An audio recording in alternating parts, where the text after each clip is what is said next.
built a tower made of paper and lies, stacked it high with the liar's disguise. But the wind's picking up, gonna blow it all down. A reckoning's coming to this hollow town. Tear it down, burn it up, let the light shine through. Trump's got the hammer, Musk lights the fuse. No more chains, no deep state blues. The eagle's screaming, we got work to do.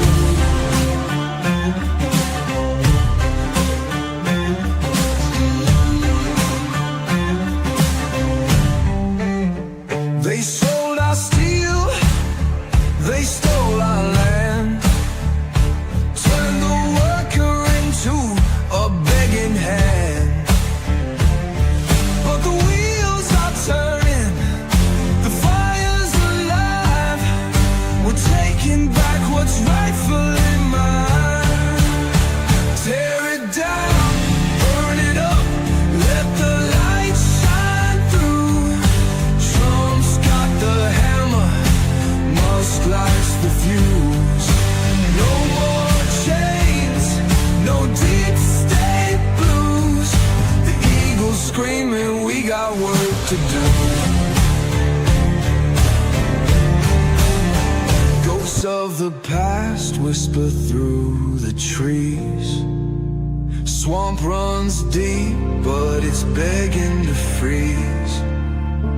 Freedom ain't given, it's a fight to the bone. Stand your ground or be overthrown. Tear it down, burn it up, let the light shine through. Trump's got the hammer, Musk lights the fuse. No more chains, no deep state blues. The eagle's screaming, we got work to do. Our work to do.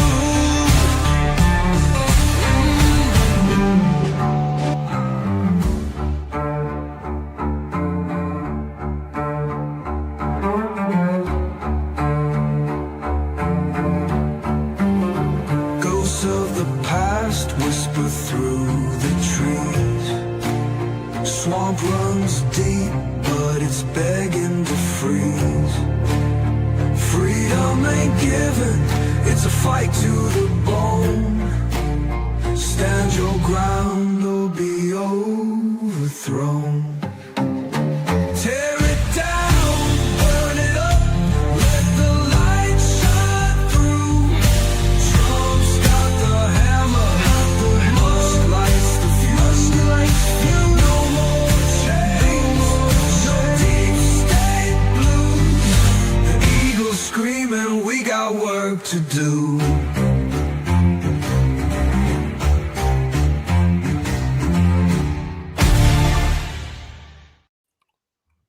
Hey guys, what's going on? Hi, how you doing, everybody? How's everybody doing? How's your week? What's up, Jade? I'm back. Yeah. How was your I'm week? back. How Everybody was miss me? Utah? Yeah, I went to Utah, saw some pretty scenery. Yeah, I figured. Yeah, you sent me a pic, and it looked really gorgeous, man. And I was like, yeah, but you just know that Mitt Romney's within 1,000 miles. Yeah, I mean, you know, you just take enough Dramamine to keep the stomach settled, and you're all right. Yeah, I know that stuff. Trust me. So what's going on, guys? Let me see who's all here. Hey, what's up, Anglo? Good to see you. Hey, girlfriend, what's up, Pam? How you doing? Pamela, Hey, Carrie what's up, Ann, Adam? Anglo, Welcome, Adam. Good to see you, man. Hey, my sister, Carrie Ann. What's up, sis? Let's see. Who else is here? Does everybody miss me? Yep. I'm back. Actually, we did, because I had to talk an awful lot more. What's up, Simon? Good to see you, brother. Hey, did you get out of line? I Hey, guys, did. let me know. I really did. Hey, Streaky, how you doing? Let Uncle me know. Bobby. Everybody, let me know. Did Rich get out? Yeah, I like that. Did Rich get out of line without me here to keep them. Actually, we remained monetized. Believe it or not. Really? They cut out some. it was just a little bit. I got monetization tonight, guys, but it's going to be very rare, like very few, because I put it on the conservative side because, you know, I'm rich. So let's see. Hold on. Didn't mean to. Oh yeah. That being said, let's keep the comments to a dull roar. I don't believe in censorship, but let's no profanity, sis, because that hurts. Well, does profanity? Yeah, but you know, there's certain words we'd prefer not you use. No. Well, yeah, but I'm saying profanity, man. God bless our overlords here, but they really screw us up. Now we're also on Rumble and BitChute, and they don't do that kind of nonsense. So, but what's up, guys? Rumble, what's up, BitChute? You may know more about this than me. There's some rule. I mean, you can say the F word, but if you say it within the first 30 seconds, you get 18 video, and over. Yeah. Well, yeah. That's of a video. If you say it in the first 30 seconds, because that's the time in a video that you're supposed to convince the person to stick around. Yeah. So yeah, it's kind of weird. I don't know all the details because I don't run my own channel. There you go. I just hook on to you. You should, man. You should get a drumming channel going. Yeah. Well, I'm working on it. I got to get a sound guy to come in. You need help, like with anything. Like I'll help you out. I mean, I know the software and everything. So whatever. I can't. First of all, I got to do a thing for you for the drums because I'm not skilled that way. I was a guitar. There you go. I can do that, but I need a sound guy in to come in and hook up microphones and whatnot. All right, guys. I created this. I posted it on the channel if you guys want to look at it. But check it out. I thought it was pretty cool. If you guys could copy that and post it everywhere, all your socials, because tomorrow is going to be a day of hell for a lot of cities and a lot of states. Yeah, this No Kings BS. Yeah, we had a guy, I was watching him, Jesse on Fire, and he put a video up where he said, I may play some of it tonight, where he said, you know, I infiltrated this group by getting on one of their phone calls and listening in and, you know, interacting like I wanted to do it. And he said that they said, well, first off, the whole reason they're doing it is because it's Trump's birthday, but they say that it's because it's the Army's birthday. Is it the Army or the Marine Corps? I think it's Army. Army, yeah. So it's the 259th or something like that. So it's a big anniversary or birthday, if you will, for the U.S. Army. And it's also Flag Day, and it's also Trump's birthday. We got the trifecta there, right? And so, but they're doing it because it's Trump's birthday, right? So they're going to be in almost every city in the country, especially in the Northeast. You know, well, really from like Maryland on up. It's just you can't even see the map. There's so many dots of the cities they're going to be in. In fact, they're going to be in a city that is in the same county as me, and it's like 2 miles away from me. So, but they're going to be there. And he said that in the team's phone call that he said that they said, okay, so we're going to go out there and we're going to look absolutely peaceful protesters. And he goes, however, we want you to shut off all human indicators so that you can't take a picture of someone, it can't identify you and all that. And he goes, and also have like your shields and your guards up. Like you heard, like we did a video yesterday on that they were bringing in those bionic shields. They're like $60 a piece, but they were throwing them out like they were candy to everybody. Live nuts. Well, do you think people can't afford $60? Yeah, but I didn't see anybody taking orders, you know, like 2 weeks ago and having them delivered to them now, like it's Amway or something. You know, I didn't and this is all spontaneous and grassroots. Oh, that's cool, Karen. Congrats. Yeah, they got married they've been together 34 years ago. I went to their wedding. How long you been married now, sis? Yeah, do what my sister says. Yeah, guys, if you haven't already, please hit that like button because it helps us. Now let's go over. Let me see. The guy that unified skirt and turtle. Yeah. All right. Let's see what we're going to talk about tonight. There's an awful lot. Hold on. Do I have it up? Yes, I do. Let me get rid of the posts. We got again. It's another fire hose week. 21 years. God bless you. Carry on. All right. Here's the main stories. Kristi Noem unleashes IRS to hunt down the funders behind the communist riots. Somebody had to, right? I hear Senator Josh Hawley is doing the same thing in the Senate. He's starting an investigation. Soros tied No Kings protesters, they're really rioters, plot to sabotage U.S. Army's 250th anniversary parade. Then we had this dingbat. Stephen Miller identifies, that's Bass, she's the mayor of Los Angeles, identifies the real insurrectionist, and she's in L.A. And I just wrote, ha, ha, ha, the Dems' former star theater kid, Michael Avenatti, his sentence was increased. They found out they made a mistake, so they gave him an extra year. Yeah, isn't he, excuse me, Scratchhead, isn't he the one the Dems wanted to run for president? For president, yes, because he had the moose nuts to stand up to Trump, even though everything he was saying was not true. He was going to take Trump down and all that. And so you had the idiots, the sheer idiots at MSNBC, which stands for More Silly Nonsense by Chicks, and by CNN, the Clinton News Network. They were saying, oh, you know, we just love you. We want you to run for president. I'm like, wait a minute. The guy, because at the time they were saying that, he wasn't charged yet, but there were articles that on the left coast and the right coast that he had law offices that he was kicked out of legally because he didn't pay his fees for the offices. He didn't pay the rent, like the lease. And so they kicked him out. And then he had, when he had the porn star, now I forget her name. When he had her as a client, he actually kept a lot of the money that he put up, that he created the GoFundMe for. And then she found out that he created another GoFundMe in her name and never told her, and he kept all the money. Holy mackerel. And then he got sued and had to pay a couple $1 million because he didn't pay some of his partners in his law firm, right? He didn't pay them what he owed them. So, like, the guy was just a born loser, but they wanted him for president, right? Hey, So, Rich, you know what? It just proves the point. Once a douchebag, always a douchebag. There you go. Yeah, I think we can say that. FBI arrests a man accused of dropping off the face mask shields to rioters in Los Angeles. Good. I love this picture. He's like, yeah! It's like he wants to choke someone. Dems are already forming the narrative. Schumer, Hispanic caucus, flipping out over Padilla's takedown. Did you guys hear about that? Because we're going to go over it. Oh, yeah. Padilla, he's a senator, right? U.S. senator, and he bum rushed Kristi Noem. She's the secretary of the Department of Homeland Security. She's giving a speech, and he goes to bum rush her.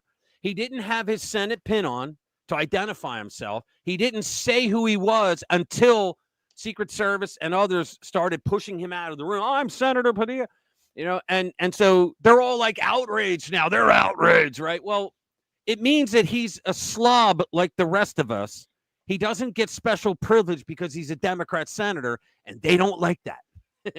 Here we go. Everybody knows Israel launched a massive airstrike on Iran. I'm glad they did it because they really were. I mean, look, Israeli intelligence is better than anybody else in the Middle East because, you know, all their neighbors want to kill them, whatever, okay?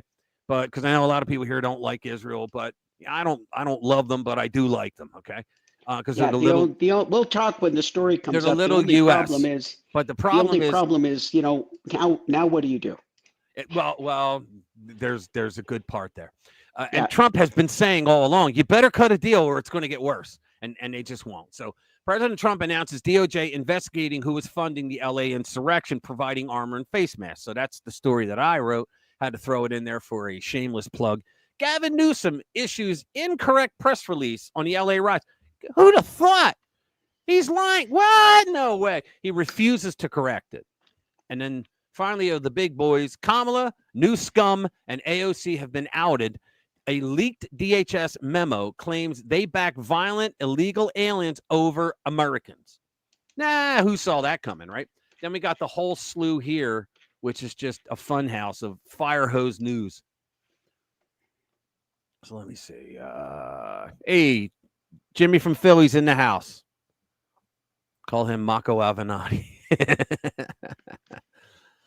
What's up, brother? So let me see. Let's go. We'll go from the top down. Yeah, they got no shortage of douchebags in the Democrat Party. I'm telling you. Yeah. All right. So Independent Sentinel. IRS will hunt down those who funded violent LA protests. Now, we know that Chirilla, whatever her name is, plus Obama's favorite union thugs, SEIU, and was it Democrat Socialists for America, something like that. So they were the three groups, but the Chirla, what is it? What are they? The committee for, or I forget what they are, but they're pro illegal aliens, right? Especially the violent ones.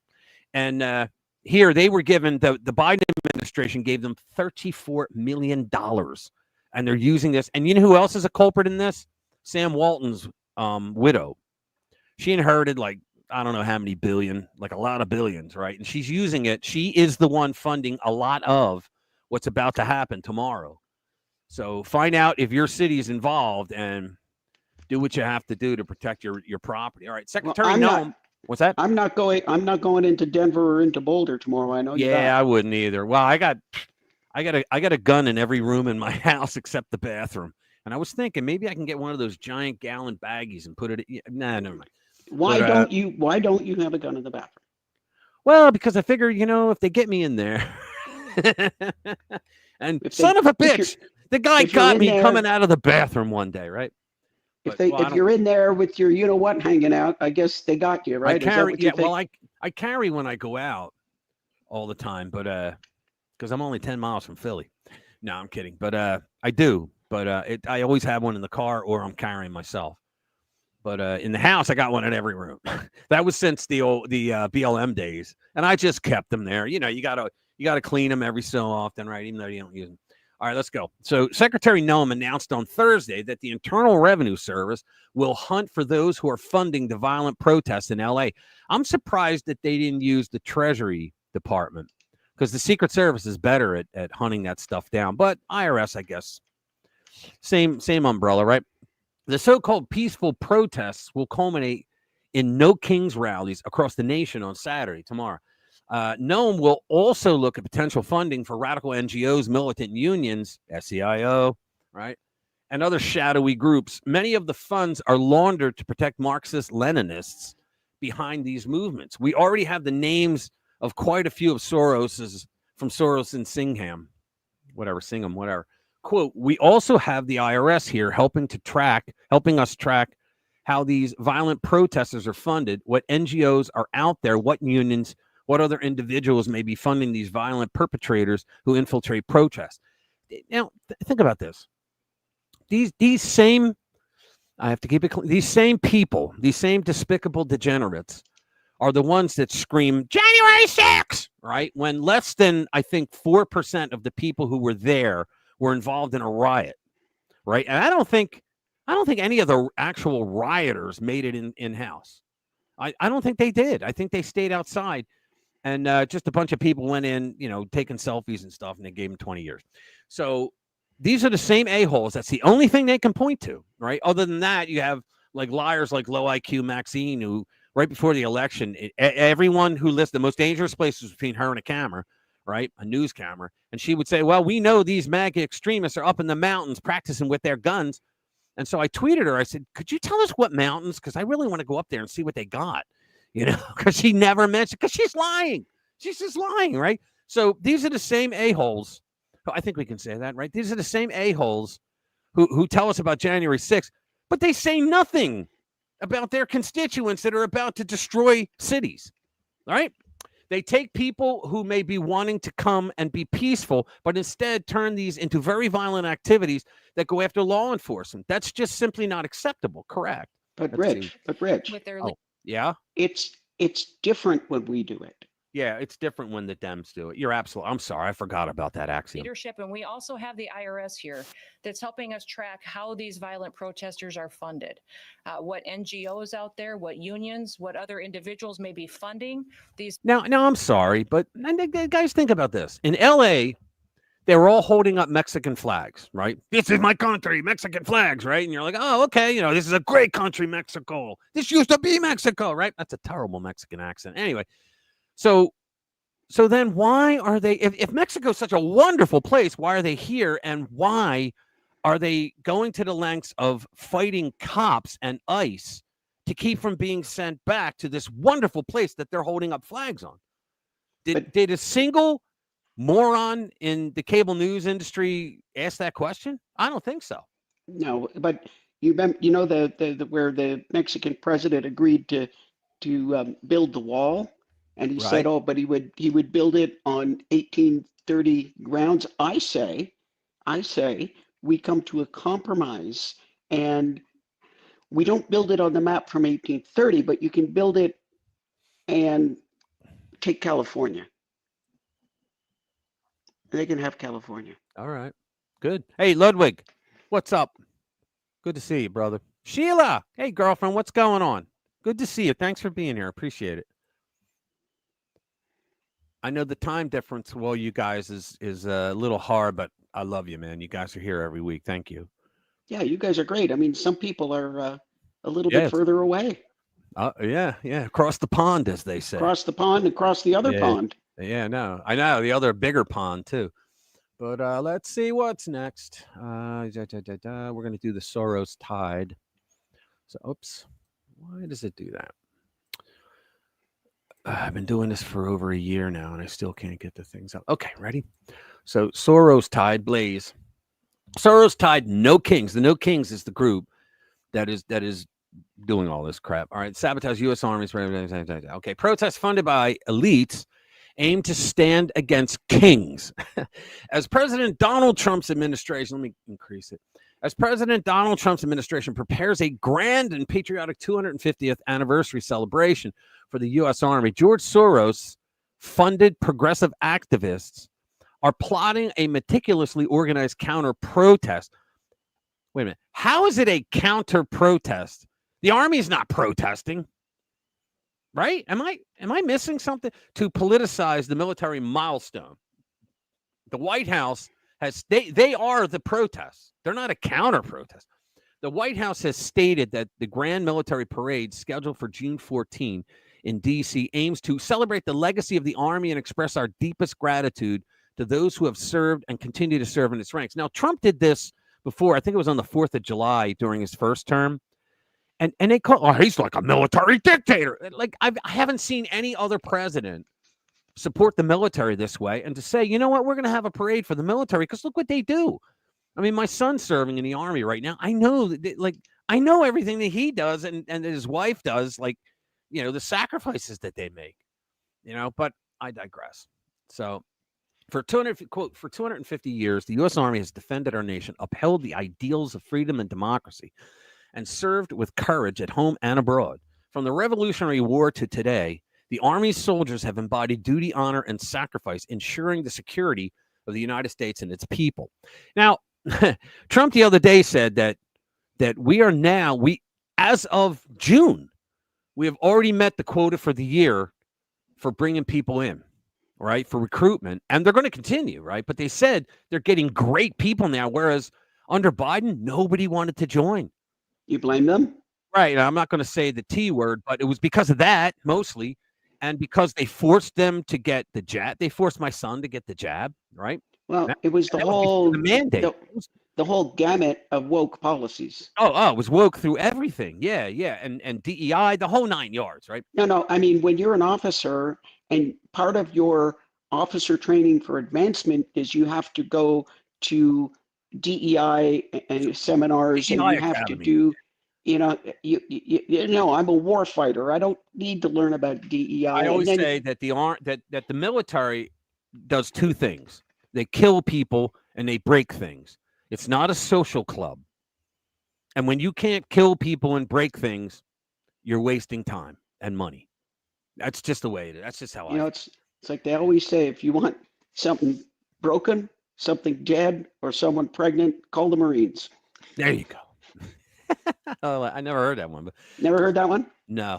Despite this tribute to military service, the National Unity, progressive activists backed by wealthy donors and taxpayer-funded groups. That's right, guys. You and me. They're using our money to attack us tomorrow. These groups are orchestrating nationwide protests to overshadow the Army's with an anti-Trump agenda. It's anti-Trump. It has nothing to do with the Army. It's anti-Trump. And never forget this, guys. We gotta really hammer this on social media, that the Democrats and the libnuts, their entire argument is, we don't like ICE coming in and doing their job.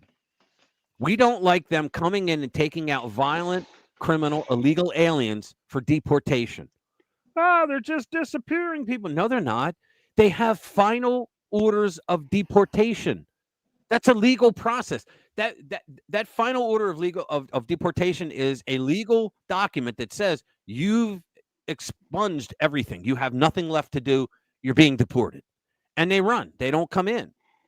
So what are we supposed to do? Oh, let's give them de facto amnesty. Screw that. What you got to do is you got to send ICE in. Now, none of the other presidents had the guts to do it, and I'm surprised. I'm surprised Biden didn't try to shut ICE down. I'm surprised. I don't think the Congress would have let him because it wouldn't look good on them. But I'm surprised. I mean, he did everything he could to stop them, right? But again, I digress. Let's see. You know, the way this Go article on. is What's up, written, girlfriend? Sorry. the way go ahead. this article is Let's see written, it. you would think it has a leftward bent, right from the word counter protest. It's like they're I trying know, and that's the to, blaze. I know. yeah, it's like the whole thing is colored Linda, blue. what's up, girlfriend? Good to see you. Thank you for being here. Go ahead. I'm It's sorry. yeah, it's like the whole thing is colored blue, trying to start with the basis is this is some sort of nasty event, and but this is a counter protest. You know, Yeah. so it's What's hinging up, on Hashtag? that whole Good to see you. basis, which is kind of really weird. Yeah, it is. All right, next one. Here we go. Stephen Miller. I'm What's his starting to name? like Stephen Miller. Oh, I like him a lot. He doesn't mess around. So He let's go. says, yeah, he says words, man. He Oh says yeah, he words. does. And yeah, this woman is the least qualified person to ever be a mayor of a huge city like Los Angeles. Well, I'll no, say it depends. It depends what your criteria for qualification are. brains. Well, yeah, I mean, There we you're go. such a bigot, though. I know I'm a bigot. So You while know, the but left, no, go but ahead. if your qualifications involve, a socialist mindset, you got your girl. There you go. Or just incompetence, right? You know. Yeah. So and of course she's got victim points. Oh yeah, she does. So anyway, while the left is still crying about January 6th, like I said, and inventing new definitions for the word insurrection, the real thing is playing out right now in LA, and not a single Democrat seems bothered by it. It's like Of course not. it's like I'm surprised that Kamala Harris hasn't come out again and promoted one of those organizations that takes donations to get people out of jail to pay their bail. Yeah, really. Riots have erupted in LA, fueled by radical pro-illegal mobs who are torching property, assaulting officers, and demanding an end to border enforcement altogether. It's an all-out Marxist free-for-all. And how does LA Mayor Karen Bass respond? By blaming the riots on federal law enforcement. Of course, she did. She came out, and so did Gavin Newsom. He came out, this is because of Donald Trump. Yeah, you know what? Kishmela took us. But You know what? You know what? Carry on, baby. Carry on. You do your thing, because every time Karen Bass and Gavin Newsom blame Trump, he gets another 0.5 point increase in his that's right. And you know favorability what? index. You're right. And I'm going to read another story that points out why, but it says Newsom is screwed for doing this because. Yeah, but I mean, have you seen his approval record, his approval ratings? Trump, I mean? Trump? Yeah. Trump's at the highest he's ever. It's over 54 now. It's like 56. Is it really? Like he's over the highest he's ever been. You know why? Because people finally said, a lot of people that weren't with us the first time around, they're coming, and let's be honest, it's a lot of people in the Black community and the Hispanic community. God bless them. They finally came out and said, you know what? Believing their nonsense on the Democratic Party side is about Trump and me getting angry and saying harsh things about him. It really didn't help my wallet too much under Joe Biden. So now he's doing things that my wallet's going to get fatter and my family's going to be better off. And so I'm going to forget that stuff and I'm just going to go with Trump. So they voted for him. And now they're seeing, because see, in 2017, they could have seen what he was doing, how it helped us, right? He lowered taxes right away. He reformed the tax code, right? And he reformed regulations, right? Which brought in all kinds of work for us. And they didn't notice it because they were too busy with the hatred and the anger, the TDS for this guy. But now, because we owe Biden a lot of thanks, because he screwed things up so bad for so many people that they got through it. They held their nose. They voted. A lot of them didn't hold their nose. They very gratefully voted for him. But now, instead of being angry in the fog of election, right, in those first 2 months, they actually paid attention to what he was doing. And they're like, holy cow, man, this guy's better than we thought he was. You know, and Yeah, and so let the libnuts, let the Democrats keep doing what they're doing. They're defending. We're going to read something about Kamala and the rest, how they really do say, look, we're going to cater to the illegals over our constituents. Go ahead. Yeah, double down, man.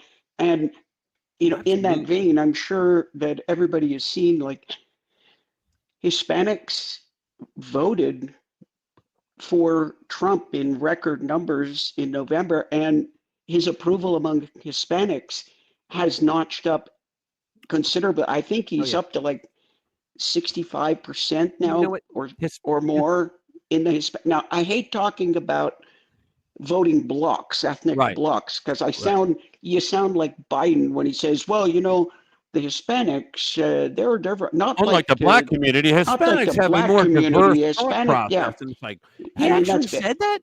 He actually said that, but when they poll Hispanics, I forget now if he's 65%, and if they poll black voters, he's like 40%. I know, he's getting up there. You know what it is with the Hispanics? They were and with black Americans, they were always conservative. They just didn't know it. You know who said that? The first one? It was Ronald Reagan. Ronaldus Maximus.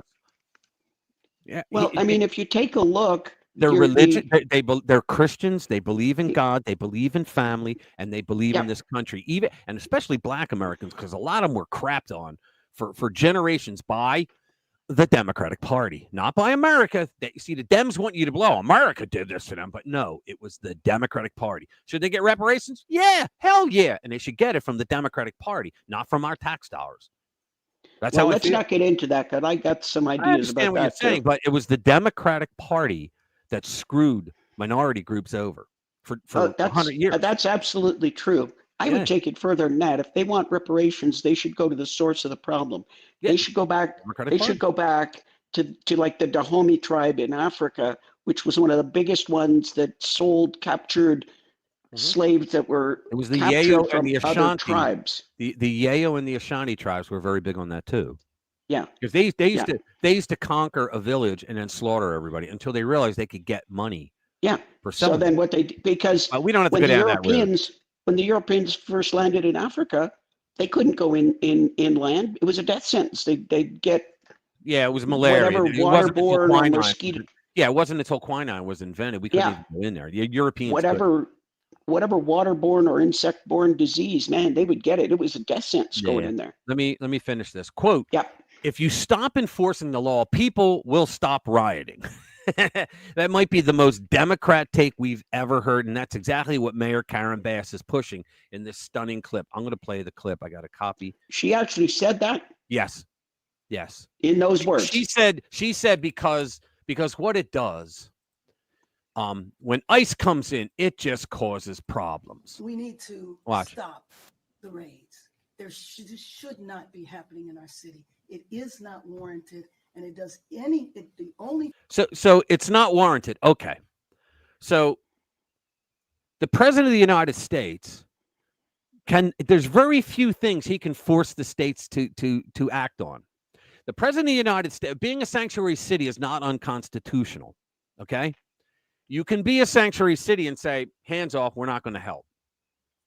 But once you start intruding, when you scrub the files in the court docket so that the person they don't go call the jailhouse and bring the defendant over because they know ICE is sitting there. When you allow ICE to go out a back door to evade, capture by ICE. When you do stuff like that, sorry, that's a felony. But she's saying there's no need for this. Well, when ICE, when you have local politicians there in LA, and we've all heard them. And they say things like, every time that we hear that there's an ICE raid coming, we're going to let you know. We're going to tweet it to you. We're going to text you. We're going to put it on our website. Everybody, yay! day, right? And they said, and we're going to come out of the woodwork and we're going to protest. In other words, we're going to riot, right? So what I say is, and then later on they go, he didn't even call me. They never. And they wonder, why the hell would they call you when you're going to break the law and tell them? Because let me tell you something. It is did you guys watch my video today? Because I pointed out, it is a felony to warn people that ICE is coming so they can evade. It's a felony, and she should be arrested because she did the same thing. Anything it does is contribute to chaos. This was chaos that was started in Washington, D.C. On Thursday, the city was peaceful. On Friday, it was not On Friday, it was not peaceful because ICE went in to arrest violent, criminal, illegal aliens with warrants, and they went ape. They went nuts. They went crazy. That's why it wasn't peaceful. Well, it's the same logic as these Democrat states have, where their crime rate goes down because they start declaring things not crime. Like in California, you can steal up to what is it, $900? $950. It's not a crime. So their crime rates go down. The people themselves, not Bobbity. Let's make that clear, guys, not Bobbity. But the people themselves, they did it to themselves because that was one of those they voted for. What do they call them? Yeah, that was one of the propositions that they voted for. Ballot initiative, wasn't it? Yeah, to make it a misdemeanor for anything under $950, right? So they're going in with calculators on their phones going, how much is this? Okay, how much is that? Oh, I forgot the tax. Put the cuffs on. As dumb as it could be. Hang on, somebody just hit me up. Uh-oh. Are we on? Are we still on? Let me see. Yeah, we are. The YouTube feed appears to be going. Yeah, because I just got noticed that someone lost the feed. Are you guys still seeing us? Because I could have said something that got us booted. Oh, all right. What's up, no, Lou? I'm good to see you, brother. Think, bass like both, like the fish and the instrument, but yeah. I'd rather have either of those than that thing. Yeah. All right. So, all right, they're back. So, what was I doing? Yeah. Okay. So, yeah. So she was because of the intervention of the federal government. The intervention. We didn't need the federal government. Well, honey, the federal government is the only authorized government that can go after illegal aliens. Article 1, Section 8, known as the enumerated powers and uniform rule of naturalization. It means that the Congress has the sole authority of creating and amending or removing immigration laws. And the executive branch, since Congress has the authority to make it, the executive branch has the authority to enforce it. This is how our society works. She should take a civics class. But you know what? The libnuts stopped doing that. What, in the 70s? They stopped. No, they just make it up. They just make it up as they go along. You're absolutely but, right. If you use their logic, it's interesting. I thought about this. If you use their logic that everything was fine until ICE came in and they're the ones that caused the problem. Well, ironic. ICE is not the one that caused the problem. How about you caused the problem because you made ICE come in because you wouldn't cooperate with some of these criminal aliens. Right. With handing over some of the criminal aliens. So, exactly I can put it right back on them with their own logic. Now we're going to, hold on. Let's see. Is this the same thing? No, I don't see Steve Miller. Oh, I thought we were going to see Steve Miller. Okay. Well, yeah, let me put this one up. Hang on. Steve Miller, we don't have a video, but I could read what he wrote. I love everything that he posts because he's great. Stephen Miller, the threat being made here by Mayor Bass is explicit. The mayor of LA is effectively saying the mob violence is caused by the mere presence of ICE in the city, and the violence against ICE will not stop unless federal law enforcement is withdrawn from the city. This is the definition of insurrection. LA and California leadership demand the right to illegally import unlimited foreigners into America to control America's entire immigration policy by fiat. And if they are not so permitted, they will allow mobs to target ICE with impunity. Los Angeles and California are demanding the nullification of the election results, of federal law, of national sovereignty, and of the bedrock constitutional command of one national government. That's exactly correct. He nailed it once again. Exactly correct. What they're trying to do is to say, hey guys, like, I've gone through this spiel before, so if you're new here, if you've already heard it, I'm sorry, but the whole reason why Biden brought in up to 20 million illegals was for power. It's not the votes, because they know they can't get them without an amnesty. And even most Democrats would not go for amnesty because they would lose their power by losing their seat. But here's what it is. The census in 2020, Democrat states, California, Illinois, New York, New Jersey, and I think Pennsylvania lost a congressional seat because too many of their constituents, their residents, if you will, left the totalitarian blue states for the freedom of red states. Okay, this is a fact. So what happened is when they so many people left that according to apportionments, okay, of Congress, they lost a seat. Now, when you lose, for every congressional seat you lose an elector's seat from the Electoral College. So that's a big deal. That's a BFD, according to Joe Biden, right? So what they thought was they had a choice. Well, we could start treating our people better. Nah, we're not going to do that. So instead, we're going to import upwards of 20 million illegals, and we're going to spread them all over the country. Then 2 years before the census, when they start taking the census, right? 2 years before, we're going to offer all kinds of freebies to these illegals. They're going to flood the blue states, and they're going to build up. Now, why is that? And why would they do that? Well, number one, because that SCOTUS prank known as Chief Justice John Roberts, he allowed the Democrats to count illegals in the census because in the Constitution, the founders didn't think it was necessary. They didn't think we would have slime buckets in Congress someday that would say that, well, it doesn't say citizen. Like, okay, well, who else would they want to count in a census, right?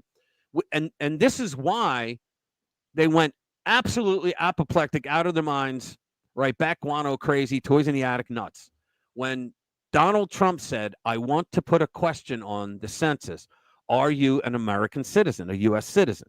And they went nuts because then we could say, okay, well, we're not going to count them for congressional apportionment, right? So what? Hold on. Oh, my goodness.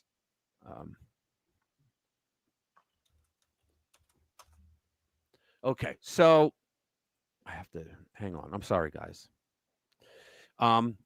So what? I was just squirreled. So anyway, so what happened is they think they're going to get these millions of illegals in, and they're going to get their congressional seats back and their electorals back. Okay, the electoral votes back. But on top of that, federal grants to states are based on population. So if they lost enough people to lose congressional seats, they're going to lose a lot of money in those federal grants. And local cities, they get their grants from states that have their own money in through taxes and get money through the feds. So their grants would go down as well. So this is all just a power play for these progressive states that don't know how to treat their constituents enough to want to stick around. So that's the truth of what they're doing. Why? And that's why the libnuts are going to destroy many cities tomorrow. They're saying it's for, against the army and it's anti-Trump. No, it's because Trump is the first president, really in my lifetime, that has actually made a focus of stopping illegals. First with the wall, and now with ICE going in and apprehending them and kicking them the heck out of our country. Let's see. Can we get some medication for electoral dysfunction? Yes, it's called. What would these things be without you, man? I'm telling you, you make me laugh. The medication. It's the application of lead topically at 1,500 feet per second. Mm-hmm. Oh yeah, that works every time. Okay, let's go. This is awesome. We're gonna go over Mr. Avenatti, creepy porn lawyer. Okay. Dems' former Star Theater kid, Michael Avenatti, has his sentence increased to 11 years. Remember this guy? Remember him, guys? All right. Alex Padilla is the Democrats' new Star Theater kid, happens to be bad at it, but he's a senator, so it gets lots of play. If the Democrats were still in power, it would result in a demand for a special counsel and hearings. Today's stunt reminded me of John Lovett's I'm an actor, right? Okay, so in any case, Dems will wring this towel for all it's worth. Dems and their bootlicking media, rights like me, I call them bootlicking sycophants in the fake news media, love acting and actors and lawyers who act for the press. Not long ago, Dems loved Michael Avenatti. He was on the short list for the presidency, only through them. Here we go. This one. Yeah, I don't know. I agree with you. I don't know if it's a good thing that star power and TV savvy is required for the job, but I think it is. And by the way, I think President Obama also had a lot of TV star power, and that helped him pre-Trump. But Trump is more evidence of this. And looking ahead to 2020, one reason why I'm taking you seriously as a contender is because of your presence on cable news. Now, mind you, Avenatti never said he was going to run at this point. So yeah, I don't. They tried to throw him in the ring. No, I agree with you. Oh my goodness! So let me go back to it. They tried to throw him in the ring without him even saying he won. They did kind of things that like what he did, without asking his client to do certain things. So here we go. That was until he got caught stealing clients' money. Right? He stole. If you weren't here in the beginning. He stole the porn girl. What the hell was that? Stormy Daniels. Okay. He put up a GoFundMe for Stormy Daniels, and he stole some of the money from her. Didn't tell her that he took it and wouldn't give her any money. He said, no, we got to hold on to it and all that. And here he was stealing it for himself because he lived a lavish lifestyle. Okay. Then he created a second GoFundMe and never told her in her name and never told her. Okay. He didn't steal a little. He fleeced a lot, but Dems loved his acting. He was far more convincing than Padilla. 5 years ago, Avenatti was the Democrats' star theater kid. Then the spotlight faded, and he went to prison. Let's go down here. Avenatti appealed. Ready? This is what happens when you appeal and you're creepy porn lawyer. Avenatti appealed. He claimed that the court made an error in his sentencing. The Court of Appeals agreed and sent his case back to the trial court for resentencing. His math was off. On Thursday, the trial court heard the victims and Avenatti and decided that his sentencing was an error. It upped his sentence to 11 years. One of his victims explained that Avenatti ruined her life. Avenatti admitted stealing from a $2.75 million settlement. Hassan Whiteside, Gardner's former boyfriend and a pro basketball player, then with the Miami Heat, agreed to pay Gardner to avoid a potential lawsuit. Avenatti, who during his crime spree drove a Ferrari, used most of that money to buy a private jet. Gardner was trembling as she stood before Selna, at times pausing to collect herself, noting that it was tough to have to stand next to my abuser. Quote, 8 years ago, I expected a life-changing settlement that would give me security and a chance to build my future, Gardner said. Instead, Mr. Avenatti, creepy porn lawyer, misappropriated my funds, and he dictated my fate without my consent based on choices that he made. He did the same thing to the porn whore.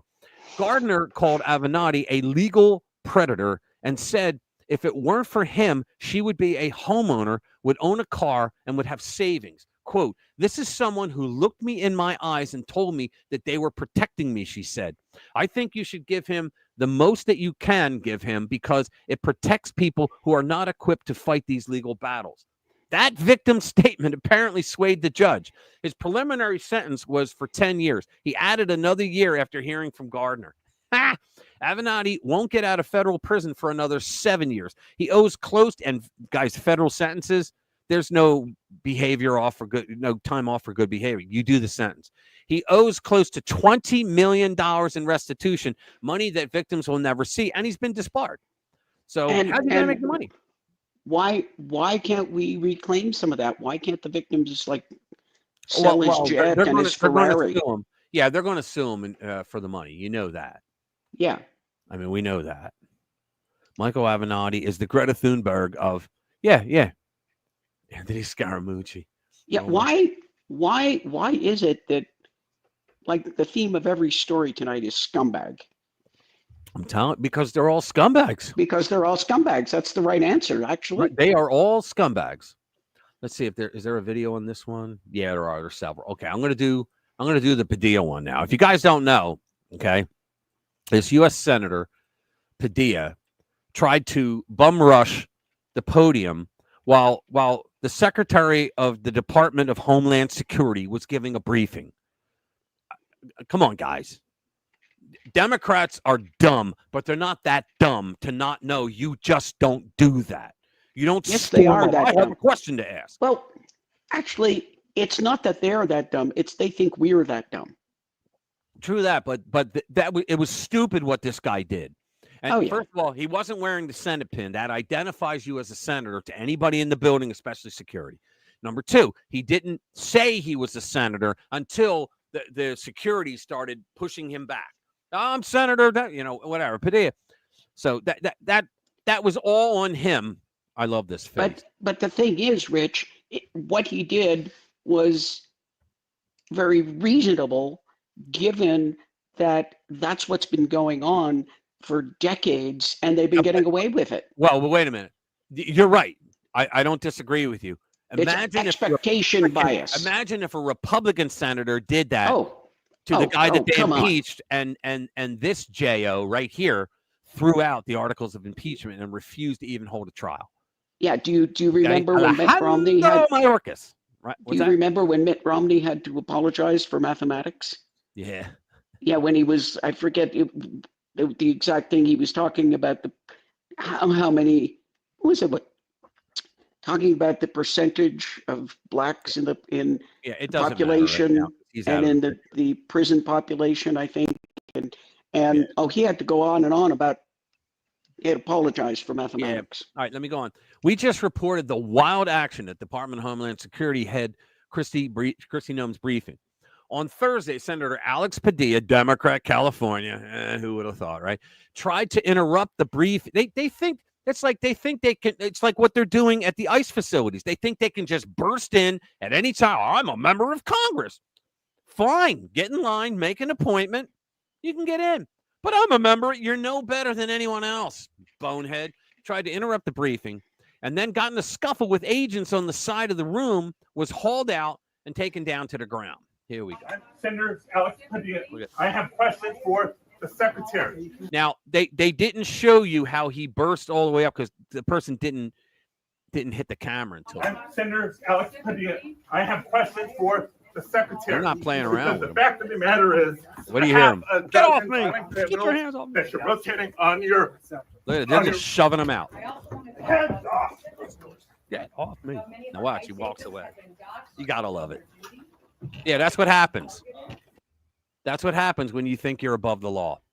You start running up on a political figure, they're going to take you down. Yeah. It's very simple. Is this you get to explain yourself later. Yeah, I want to see if they have the part where he comes in. Let's see. They might not have it. I haven't seen the first few seconds. The only video I've seen of it is what you just showed. Yeah. I've seen it from about 3 different angles, but. Oh, okay. We're not going to watch all 34 minutes, but it says now if you look at the event, you can see the senator starts loudly interrupting, coming up the side of the room without initially identifying himself. And it's about, the 6:30 mark. Okay, there we go. We're going to see. Let's go with 6:23. Okay, let's go. Trump is thankful for the leadership that has been shown by all of these agencies. In fact, President Trump did call in, and I did visit with him today, and he also visited with all of these agencies here this morning and thanked them for what they are doing to make sure that they are protecting the United States of America. The images that we've seen out of Los Angeles the last several days has simply been un-American. Is he going to scream? And the violence that we've seen perpetuated.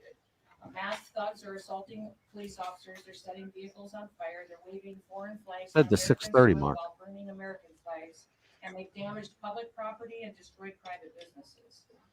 We need to make sure that we are continuing to protect the citizens that live here and want this community to be safe. Let me give you just a few examples of those who have been rioting. That many politicians like Gavin Newsom and Karen. Wait a minute, was this it? The burdensome leadership that this governor. I'm not going to waste a lot of time. Placed on this country and what they have tried to insert into this city. So I want to say thank you. Here it comes. Single person that have been able to address. Hands up, hands up. Also, I want to I'm talk Senator Alex Padilla.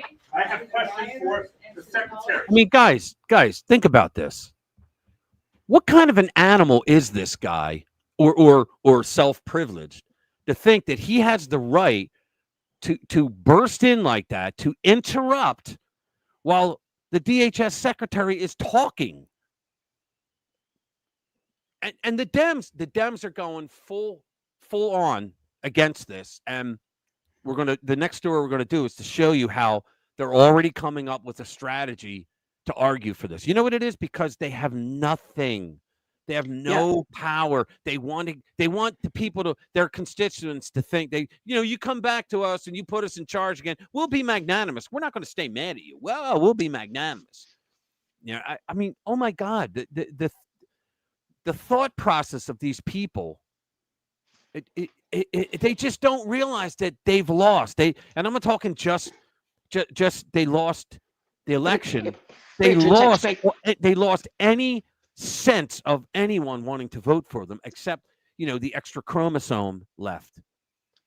It's expectation bias. They've been doing this shit for 20, 30, 40 years. Language.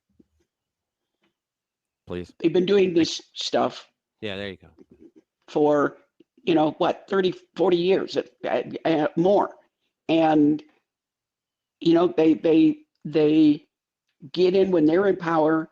They push and push, and they're all bipartisan, and we want to get. And then when they're out of power, when they're out of power, they want.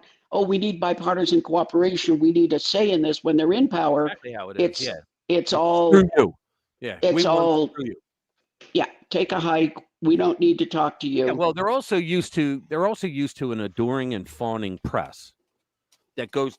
Yeah. So the bottom line is they've been getting away with this. Okay. Decades.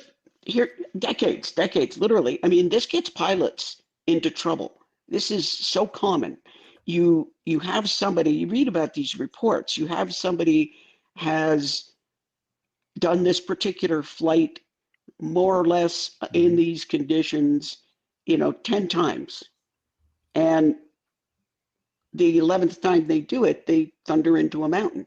And now you go back and you say, well, that was pretty risky every time they did it, but they got away with it for 10 times. So the 11th time they went out there and said, oh, no problem. Well, you know what it is? It all comes down to FAFO, just like this.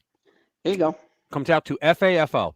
Again, if you guys weren't here earlier and you want a copy of this, I posted it on the channel earlier today. Please send it to all of your socials because tomorrow is the day that all hell is going to break loose in many, many cities. I'm not going into Denver, I'll tell you that much. Let me see. No Kings map. I want to see this. Let's see. Did you hear what DeSantis said? Yeah. Well, you know who? It wasn't just him. There was another the governor. Sheriff, Broward County Sheriff. I forget. his name. No. It was another state that said the same thing. I think it might have been Tennessee. Okay, because DeSantis and his sheriff got up there, and the sheriff is saying, if a mob stops your car and you're in danger, run them over. Yep.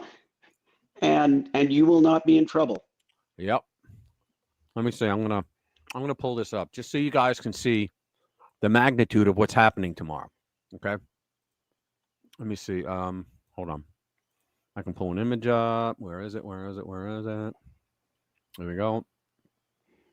I sound like doom. Where is it? All right, here we go. Now take a look at this, guys. Yep. All these dots, that's exactly where they're going to do all of them. God bless Nevada. Right? I'm right here. God. I know. I'm right here. Well, it's a desert. Yeah. God bless Nevada. Yeah, but I'm like right here. In fact, on the list that they have, like I said, they're the next they're in the same county as me, but the very next township over, which for me is like a mile or two away, maybe even less than that. Yeah, but look, I mean, look at this. Look at California. Up and down. Wait. Yeah. Why does this say Gulf of Mexico? No, I don't know. Well, because it's the left. They're the ones that created this. It's the Gulf of America. They are bragging about this. It's the Gulf of America. Yeah, but look at this, guys. I mean, look how many dots are there. You can't even see the land in the Northeast. You can't Yeah. see land. There's so many dots. West Coast, East Coast. Yep. But think about that. I Wow. don't know what the stars are. Is there a? No, there's no. I don't know what the stars are. Maybe they're Yeah, but look at Nevada. in our region. Philadelphia has been named the main hub for the violence. Of course. Yeah. And so, I mean, guys, billions of dollars have been put into this. Now, they're saying it's going to make BLM riots look like a day in the park. They are gearing up for war. That's what they're doing. They're gearing up for war. And I don't think I think a lot of towns are going to be taken over. I think a lot of these people are going to protest peacefully. I do. I think a lot of them are going to protest peacefully, but you got, the troublemaker zones like, New Jersey, New York, Illinois, California, Detroit, Wisconsin. You got a lot of those loony left. Now, look at down in Florida, man. Look at that. How many people are like just down in Florida alone. And they're not going to put up with that. And in Texas as well, they're not going to put up with it. Law enforcement there. Now in the Northeast, I say if you own, clean your weapons tonight, because you may have to defend yourself. We don't know what the hell they're going to do, but they say that they want to cause as much outrage and panic as possible. Now they're not promoting that.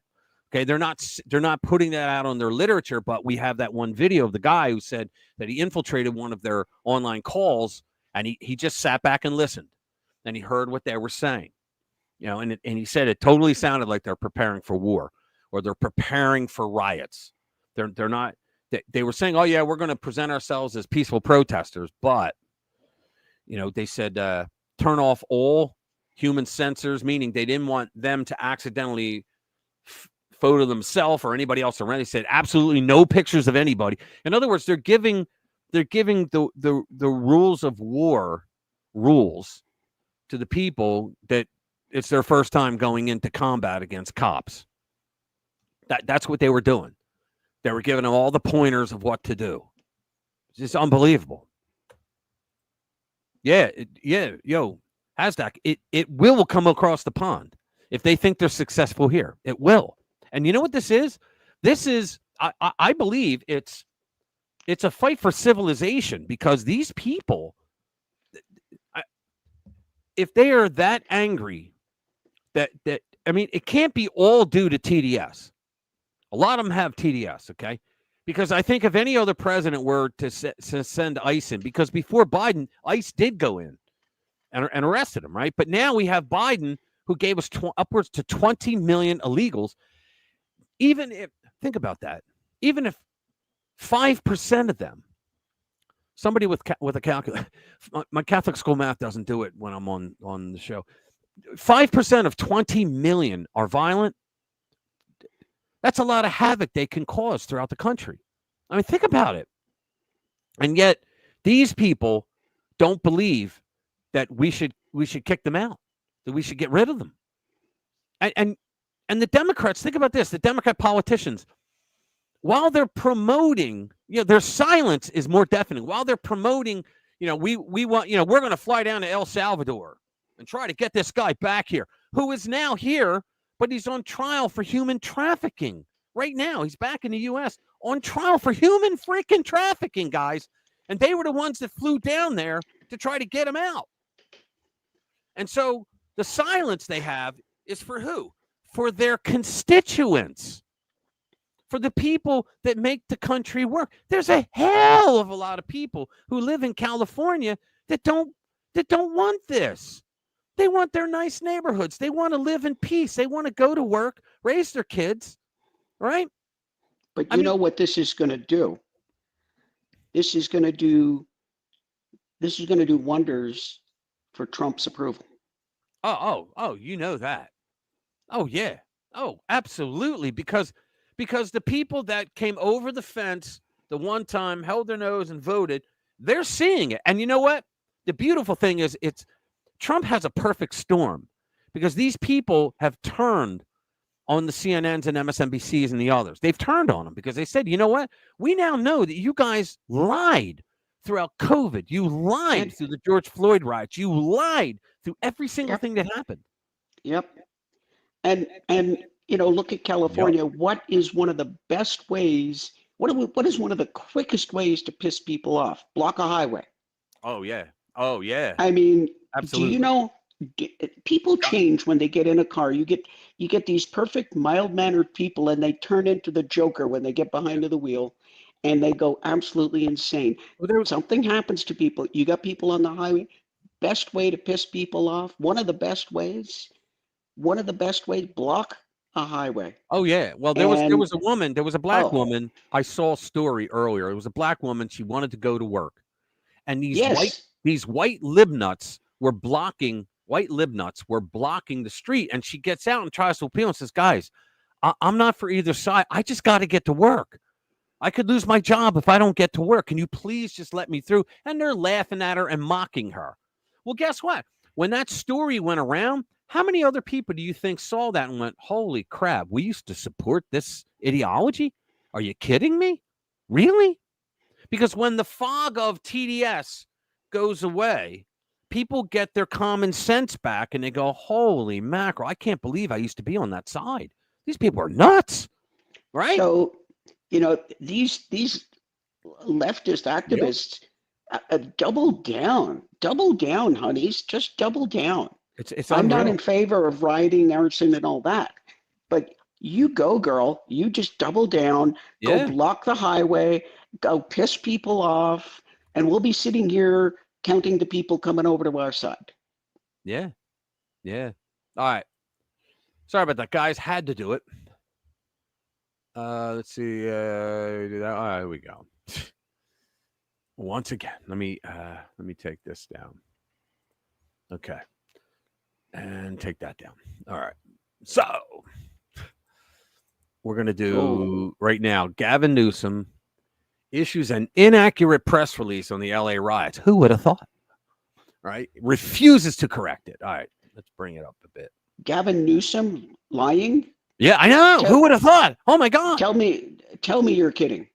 I'm not. I'm serious. Check this out. California Governor Gavin Newsom just can't stop blaming everyone else for his own mistakes. Newsom's tenure over the country's biggest state has been without question an abject disaster. He turned the state into an authoritarian nightmare during the COVID-19 pandemic, mandating masks, lockdowns, school closures, and COVID vaccines, all policies that accomplished nothing to stop the spread of the virus while causing immense damage to the general public. And you forgot, except for him, his friends, and family.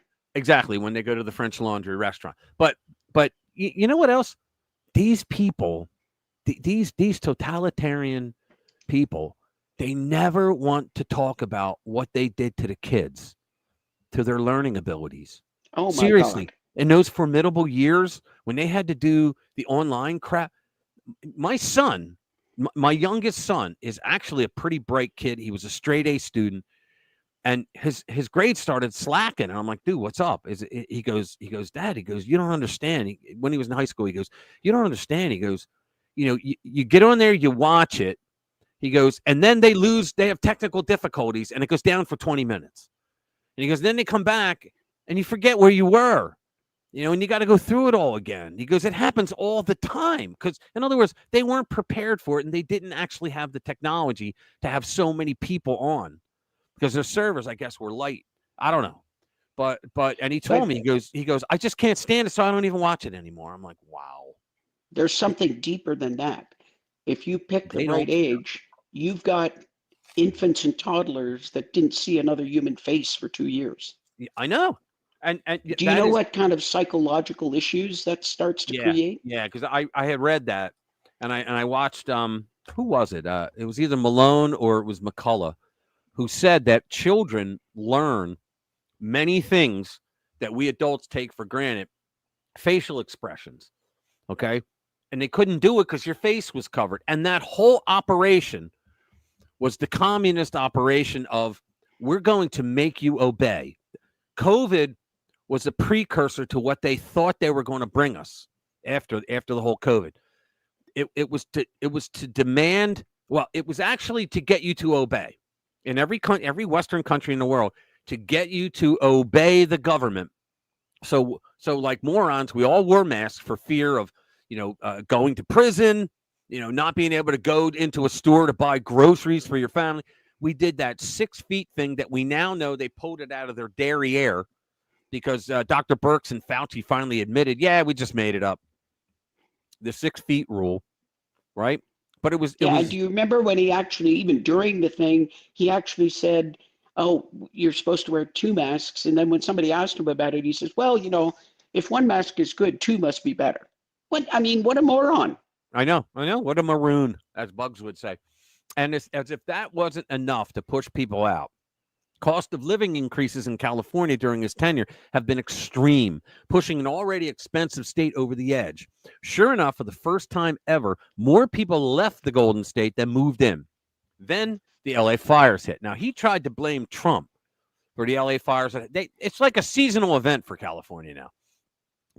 And Trump said it from the beginning in his first term. He said, no, he goes, it's forestry mismanagement. That's why you have these fires. It's forestry mismanagement because you're not doing the controlled burns. You're not creating like those, what do they call them? The Appalachian, what are they? The firewalls. They didn't do any of that because you weren't even allowed to clean, like to cut down the brush around your house because of the kangaroo rat. Yeah, there was the some kangaroo sort of rat. It was an endangered species. Yeah, and so what they used to do is raking, where they'd cut at least 50 feet or maybe 50 yards around their home. And they fill it with sand or whatever so that it was a firewall that would protect your house. So what happened was it was like a $50,000 fine if you got caught doing this. So the rich people went, yeah, I can afford that.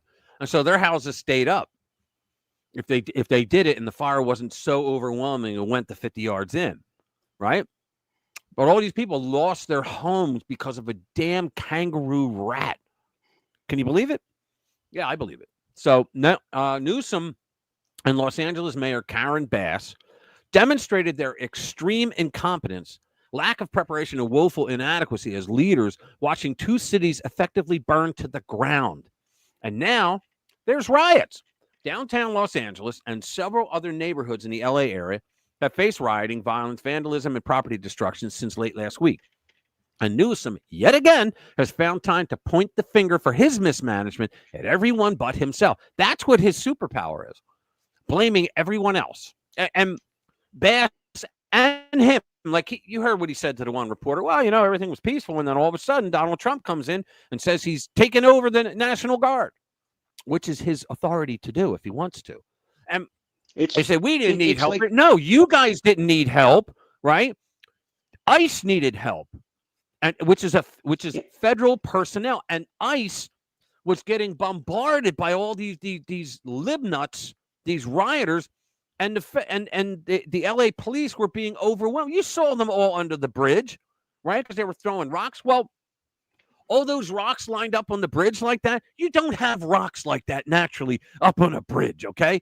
It reminded me of the pallets of bricks that suddenly appeared in neighborhoods across the country where St. George Floyd rioters were.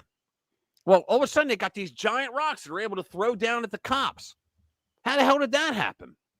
Somebody's funding. Somebody bought the rocks. Well, they're going to find out. It says, in fact, a recent post from his press office contained a spectacular inaccuracy, blaming Donald Trump for rioters destroying property in LA and attempting to kill law enforcement officers by misleading the public about the timing of the riots. Even better, when Outkick asked his office about it, it doubled down. The Department of Defense justifiably posted about Newsom and California's failure to contain the rioting. And he's standing there in front of the camera saying, we didn't need this. We never need it. You got low IQ Maxine. Why are you here? You going to shoot a poor young boy that doesn't want to listen to your curfew? I mean, did you hear her? And you're thinking, wait a minute. Trump only called them in because the ICE guys couldn't do their job because they were being attacked. They had what was it? Hammers, rocks, and something else was being thrown at them. And then they started throwing fireworks at them like M80s. Well, they took the hammers and they were breaking up the sidewalk and using chunks of sidewalk to throw over the bridge. Yeah, but they had actual rocks too. They Yeah, had rocks rocks too, that were but- lined up along the, like somebody dumped the rocks there. I mean, you gotta think, like, how did they know the cops were going to be there? I guess they figured they were going to block traffic so you couldn't go anywhere else, so they had to stop. So all the cops are standing under the bridge because so many people were throwing rocks. Now, I think if the U.S. Marines came at that point, they would have cleared out the bridge. Don't you think? They would have cleared that bridge out in a minute, in a New York minute. And you wouldn't have had the cops underneath the bridge having to wait out the last rock that's thrown. One guy got hit in the head, but he had a helmet on, thank God. But he was hit in the head with it. You're like, well, wait a minute. What the hell is this? And Newsom standing there gaslighting you. There was no need for this. It was peaceful. Yesterday was peaceful. Then today, I'm like, dude, maybe it was peaceful for you, but not. And you know what? The president has an obligation to protect federal property and personnel. You know, it's just that other presidents just didn't have the gall or the gonads, the moose nuts, if you will, to send in the military. Oh, posse comitatus. No, National Guard doesn't violate posse. Well, the Marines do. Yeah, but the Marines are there not to do anything to go after and arrest the illegal aliens. They're there to protect ICE while they go. They see, Newsom and Bass lied, saying that the military was being used to go door to door. No, when they hit like an apartment complex, right? Well, the military would surround that apartment complex so that nobody could come in, and ICE was able to do their job. ICE is very effective at doing their jobs, except when they're being pelleted with giant rocks and concrete and having M80s thrown at them, right? Yeah, and you know, middle-aged and older walking through the Capitol, mostly staying within the velvet ropes. And hey, what's up, Billy? Good to see you, bro. unarmed and not getting into fights with the cops until they started shooting them with rubber bullets. Right. You know, and that's an insurrection. Yeah. Here you go. People coming in and burning the city down. That's just a grassroots uprising. Yeah. Where do you hear this? Look, so Governor Newsom's office, his propaganda arm, the Department of Defense is lying to the American people. Can you believe this? A guy that lies at the drop of a hat. How do you know when Newsom's lying? When his lips are moving, right? So he says the situation became escalated when they deployed troops. No. Oh, my God. It became escalated when your local politicians started sending out the alerts that ICE was here and that they were doing raids. That's when it escalated. That's when the police could no longer handle the situation because you dum-dums, I'm trying to keep it clean, you dum-dums, you did that whole defund the police movement, and you lost a lot of cops. And a lot of cops just left because your government wasn't supporting them. You know where they went? Florida. Florida offered like $10,000 signing bonuses for California cops to come down there. And a lot of them left. So he says, situation became. Donald Trump has manufactured a crisis and is inflaming conditions. He clearly can't solve this, so California will. Holy mackerel. See, the big lie that they're throwing at us is that Donald Trump is trying to come in and do the job of the LA police and to go after the rioters. No, that's not what Trump can't say it enough. That I have an obligation, a duty to protect federal property and federal personnel doing their jobs. That's it. But they're the ones that are manufacturing a story that Trump is trying to take over California. Oh, and he's going to do it to other states. I remember he said that too. It's in a rapid response. Let's be clear. Los Angeles is burning and local leaders are refusing to respond. That's right. Don't worry. The National Guard is responding. There is zero tolerance for attacking federal agents who are doing their job. Exactly. So that is a spectacular, purposeful lie. The National Guard was deployed because the situation had escalated. Exactly. I should read these things ahead of time, shouldn't I? Because Newsom and Bass refused to do anything about it. As Vice President J.D. Vance posted it on X, violence and destruction started well before the National Guard. He said, Gavin Newsom says he didn't have a problem until Trump got involved. Both of these photos were taken before the president authorized the National Guard to go protect our border patrol in California. Does this look like no problem? Exactly. Police car on fire. Huh? Was it Karen Bass that said, "Oh, there was no problems. It was just, a few people standing around watching some cars burn." Yeah. I mean, it was only a couple of cars. Do you listen to yourself? Yeah. Do you listen to yourself? Yeah. There you go. Another one. The assault on the federal facility preceded the call to National Guard. Time is linear, Gavin. I love it. Truth and fact has never been Newsom's strong suit.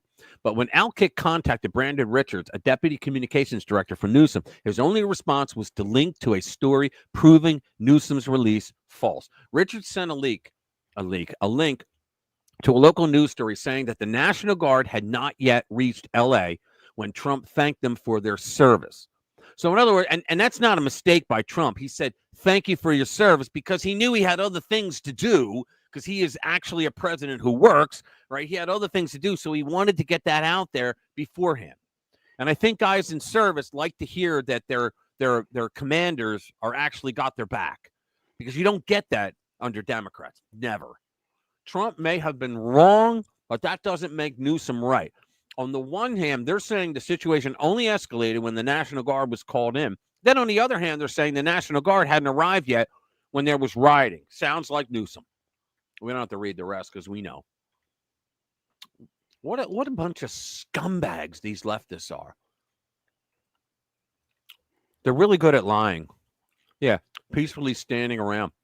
Wait do you see how many people are peacefully standing around tomorrow? Now, Jimmy from Philly is actually going into the riots tomorrow, and he's going to film. I told him to live stream, but he can't because he doesn't have 1,000 subscribers yet. So if you guys haven't subscribed, I suspect everybody here has. Just go to Not Jimmy from Philly and subscribe to him, please. Also, if you haven't already, please hit that like button. Let me see how many we got. I got to look around my camera. We got 22. Yeah, if you haven't already, please hit that like button because it does help us. Hey, thank you. All right, so the next one, the Kamala effect. You got to love this. And she thinks she's going to be, oh my goodness, she's going to be the governor. So here we go. I think she will. I think she'll get it. I think she will too. Because you know why? Because every lib nut in California wants to say, you see, we didn't make a mistake. She can win an election. Kamala, Newsom, AOC outed. Leaked DHS memo claims they back violent illegals over Americans. There it is. So let's read it. The department calls out Democrats putting Americans last. As President Donald Trump's Department of Homeland Security works to clean up the illegal immigration crisis caused by the former Biden administration, a leaked internal memo from the department named several open borders politicians who allegedly defended illegal alien rapists, murderers, and pedophiles. Guys. Oh, you can't say that word. I knew that. No, you can say that. I knew that the Democrats were pretty 80-20.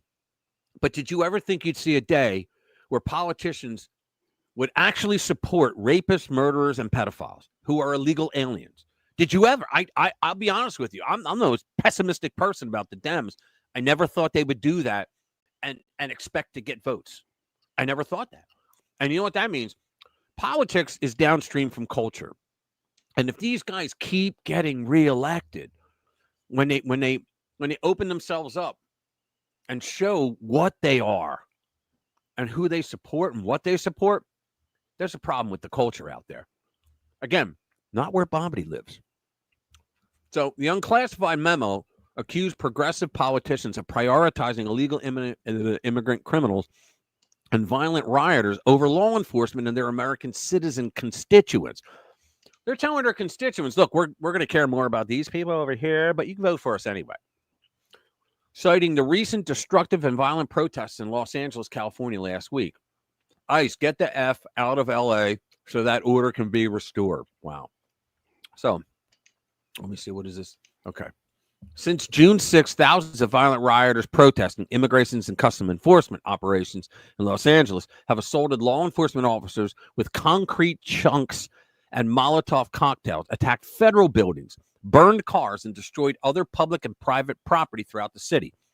The leaked memo read. Still, open borders politicians have consistently defended, excused, and denied the violence. The DHS accused the leftist politicians of attempting to blame the lawless protests on ICE. I was like, tell me, I see a little bit of Michael Jackson in there, don't you? Hee. Don't you? Leftist slander law. She needs one glove. I know. Think about that, guys. Hee. You know, I'd like to see her moonwalk. Anyway, no, I wouldn't. Leftists slander law enforcement, lie about Trump policies, and praise illegal aliens. The memo continued. The department's internal document listed several Democratic politicians, former Vice President Kamala Harris, who, remember, guys, during the St. George Floyd riots, she gave a shout out to this organization that was taking donations to let the violent rioters get out early, paying their bail. And when she responded to it, she said no. She goes, I was supporting getting peaceful protesters out. And I tweeted her, which she obviously didn't see, but I said, wait a minute. Peaceful protesters don't get arrested. Only violent rioters do. You don't arrest them. People have the right to peacefully protest. They don't get arrested. Well, some people did. Yeah, fine. But that money was overwhelmingly going toward rioters to get out. Governor Gavin Newsom, Los Angeles Mayor Karen Bass, Senator Chris Murphy of Connecticut, and Representatives Alexandria Ocasio-Pinto Santa Maria Cortez of New York and Maxine Waters, low IQ Maxine of California. Additionally, it referred to Representative Norma Torres of California, but mistakenly listed her as Yvette Torres. Okay. The DHS included quotes from each of the individuals to support its claims that the politicians put Americans last by defending. All right, Harris is quoted, demonstrations in defense of our immigrant neighbors have been overwhelmingly peaceful. Really? These are people holding the Mexican flag. They're demonstrating against ICE, and they're holding the American flag. Again, the irony. So if you love Mexico so much that you're going to hold up the Mexican flag, then what are you complaining about getting a free bus ride down to Mexico, going back to the land that you love so much that you'll hold up a flag? The memo noted that Newsom, during his July 10th address to California, said Trump's administration is pushing mass deportations, indiscriminately targeting hardworking immigrant families. It's a lie, regardless of their roots or risk. What's happening right now is very different than anything we've seen before. Yeah, what's happening is different because you have a president that believes in law and order. And you know what else this does? This tells all those people, again, that were on, they were on the fence and they figured, yeah, I'm going to vote for Trump. They are actually seeing now that all the lawfare that they threw at Trump, that it has to be lawfare because he really is a law and order president when you think about it. Here you go. Bass said, stop the raids. There is a real fear in Los Angeles right now. There should be. Parents, workers, grandparents, young people, all illegal aliens who don't belong here, scared to go out about their daily lives. Good. We want them scared because we're scared of them. We are a city of immigrants. Washington is attacking our people, our neighborhoods, and our economy. No, they're not. They're going after illegal aliens who have a final order of deportation. That's what they're doing. Murphy said, this is a moment where we have to be on the streets all over the country. President Trump is trying to turn a protest that is pretty small into something that involves an even bigger confrontation. Yeah, okay. Now, we got to do Cortez. Pretty small. Yeah. Reference the map you showed earlier. Oh, yeah. Oh, I know. Let's go over the pretty small. There it is. That's very small. Like, look at all the California stuff. Now, it was really in L.A., right? I think it's the largest city, isn't it? It's like the largest city. They have more people in the county of L.A. than in, like, I think 23 other states. They found it. That's a good question, Anglo. It is the richest and the poorest at the same time. You think, how the hell could that be? Because you have the Hollywood wealth and you have a lot of businesses out there, like high-tech stuff. But then you also have like regular people that can't afford to buy a home anymore. And a lot of people went without work. Look, everybody always, and I'm going to piss off some people in here who I love that are from California, but everybody says, oh, California is such a beautiful state. No, it isn't. The weather's beautiful. What, 72 degrees and sunny every day? I'll take that, right? But the progressives have made it a very ugly state. Go through San Francisco sometime. The homeless problem there. Go through LA, the homeless problem. You go through LA, and LA, I mean, I think you can drive for an hour through that city and not even be towards the end of it, right? It's so big. But there are many, many sections that you wouldn't want to walk through even during the daytime. Let me see. Detained a black U.S. citizen in L.A. about an hour ago. First time without the Insurrection Act being declared. Yeah. Washington, D.C. is surrounding the counties of Virginia. Yeah. There is. There's a lot.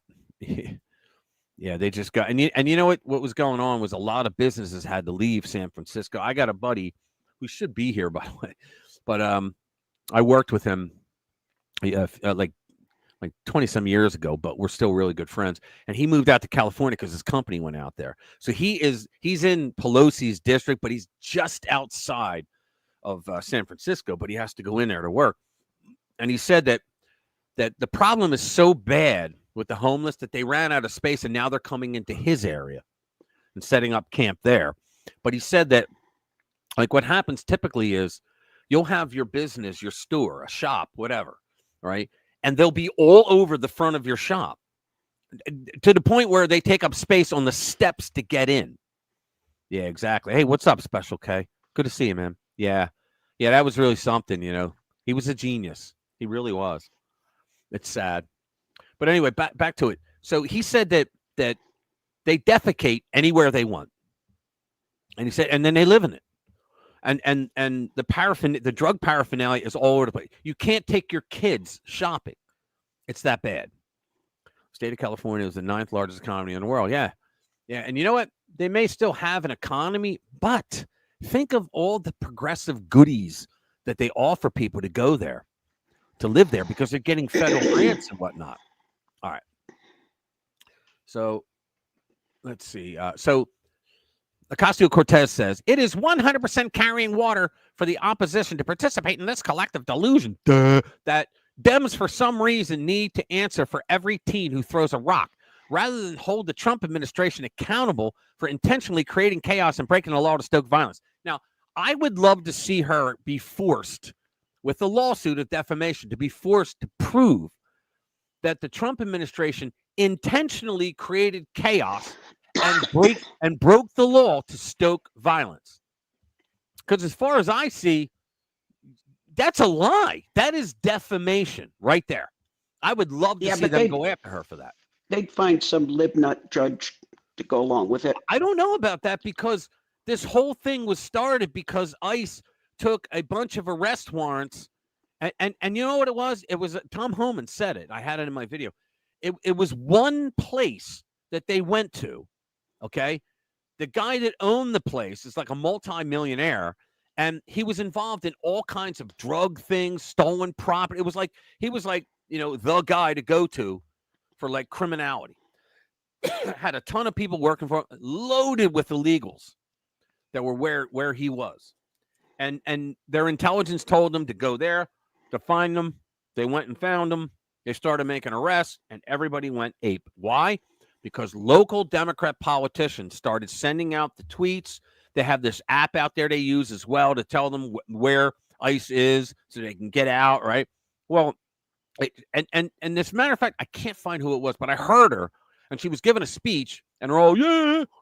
And she said, and every time that we find out that ICE is going to do a raid, we're gonna put out those tweets. We're gonna put out the notices on whatever app and all that, and we're gonna come out of the woodwork, and we're going to protest, meaning we're gonna riot, because we're gonna show those ICE people that they can't be here. They're legitimately saying that. And then they complain that Trump's not telling them, well, he didn't even tell us that he was coming in. Well, why would he? What is the point? It's like Vietnam. You broadcast what hill you're going to go to through the UN, and you expect them to be there or to not double the amount of troops that you're taking it. It's like they expect the federal government to have to tell them they're going after ICE. Why wouldn't that? Well, they're not doing anything to American citizens. They're going after people that shouldn't be here that have criminal records. That's what they're doing. But you can't tell a libnut that. The beauty is, guys, Americans are waking up to this crap. They're waking up and they're not putting up with it. They're just not. Let me say, that was a really interesting question. Hey, thank you, everybody. And thank you, Angela. Thank you, brother. Yeah, well, I'm gonna be on 42's show on the end of the month Saturday. So you guys, I hope you're there. I know you guys are there every week. But I hope you're there a couple weeks from now. So I'll be on that. It's always fun. I like watching his live streams because I always learn something. My family's from that neck of the woods, and from the UK and all. And I always learn something about, he always has something cool on history. Even if he's just talking and he starts mentioning things, and here I am Googling, I'm like, oh, wow, that's pretty cool. I like learning about everything that's going on over there. Let's say an account called LA Scanners was doxing ICE whereabouts. Exactly. This is what they do. Calling the ID. Yeah, they would take him out in a minute. But you know what? I was talking to my son. My son is part of the #1 infantry unit in the Army right now. He's with the 1st Cav. And he was a sniper, but then he was also a Bradley guy because he's a sergeant now. And he would jump in a Bradley and they'd take you out to the spot that needed. He'd get his guys out and he'd take it down and come back. So I was saying to him, well, what do you think about these guys? And my son does not brag about anything. He's not that way. I am, but he's not that way. Hey, Commander, what's up, brother? Good to see you, man. And so what he told me, he goes, I said, yeah, because they got these weapons, they got these things. He goes, Dad, we would take them out in like 2 hours. He goes, they would be done. He goes, these guys act all badass and all, and he goes, they're not. He goes, some of them may be former military and all. He goes, but if you had the actual army, he goes, especially us, he goes, if we went in there, he goes, I'm confident that we would take them out in no time. But he goes, but posse comitatus. I was like, yeah, well, there you go. So let's go to the next one. Now we're up top. So Are we gone back up top? Yep. Rubio. Let's do the Rubio. I'm going to skip the Israeli stuff because everybody knows about it now. Yeah, the only thing, it's interesting to think about. It's like we're going to do another news story. They had to do something, but it's like, oh my God. Oh yeah, I know. We're going to do another news story. This will be the last one, I promise. But go ahead. This is a no-win situation for them. Oh, I know. And we're just waiting for the Middle East war to merge with the Ukraine war. There we go. Yeah, exactly. All right, so let me pull this up. This is Kurt Schlichter again, who I like a lot. On the upside, Gavin Newsom is toast. Sure, Los Angeles is a burning wasteland where communist agitators and third world peasant invaders loot and pillage with the tacit approval of California's Democrat overlords, while the regime media describes the chaos as a joyous, peaceful, and spontaneous manifestation of anger at President Trump for daring to enforce duly enacted laws. But there is an upside. Every cloud has a silver lining, and in this case, the silver lines are running through the pristily pampered hairstyle of Governor Gavin Newsom. The best part of all, the recent brick tossing, Mexican flag waving, and Apple Store looting is that this ridiculous man now has absolutely zero chance of ever being president. Exactly. Yeah, you think? Exactly. Yeah, there's too many more reasonable people. And I know we look at the numbers in the last 2 elections, but there's just too many more reasonable people that would go, if he can't handle Los Angeles, right? He really wants to be president, and his wanting is the alpha and omega of the rationale for his doing so. Gavin Newsom is not only an empty suit, he's barely a suit at all. He's not just unaccomplished, he's negatively accomplished. He managed to take San Francisco, an open sewer masquerading as a city, even before he became mayor, and made it worse. Then he took California, the formerly great Golden State that was already sliding to the bottom of the slippery slope under Democrat supermajorities, when he took over and made it worse. How much worse? Hordes of ravenous hobos wander California's streets, littering them with needles and their droppings. Criminals pilfer our stores, invade our homes, and terrify our citizens. Schools teach kids they can switch genders, but not how to read. Big companies and productive individuals are blowing this popsicle stand. With 12% of America's population, California has about 33 1/3 of its welfare bums. Oh, and what's his state's gross incompetence hasn't gotten burned down by wildfires will get burned down by his state's coddling of semi-human savages. But hey, the weather can be fantastic. Now, I didn't read this. What did I say earlier? The weather's great, but they turned it into an ugly state. So, of course, he wants to be president. The buffoon promises to do the same for the United States of America. What a campaign slogan. America, let me do for you what I did for California. And he's basically saying that, not those words, but I saw a video of him the other day. Well, California is where everybody wants to come. And I'm like, oh, good Lord. It's like a backwoods hillbilly touting his canoe trip guide services with a 5-star Yelp review from Ned Beatty. You got a purty mouth. Yeah, okay. Everybody saw the movie. Yeah, right? I think this is a ready-made Republican. If he did get the Democrat nomination, this is a ready-made ad. All you'd need to show is a bunch of pictures. Him talking. Oh, yeah. Of what's going on in Los Angeles. Right, but then also you can talking as well. But yeah, like he wants to be commander in chief. Look what he said against ICE. And against the Marines. Show pictures of Los Angeles burning, side by side with him saying he wants to do for America what he did for California, and show California burning. Yep. On paper, show pictures of the homeless on San Francisco streets. Well, you know what? A lot of people hear about it, but in what they call flyover country, they don't actually see it. And today, something doesn't happen unless you actually see it. There's a photo or a video. And so you're right. They should show that. We should show it now, even though we're not campaigning. On paper, Gavin Newsom should be a serious Democrat contender. He's no genius, but at least he's not a senile human eggplant, putting him far ahead of the last Democrat president. He is frequently able to construct coherent sentences and does not break down in spasms of bizarre cackling, putting him far ahead of the last Democrat nominee. Can you imagine that's what we had? All right. He has a resume listing important jobs, which seems impressive if you don't investigate how well he did them. He's got money and a lot of rich friends, so he can pay for a run. He's shiny and good looking, kind of like a political Patrick Bateman. He's definitely not deep, but he could probably go for an hour discoursing on his morning skincare regimen.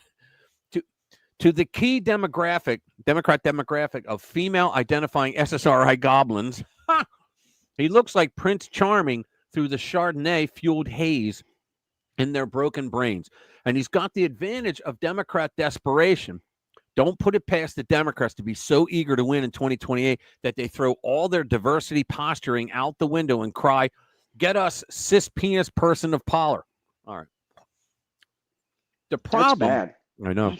The problem is that he's bad at his job, and he doesn't even seem to like it. Whenever you see Gavin Newsom in gov mode, you get the impression that he'd rather be anywhere else doing anything else.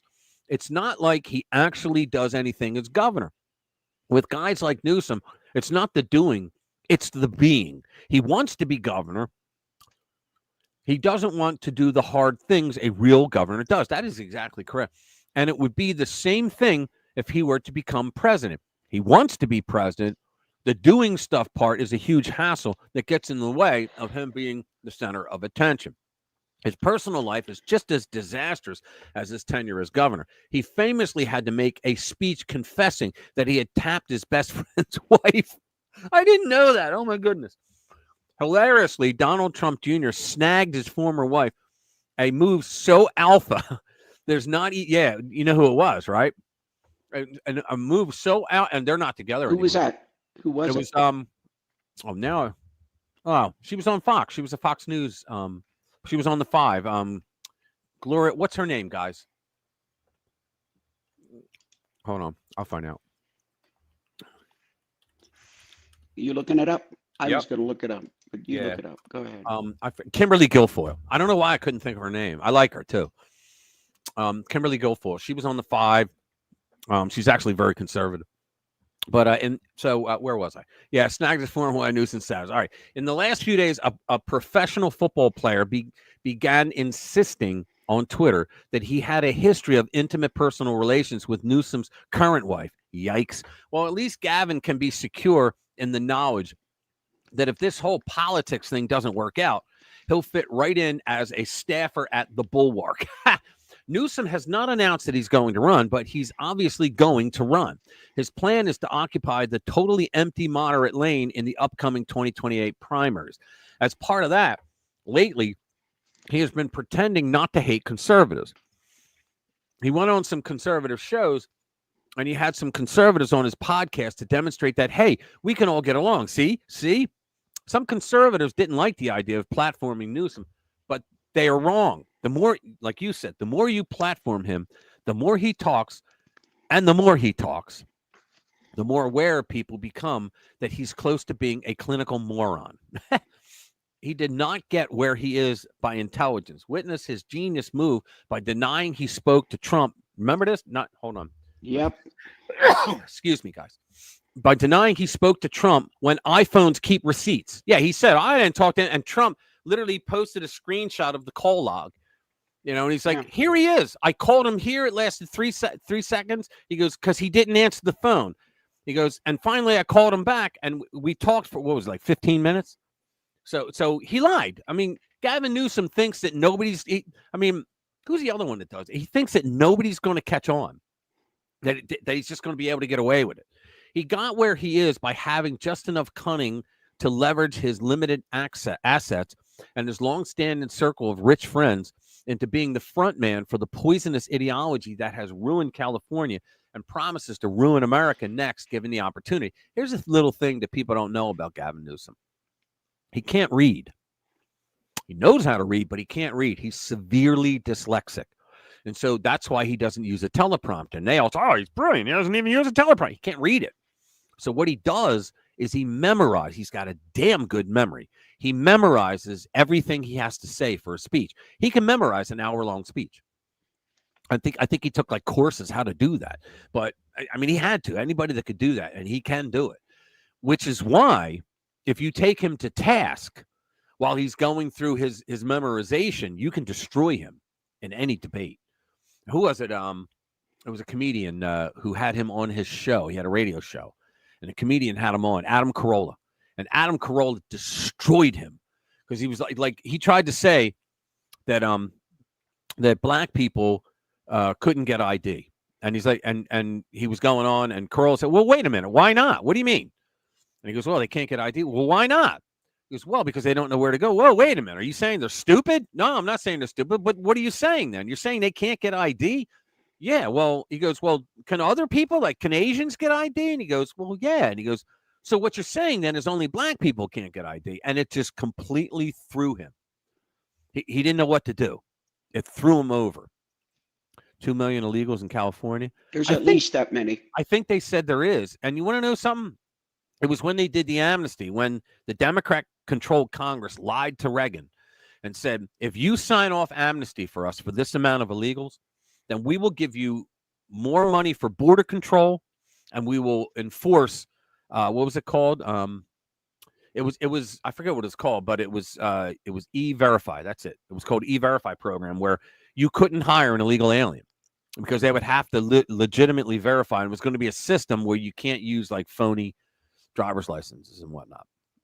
Let's see, Fetterman next. Yeah, I could see that. There you go. Yeah, but you know, that's what happened. But he actually memorizes everything, and you could really screw him up. And so JD could really mess with him. All right. But America, despite the presence of so many idiots on the dismal side of the bell curve, is not going to fall for this guy. If presiding over such disasters as the high-speed train to nowhere, right, they got all those billions of dollars and they haven't laid an ounce of track. Years in the making. Well, they have laid some track.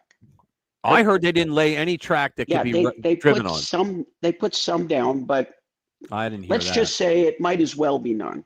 Yeah, I didn't hear that. I heard that they didn't lay a single ounce of track. I had heard that they put some, but I believe you. I believe you. If you know the amount that they actually put down for what they put down. I mean, put it this way: for what they put down, it's a 0% contribution to the overall concept. Yeah, so you got to ask what happened to the money. All right, if presiding, no, you don't have to ask. I know. If presiding over such disasters as the high-speed train to nowhere, the crisping of Pacific Palisades, and the pooping of the city by the bay are not enough to repel voters, the riots in Los Angeles will be. Imagine if he runs for president and somehow wins the nomination. A thought that's a grave indictment of the Democrats' current underwhelming bench. He currently looks completely impotent in the face of Donald Trump, much like his son stole his gal. That Donald stole the Gav's National Guard Infantry Brigade. That's funny. Every single Republican ad, like you said, every single Republican ad is going to show that guy on the motorcycle in front of the line of police cars with smoke and flames in the background, waving the flag of Mexico. Exactly. The choice is clear, and very few people outside of the coastal cities and the college campuses are going to choose an America dominated by militant illegals over an America that belongs to Americans. He wants to blame Trump for the riots in his state, but it's not Trump's job to make sure Los Angeles doesn't go to hell. That's the best line I've heard in all of this. I'll read it again. He wants to blame Trump for the riots in his state, but it's not Trump's job to make sure Los Angeles doesn't go to hell.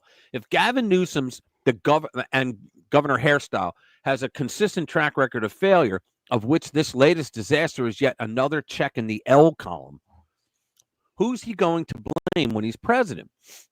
There may be a sign on the Resolute desk reading, "The buck stops here," but Gavin Newsom won't be sitting there. He'll be out having dinner at the French Laundry like he did when all the rest of us peasants were locked in our houses, lest you catch a cold. So this is how it ends for Gavin Newsom. As usual, Trump managed to grab the 80% side of an 80-20 issue, whether uppity peasant invaders from global hellholes should be allowed to run rampant on our streets versus whether we should kiss their collective heinies and give them free stuff. In contrast, Gavin Newsom has managed only to grab himself and stand there looking stupid. But in fairness, his hair is fantastic. Kurt's always good for a laugh, and he's right. He's just spot on right.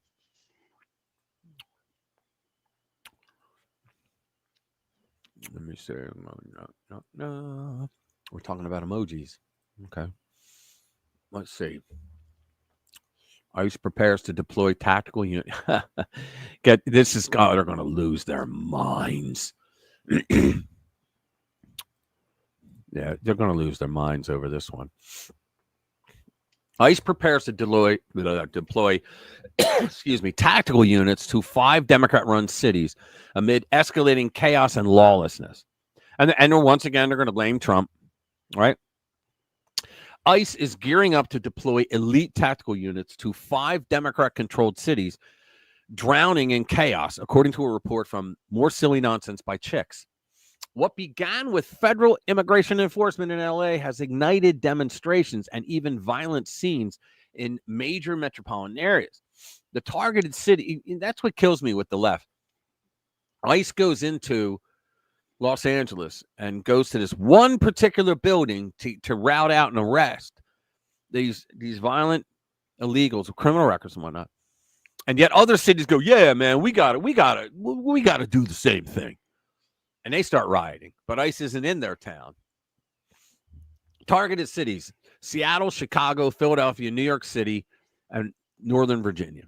All sanctuary strongholds where local leaders have long thumbed their noses at federal authority, shielding criminal illegal aliens while lawlessness festers. The announcement comes as Los Angeles, another Democrat-run disaster zone, spirals into anarchy following ICE raids.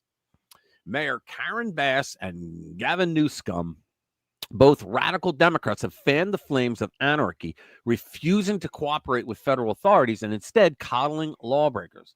Newsom even had the audacity to challenge President Trump to arrest me.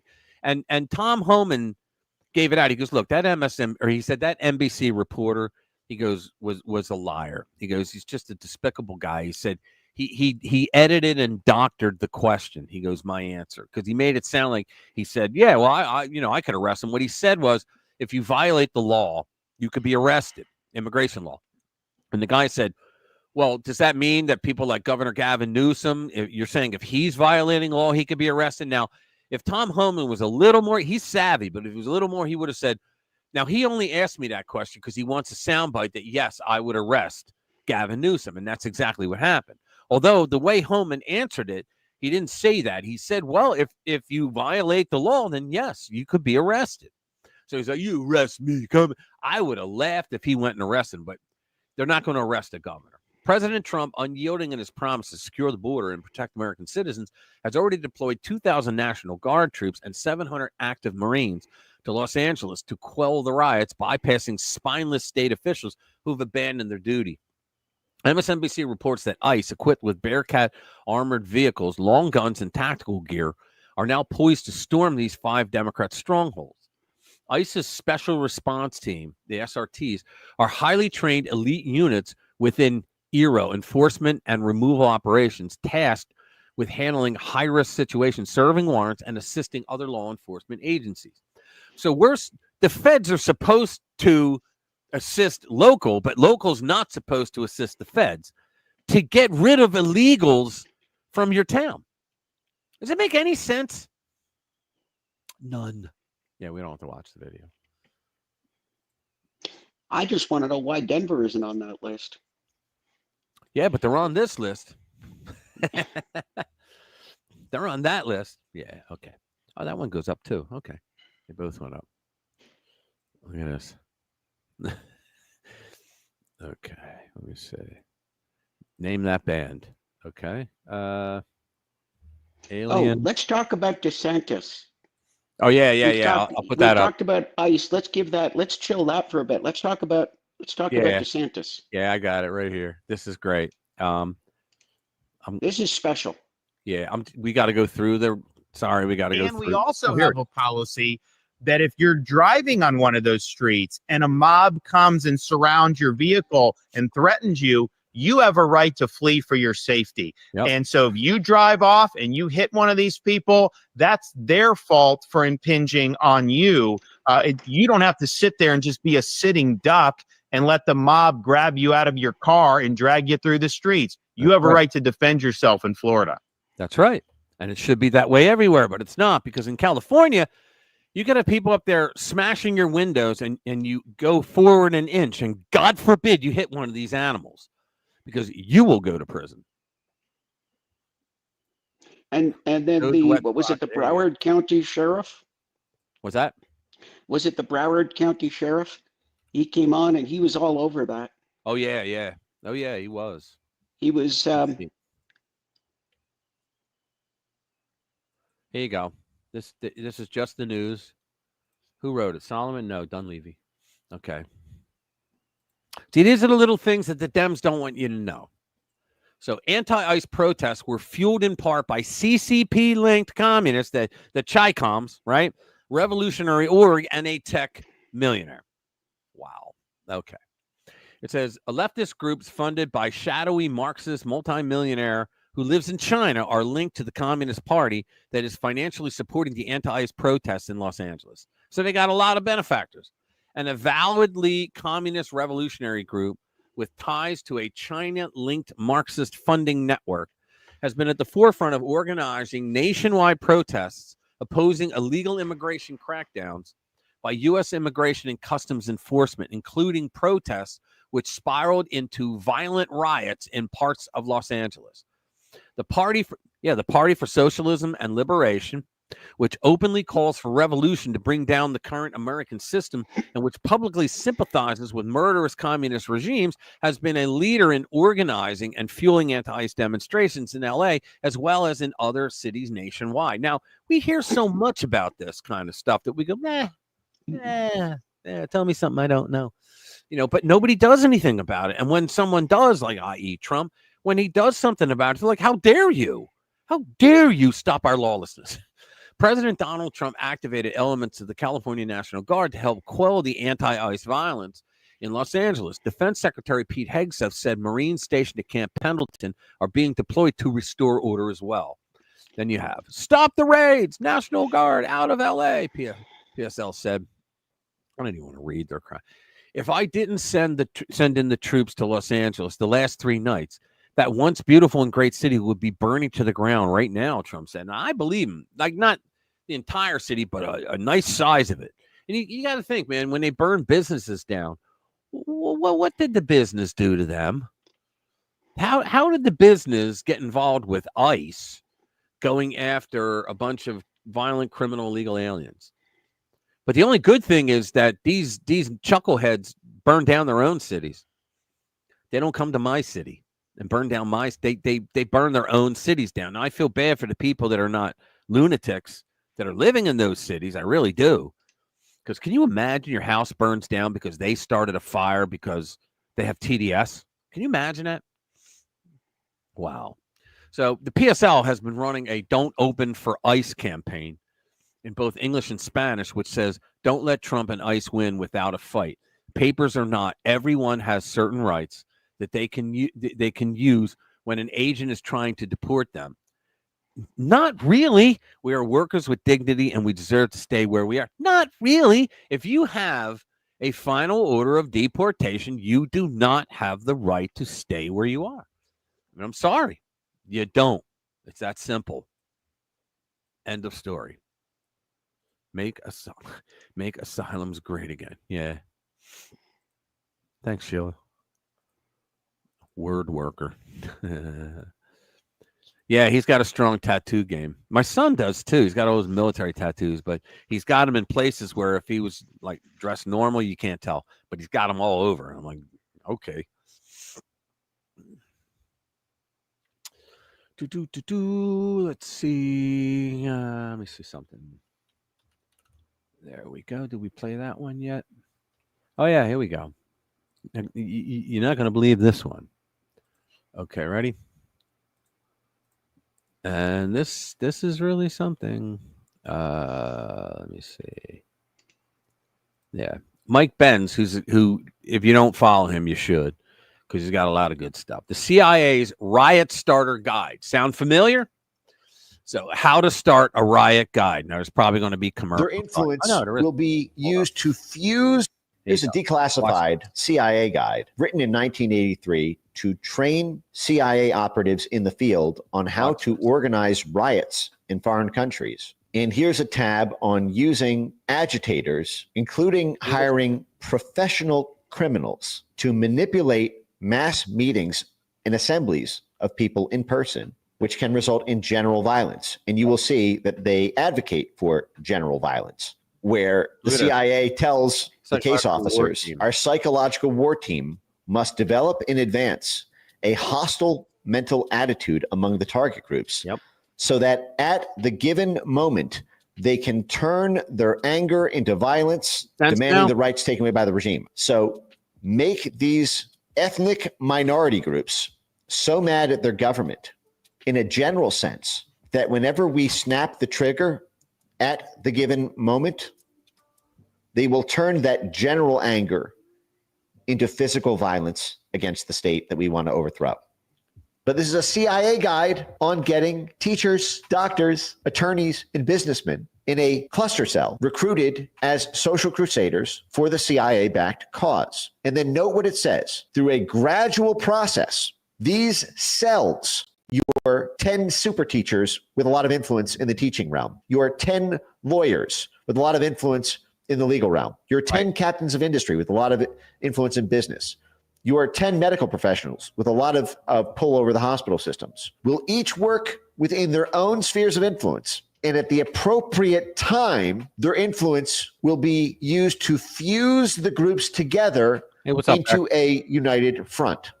Using the tactics of a force of 200 to 300 agitators, one can create a demonstration in which 10,000 to 20,000 could take part. All we need are 200 back channels, 200 human assets that we've capacity built, and we can get 20,000 people to commit a violent riot in a fury. Look when that was written, guys.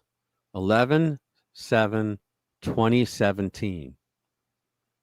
Trump was president.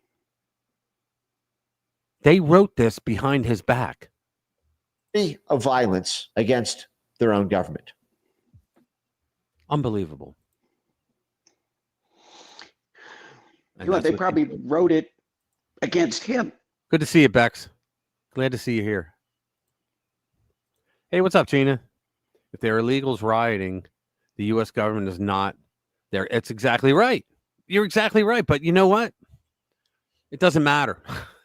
They think a lot of these people and a lot of the politicians on the left are saying they have constitutional rights. They have some constitutional rights because we lend them to people who are here. But I don't think, like, you have a bunch of people who are not citizens but are here legally. They're going through the process to become a citizen. They got permanent residence status. Okay, so I mean, they're not a problem. 9 out of 10 of them, because they went through the process.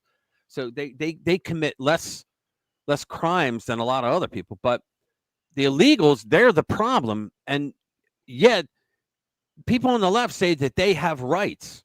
They really don't. They have the right to get the heck out of here. That's what they have the right for.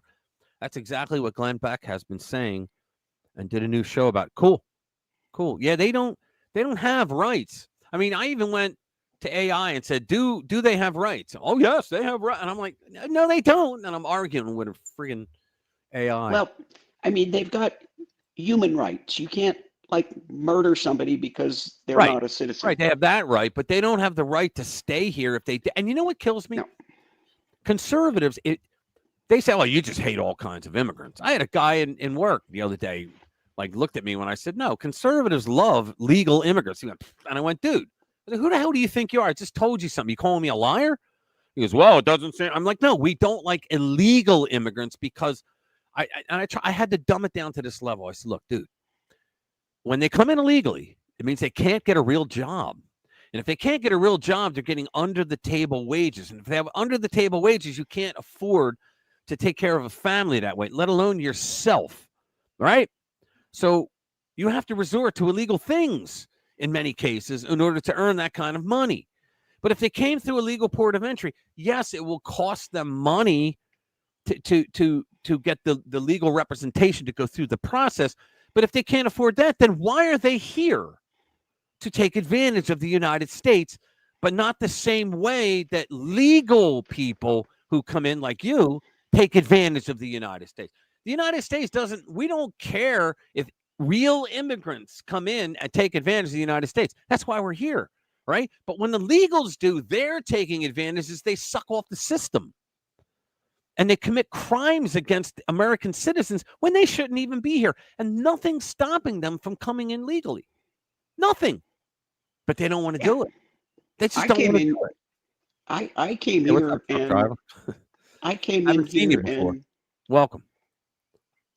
Yeah, I came here legally and took advantage of the system. I'm fully happy to admit it. I went through, a waiting period and a lot of energy, money, and applications, and I came here and I fully took advantage of the positive aspects of this country, and I worked, kept a lot more of my money than I would have in Canada. And it worked for you, didn't it? And, here I am.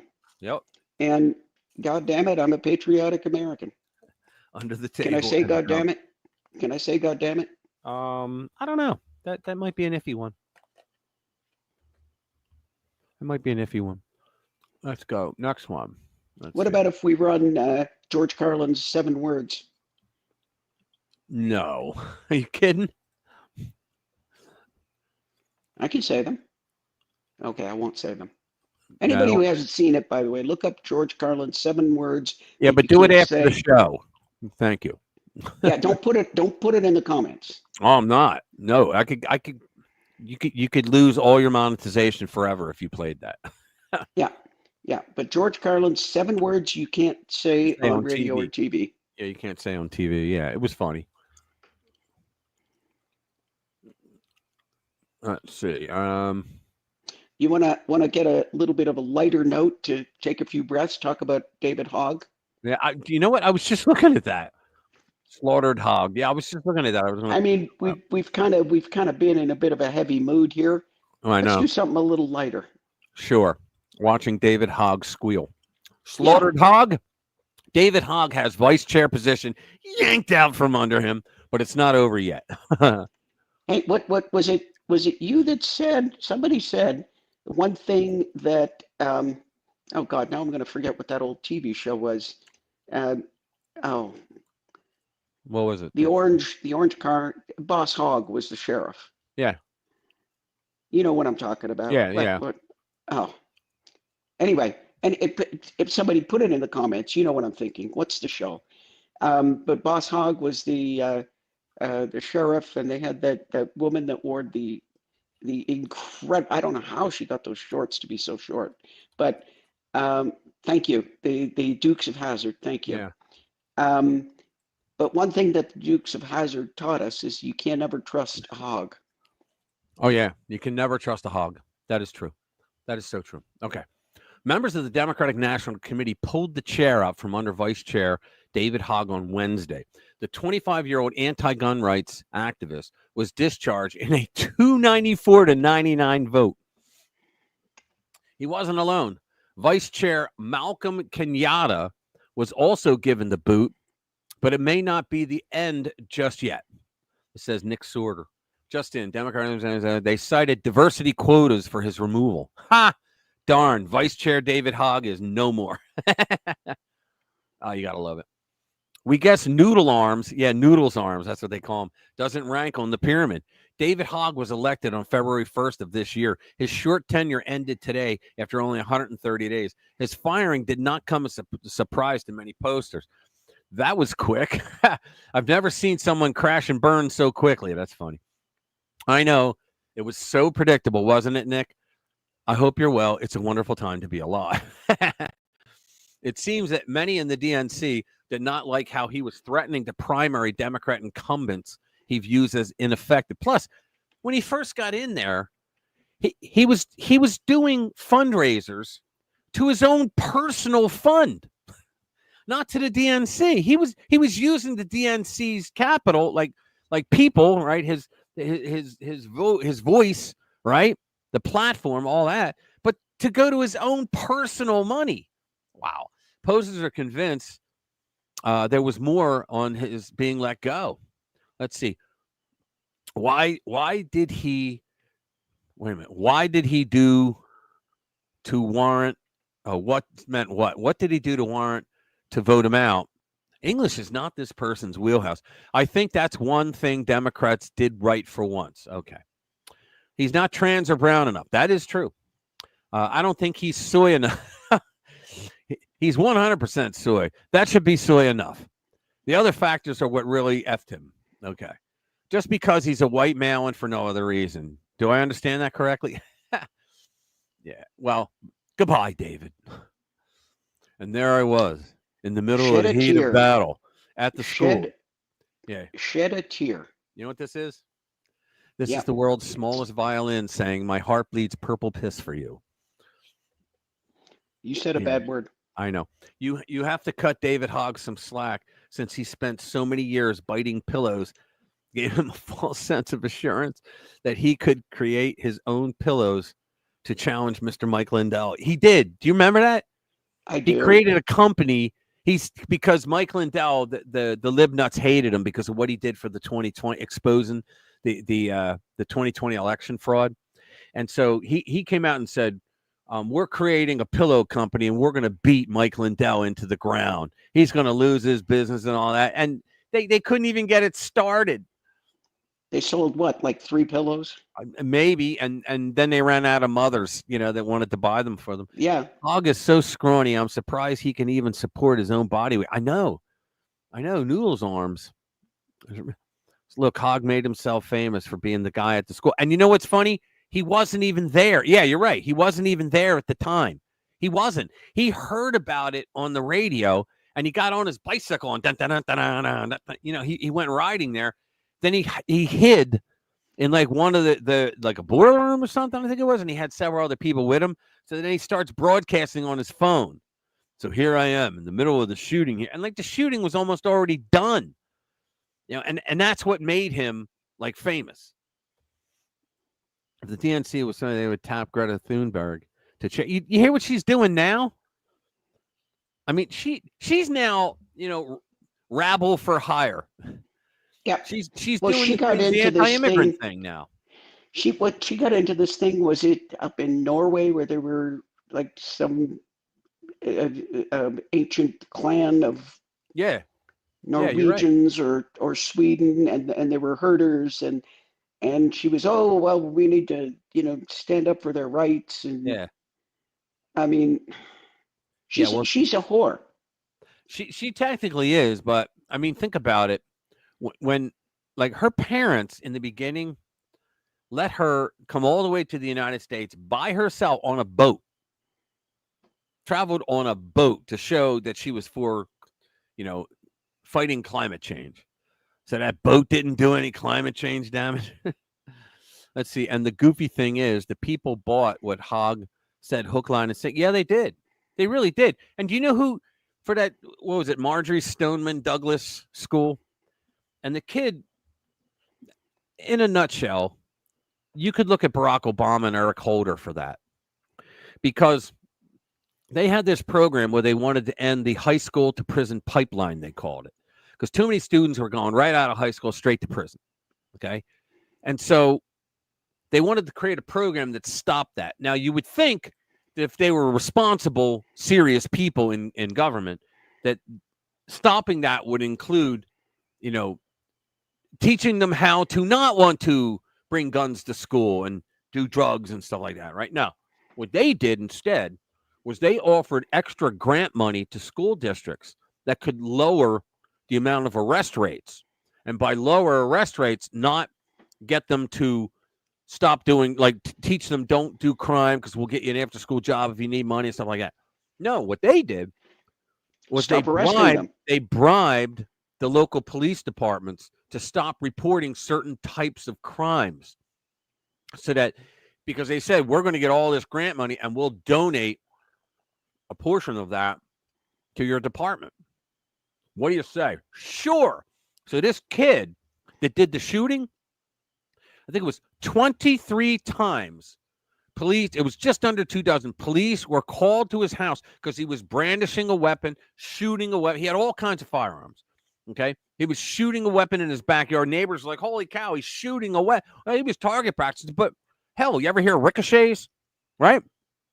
So the cops went there, and because of this rule, they said, well, nobody got hurt, so we're not gonna file charges.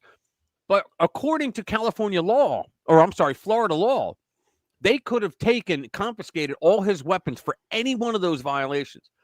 But then they said later on, they felt that they would have had to charge him, and they couldn't because they were ordered not to for all those things. So this kid would have either been in juvie hall, or he just wouldn't have had any guns, and he wouldn't have been able to get any guns. And he was 17 years old, I think, at the time. How did he get all those guns? He wasn't legal to buy them. You had to be 18. So you can look, and so that was that Broward County or the one above it? I forget, but the county below that one then said, hey, how'd you get all that grant money? And they said, well, Eric Holder's giving grants out if you do this, and here's how we did it. You could do it too. And they both started doing it. So then you had crimes galore going on because the police were not arresting them. Crazy. But no, it was Trump's fault. He had a cam. How about something with John Kennedy? I love John Kennedy. You got a story here on him. He savages dem leaders. Yeah. Yep. Dem leaders. Let me see. I don't think there's. Well, there might be a video. We'll find it when we get there. Hang on, let's go. Yeah, John Kennedy's pretty good. Yeah, I What? like John Kennedy. Senator John Kennedy savages Dem leaders over riots in his special way. Let's see if we can get the video. Yeah, here it is. Okay. I don't think this situation is especially complicated. You don't need to be an astrophysicist to figure it out. We've got a wolf problem in Los Angeles. Yep. They're not peaceful protesters. They're wolves. They're hurting people. They're destroying property. So you say, well, where's the governor? Well, the governor is a sheep. He'll tell you, I'm a sheep. He's a sheep in sheep's clothing. He thinks cops are a bigger problem than criminals. Yep. So then you say, well, where's the mayor of Los Angeles? Maybe she can stop it. She's brain dead. Well, she's a sheep too. More sheep is not going to solve the wolf problem. So the federal government sent in troops, and we're stopping the wolf problem. A better night, and tonight will be better still. It's not hard to figure out to me, and I think this is what I think most Americans are looking at this and going, stop the wolves. And a lot of them are thinking, you know, nobody's talking about it, but who's going to pay for all this? Yep. You know, who's going to pay for all this destruction? Are we going to get the bill? Probably. Of course we will. We always do. We always do. Who else is going to do it? We always got to pay for that, which is why. Okay. I think Trump and Elon, they called a truce. Trump really said, I don't really have anything to say to him. But Elon pulled all the tweets and all that. But you still have to give him credit for bringing his people in and finding all that fraud away. And I think today or yesterday was one of the first Doge things got codified. So we will get that money back. Good. Yeah, he's from I hadn't heard Louisiana. that. Here's something I am very interested in. What's that? This woke gender studies student. How can you be in the 11th year of college? Yeah, that's what it said. I know. Well, some people took the lifetime plan. Yeah, I'm really fascinated. You know, remember the old Doonesbury comic strip? Yep. Remember there was one character there. He was living in fear because if he took one more credit in any field, he would graduate with a degree in something. Yep. So yeah. He didn't know what to do. Oh yeah. All right, here we go. But yeah, I think that'd be fascinating. I'd like to see that story. Want to read that one? Here we go. Yeah, Daily Mail. Woke gender studies student who's now in her 11th year of college is terrified Trump will deport her. 11 years and she could be deported. Come on. A graduate student. Let me pump it up a little. Make it bigger. All right. A graduate student fears she won't be able to complete her 11th year of college in America because President Donald Trump might deport her. Well, now that you brought attention to yourself. Oh, sorry. Sideline. Look, a squirrel. Think about this. They're now complaining, saying he said that he was only going to go after violent criminal illegals. He's deporting them. Tom Homan, when he was asked that question a couple of months ago at the beginning, he said, look, we are targeting violent criminals with records that are illegals and shouldn't be here that have final deportation orders. Said, however, if they're hanging around illegal aliens that aren't violent criminals, but they're illegals, we're going to snatch them up too. We're not going to let them go. You know, so now they're saying, well, you broke your own rules. I'm like, wait a minute. It was like 3 weeks ago, the Trump administration announced that we are now going to include people who are illegal aliens but didn't commit a crime. Well, but they also said if these cities would work with us, we would just take the criminal illegals out of their jails instead of having to go into the communities. And oh, by the way, when we go into communities and arrest the guy we're looking for, if there's another bunch of guys there with him that are illegals, we're going to arrest them too. Yeah, that's what I just said. Tom Homan said that. Yeah, that's what Tom Homan said. Yeah. So the fact is, by doing this, they're making it worse for illegal immigrants. There you go. Oriette D'Angelo, a doctoral student studying Spanish and gender, women and sexual studies at the University of Iowa.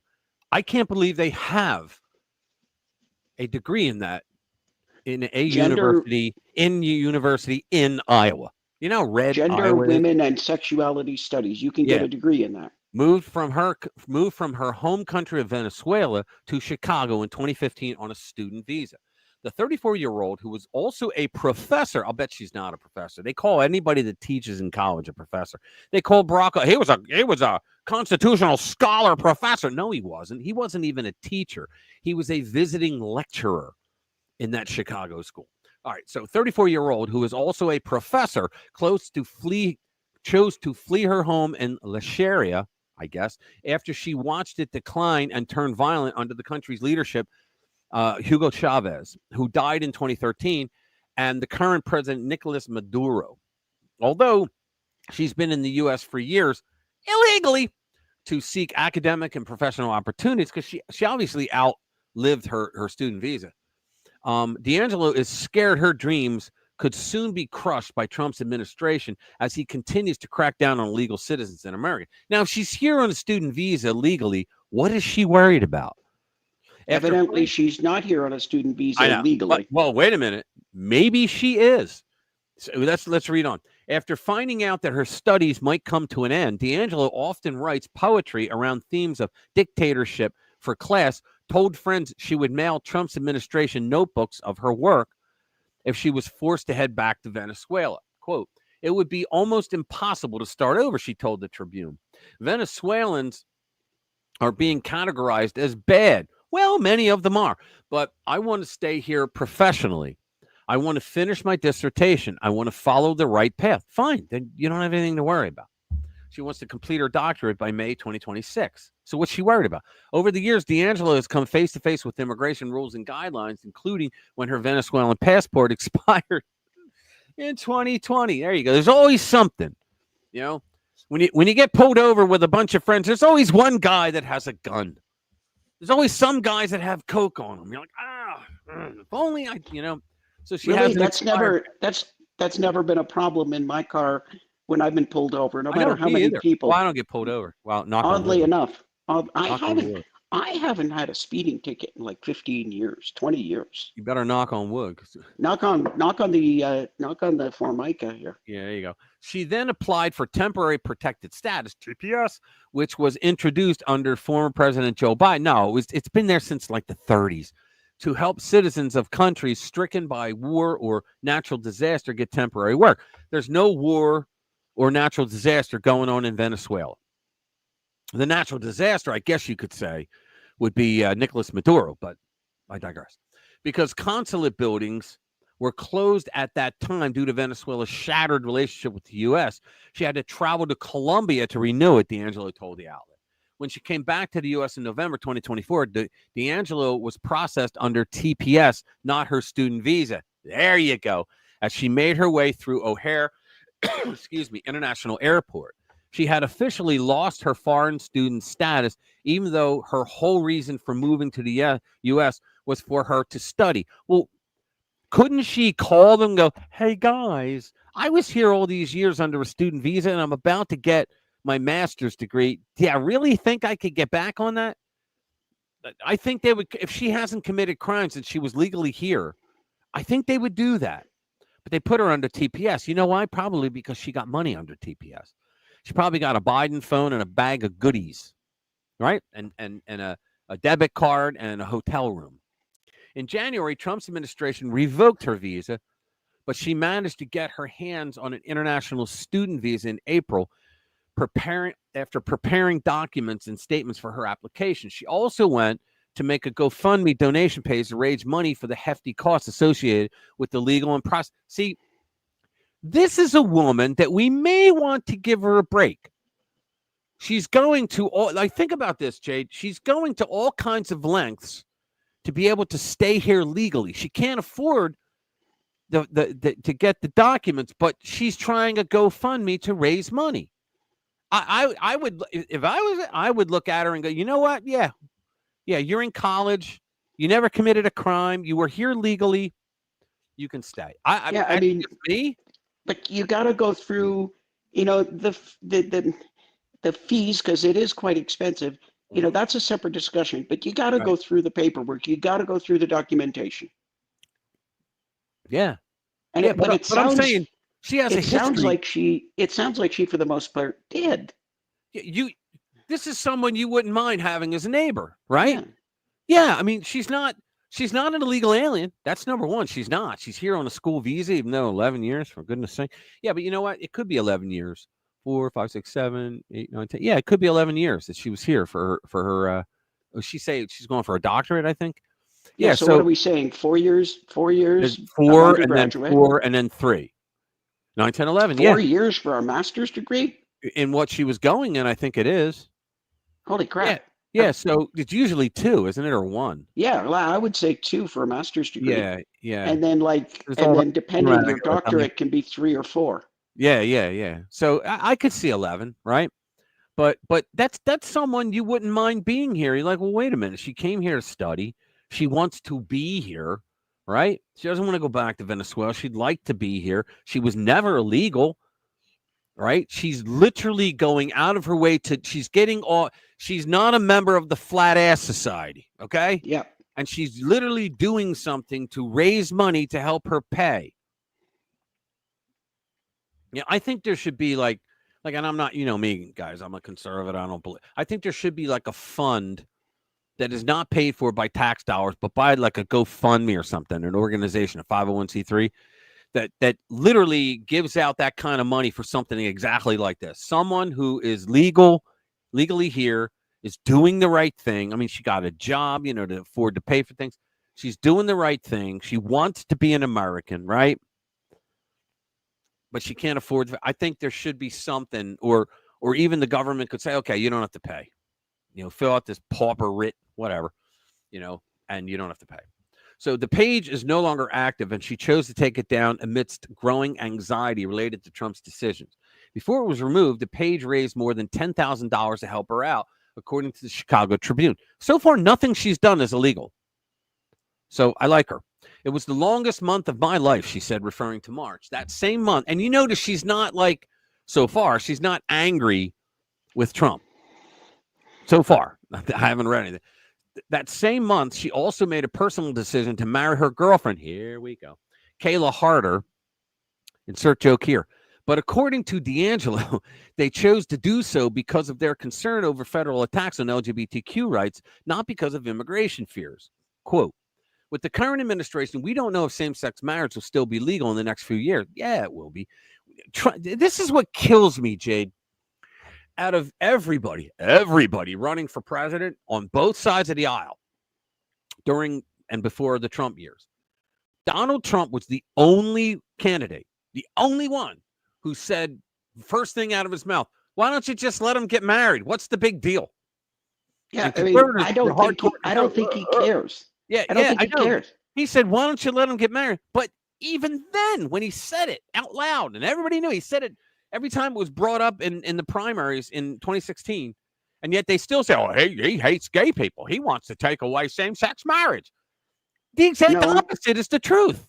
No, it's the same thing as like him not denouncing the white supremacists, the white supremacists and Nazis. And every time he's sitting there, and it's almost this bad. He's sitting with a reporter, and he says, "I denounced them," and then like he said, "How many times do I have to denounce it before you people stop asking me?" Yeah, exactly. And they never asked anyone else. Throw something in there. Special K said something about how long is it for a doctor?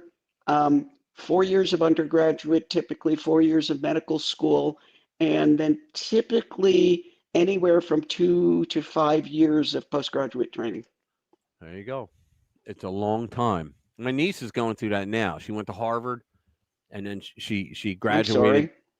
Yeah, I know. She studied. Well, she wants to be a heart surgeon, I believe, or a cardiologist. Well, no, I think she in the end, that's what she was going for. But actually, in the end, I think she said she wanted to be a general practitioner, family, or a pediatrician. I'm like, why? You went to Harvard, and now I think for the last 2 years she's been in Baltimore and doing something on the effects of drugs and alcohol on the human brain. All right, But she's doing that, I think, just to get into another program back at, I think she's going back to Harvard Medical. And she's going to go there. And she's going to be a cardiologist. She's going to have a good life. So good. But yeah, I know. She was there during what was her name? Something Gay. She was the president. Claudine Gay. Claudine Gay. Yeah. The woman that stole her life. Yeah. Illegal woke PhDs. The serial plagiarist. Yeah, that's what she was. The same month, here we go. We read that. With the money she raised, D'Angelo went on to submit an application for her international student status. And by mid-April, she was approved by the U.S. citizenship and immigrant. Good. Thinking she was out of the woods for a bit, D'Angelo, I still like her. So much for us conservatives hating gay people, right? I still like the girl. She's done nothing wrong so far. Thinking she was out of the woods for a bit, D'Angelo quickly realized her fight was not over. Just about a month after she received her new status, the U.S. State Department temporarily paused interviews abroad for foreign citizens applying for student visas. Survival mode is not over. Even though I have my student status back, I'm really not safe. How? Last week, Trump suspended Harvard University's foreign student visa program, banning any illegal immigrants from studying at the Ivy League. It's because they abused the heck out of it. That's why. TPS is no more in the U.S. as the Supreme Court gave Trump the green light in May to strip it away from 350,000 Venezuelan migrants in a bid to speed up mass deportations. He then went on to sign another executive order announcing a travel ban on 12 countries. We don't even need to know that. The order also specified that citizens of Burundi, Cuba, Laos, Sierra Leone, Togo, and Turkmenistan and Venezuela will be partially restricted from traveling, removing access to all immigrant visas and several non-immigrant travel options. Okay. Now she fears that funding for her program might be cut and she will have no choice but to head back to the South American country. Now that would suck, because she doesn't like it there, and who would? People were eating animals from the zoos. I read 2 stories, and they were, because they were starving. She's become cautious about what she posts online, as Trump's administration has vowed to keep a watchful eye on illegal migrants, but she's not illegal. Talking down about America on social media. Why is she upset? There's got to be some other thing here that we're going to find out, because why is she so upset keeping a watchful eye on illegal migrants? She's not illegal. If you're here on a student visa, now he took away TPS and all that, but she's still not illegal. D'Angelo also worries her heavily tattooed arms could put her in danger, as the current administration, along with other aspects, have been used as a signal to officials deporting migrants. It's getting very real, she said, adding that poetry is one of the things that has kept her. Oh, good Lord. Okay, do you have gang tattoos? Yeah, yes, really. No. Yeah, exactly. Yes, no. Check one. Yeah. Do you have tattoos over your knuckles? Do you have superimposed on the screen words?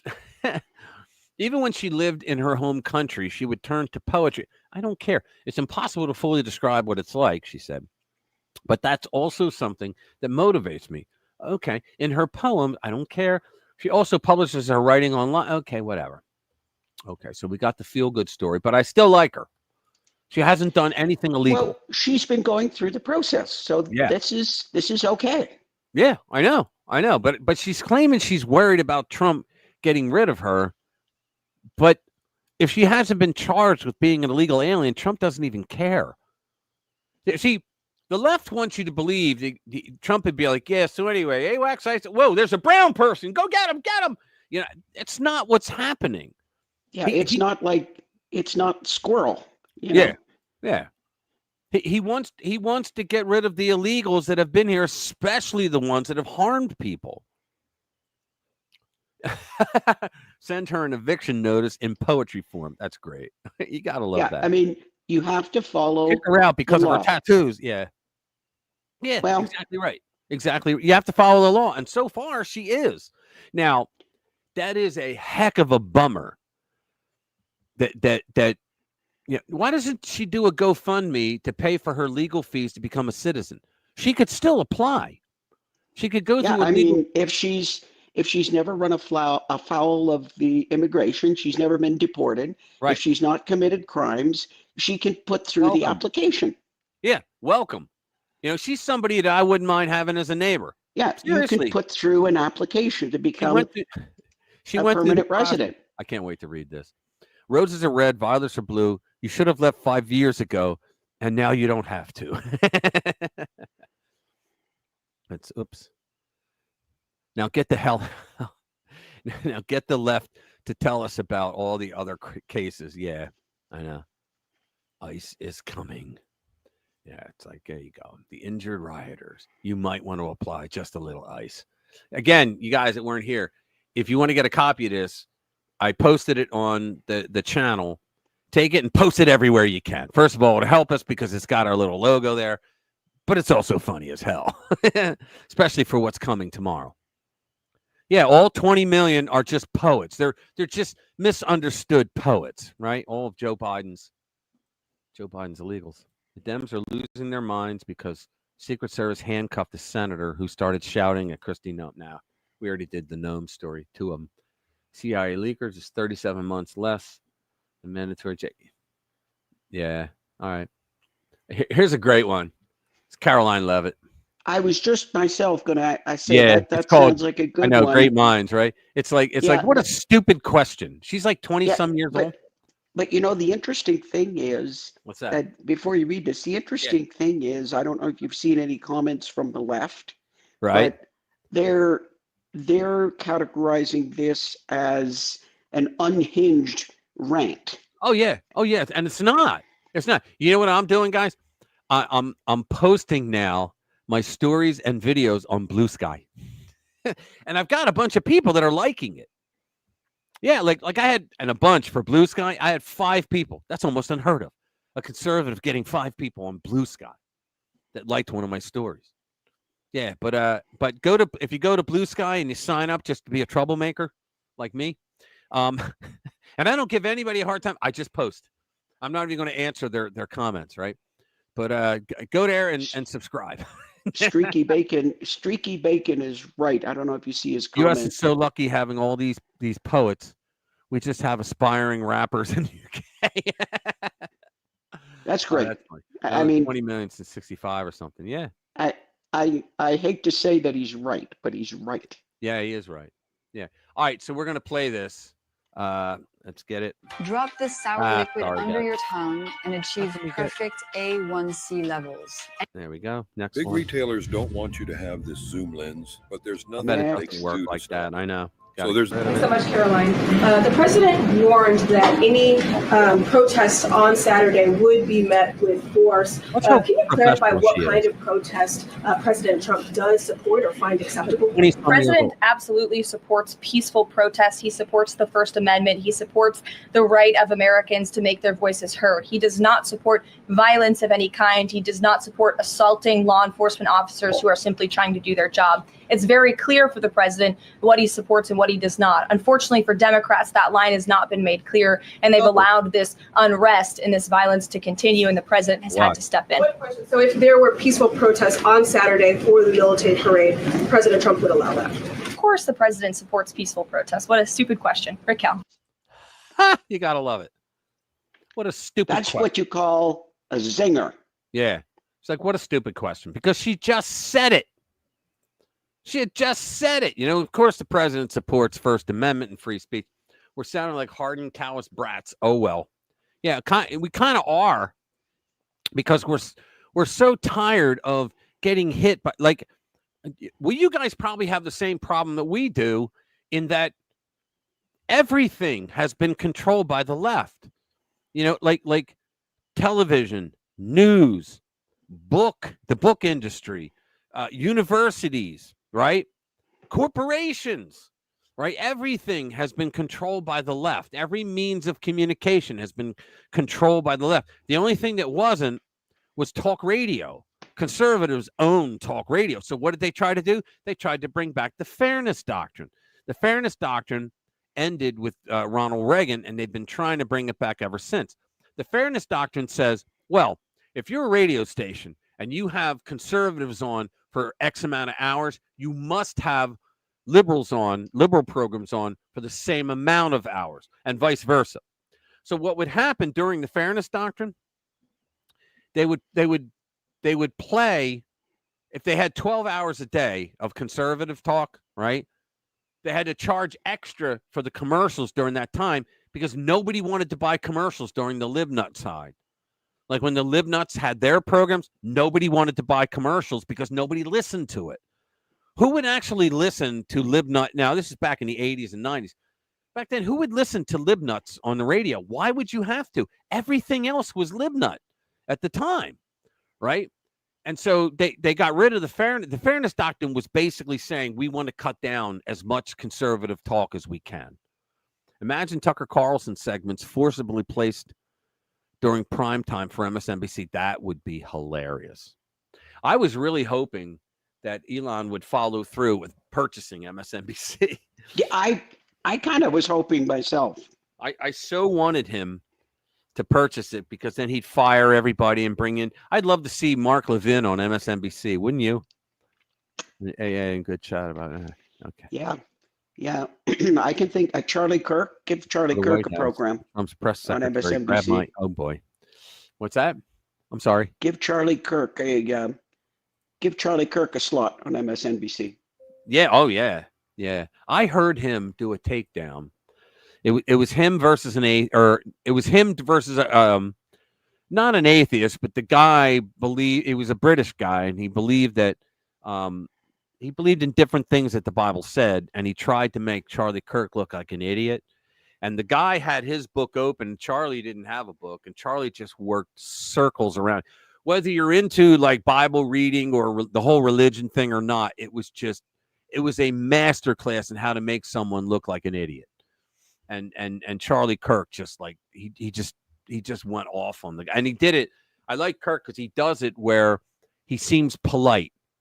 He's like a Brit, you know. They could call you an effing a-hole, and they're being very polite about it when they do it. That's what he's like. That's one thing that's one thing that we like about Trump. Trump is a rock. Look at how he's gone through all of the attacks from the left. This recent spat with Elon.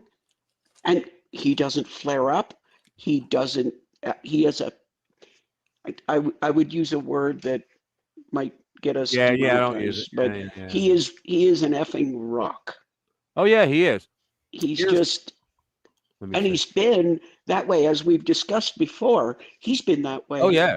For 50 years. Oh yeah, I know. When he was on with, what was it? Some of the I think it was The View when it first. Yeah, hold on. He was on one of those shows. I think he's been on with Oprah, and he's been on The View, and they loved him at that time. Oh yeah, they loved him. And you hear him talk, and they say, "Well, you know what? What would you do?" And he says, "Well, you know, I don't think I would really run for president, but you know, this is what I did." And you know what? Yeah, he's been saying the same thing for like 40 years. He's a freaking rock.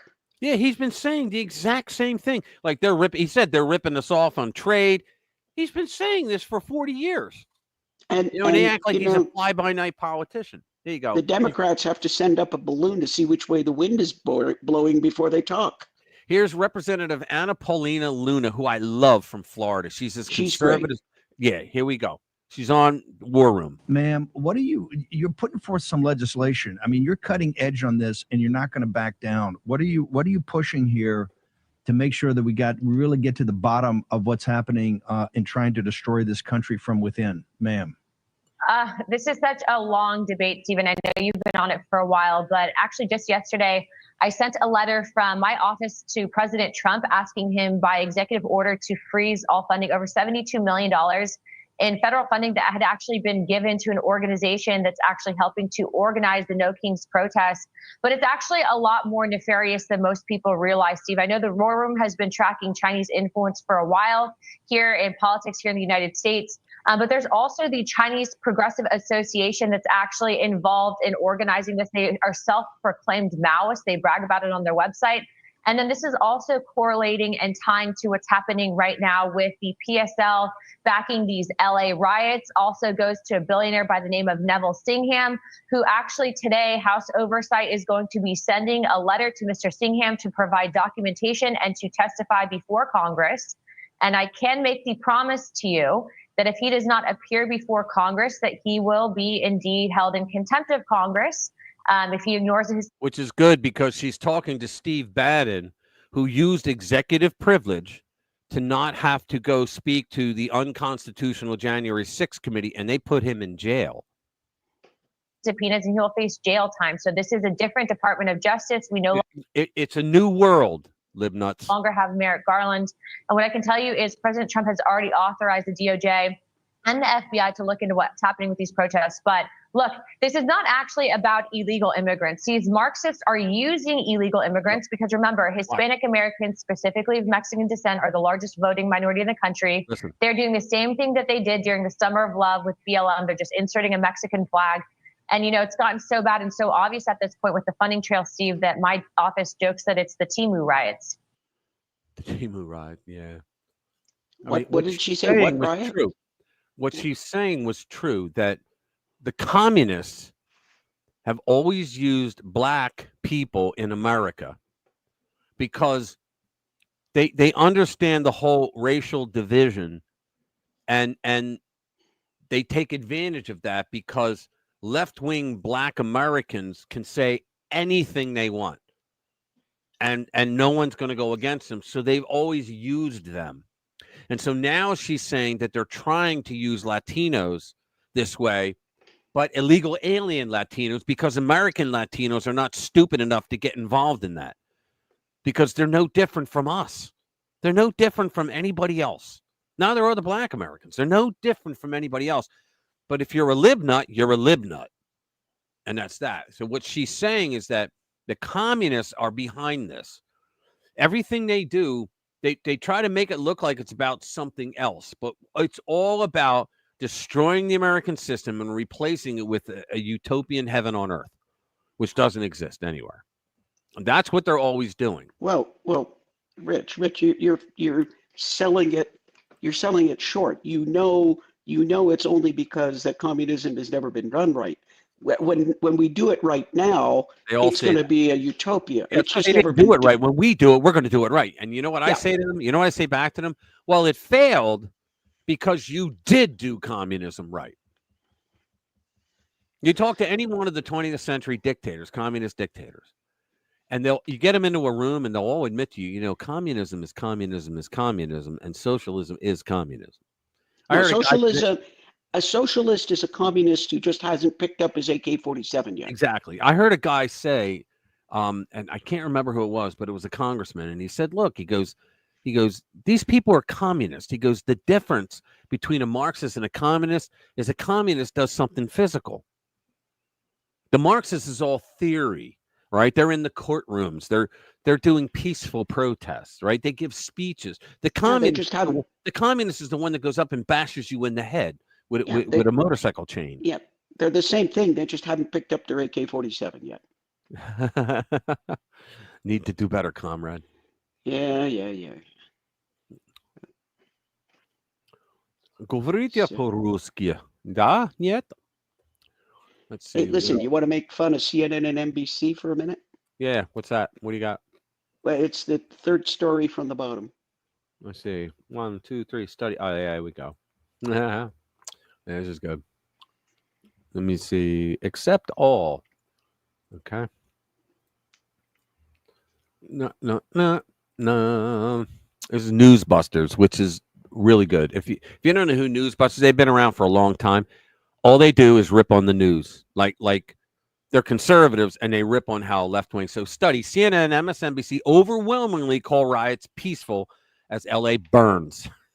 Left-wing cable networks, CNN and MSNBC, have spent the past week serving as public relations officials for the anti-ICE riots in Los Angeles, California. Both networks have almost exclusively described the turmoil as peaceful, while taking great pains to downplay or outright dismiss the chaos and violence. MRC analysts looked at all the coverage on CNN and MSNBC from June 7th through June 11 that aired between 5 a.m. and 11:59 p.m. Eastern Time, finding 211 instances in which anchors, guests, or reporters described the riots in LA as peaceful or some permutation thereof, details below. CNN was responsible for 123 such utterances. Boy, they got to step it up. I mean, MSNBC is beating them in those ratings. While MSNBC aired, the remaining 88. Okay, so it was combined 211. Okay. So then MSNBC has to step it up. Over the weekend of June 7, both networks invited on a cavalcade of Democratic officials from California, offering them a free platform to allege that the unfolding riots were mostly peaceful. How can a riot be mostly peaceful? What they're trying to say is, wow, it's just a few people, you know. Now, whenever a Republican does anything, and we don't riot, right? But I mean, one time in our lifetimes, right? January 6th. But and what did they try to do on January 6th? Even then, they tried to say that everybody that voted for Trump was at that riot and we were about to kill them. That's what they do. But here, this is the mostly peaceful. It's the exact opposite. They tried to minimize. But, you know, tell that to people that die during these things. By Sunday, June 8th, many of the journalists themselves had begun repeating those same claims, even as images of looted stores and torched cars appeared on screen. That was like during St. George Floyd with the building fire behind. But they told me, Rich, that they're just breaking into the Nike store because their kids are starving and they need the food. I know. Reporters, and they believe that. Reporters attempted to justify their claims by arbitrarily separating the peaceful and violent members of the same crowd.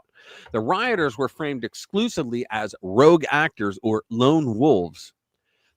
There's over 2,000 lone wolves in this neighborhood, and there was never any suggestion they might share a common cause with the nonviolent individuals accompanying them.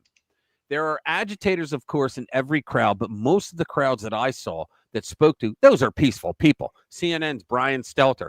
The intention, it seems, is to lump in violent rioters and peaceful protesters. Then you have Aaron Burnett. There were some incidents of violence. There were specific individuals involved in that. By and large, peaceful protest. Yeah, okay. Conversely, there was also no, and they didn't report on the violent part. That's the only thing they said about the violent part. Oh, it was mostly peaceful. All right. Conversely, there was also no instance in which a reporter on either network acknowledged that the National Guard and Marines had been mobilized exclusively to address the violent elements of the crowd. There were numerous complaints about the use of military force against peaceful protesters, but nobody bothered to suggest that perhaps that mobilization would not have been necessary if the situation truly had remained peaceful. Plus, the lie is that the military came in and that they started going head to head against these rioters. No, they didn't. Then they said, well, they were going door to door to help capture illegal. No, they were standing as sentries. Like I said earlier, if you guys weren't here, they would have an apartment complex in LA, and ICE had 7,000 warrants to execute. Right? They had a lot of warrants. Right? So the military would form a wall around the building so that the lunatics couldn't get in, so that when ICE went in, they were able to do their job without worrying about, thousands of them climbing up the stairs and going after them. And that's all it was. They didn't help with anybody going. So here we go. Nicole Wallace. Donald Trump referred to those peaceful protesters exercising their First Amendment rights as insurrectionists. Well, when you are attacking police officers, yeah. Donald Trump, here we go. Chris Hayes. This guy's such a dope. Donald Trump can try to turn the military into a partisan tool, mobilizing the National Guard and even the Marines against peaceful protesters. Yeah, okay. Like that's what he was doing. By Monday, June 9, these networks had fully adopted a strategy of downplaying any of the violence that occurred by reminding viewers that the majority of protesters had been peaceful. And yet, in truth, the majority of the people at January 6th were peaceful. Was it like, I heard 10,000 people were there. I heard 10 times that much, but I'll go with 10,000. So if 450 people out of 10,000 people, and they said they were all rioters, they just said the riot. They didn't even say that. They just said, oh, they all rioted. Come on. Everybody knows that they're full of crap. But it's always good to hear other people point it out. Yeah, it's amazing. It is just not? amazing. But you know, it's the old propaganda. Hey, what's up, Chris? Good to see you. It's the old propaganda philosophy. You make a lie big enough and repeat it often enough, and people will believe it. Yeah, I know. Well, that's the old Nazi thing. I could read you the quote from Goebbels. Joseph Goebbels. Yeah. I can read you the whole Yeah, quote. go ahead. Go ahead. Okay, let me get it. 10 seconds here. Hold on.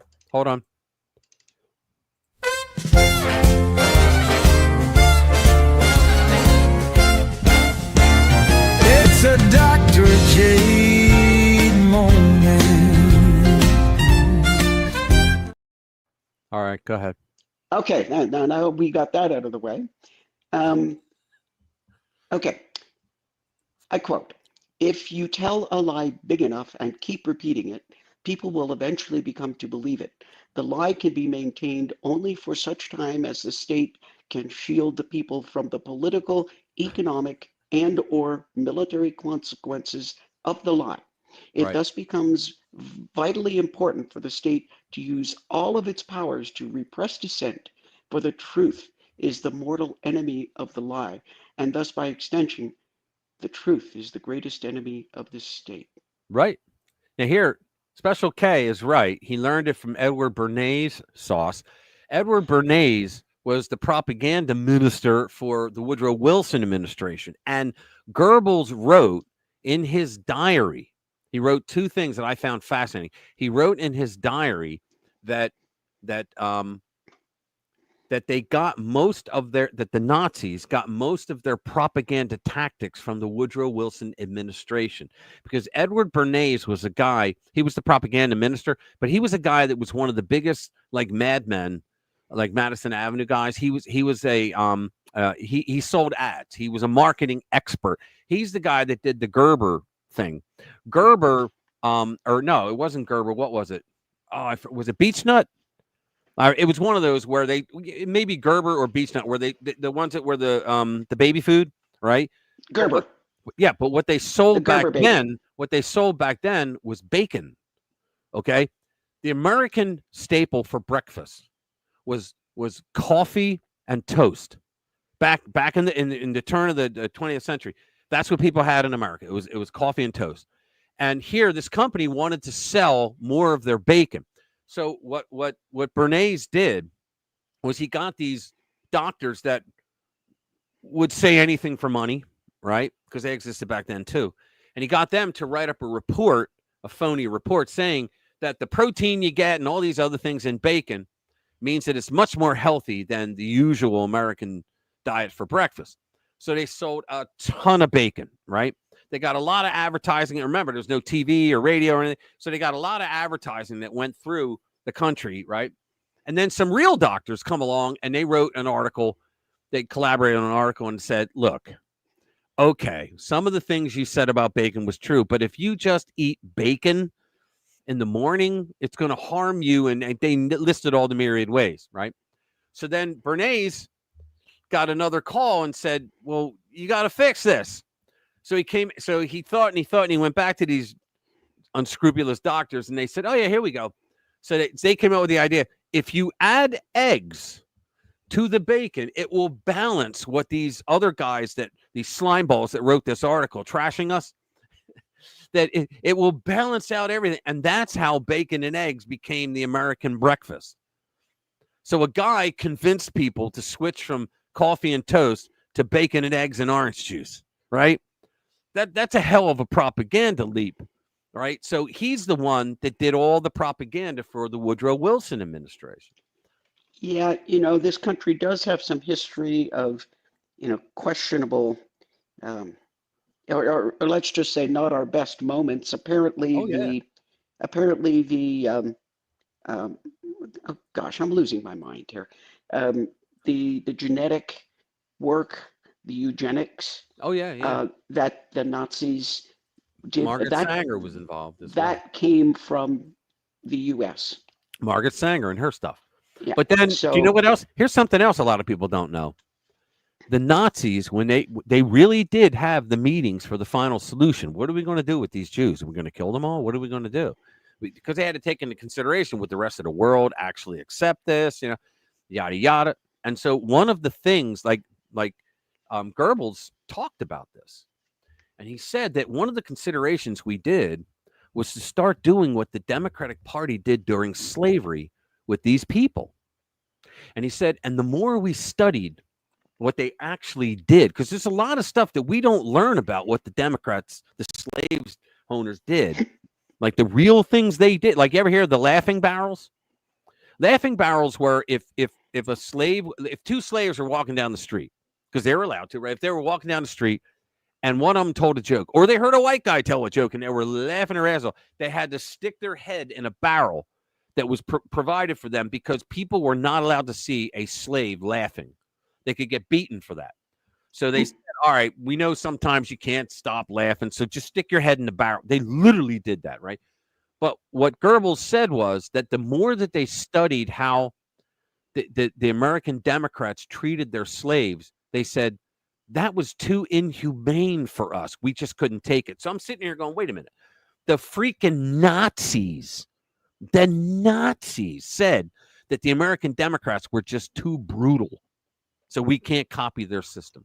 Yeah, there's some things in our history in this country of which we should not be proud. But the other thing is, are you old enough to remember commercials of doctors, and they're out there and I like to smoke a cigarette after dinner. It helps my digestion. You remember those? Yeah, Lucky Strike. And what was it? Remember the cowboy, the Marlboro Man?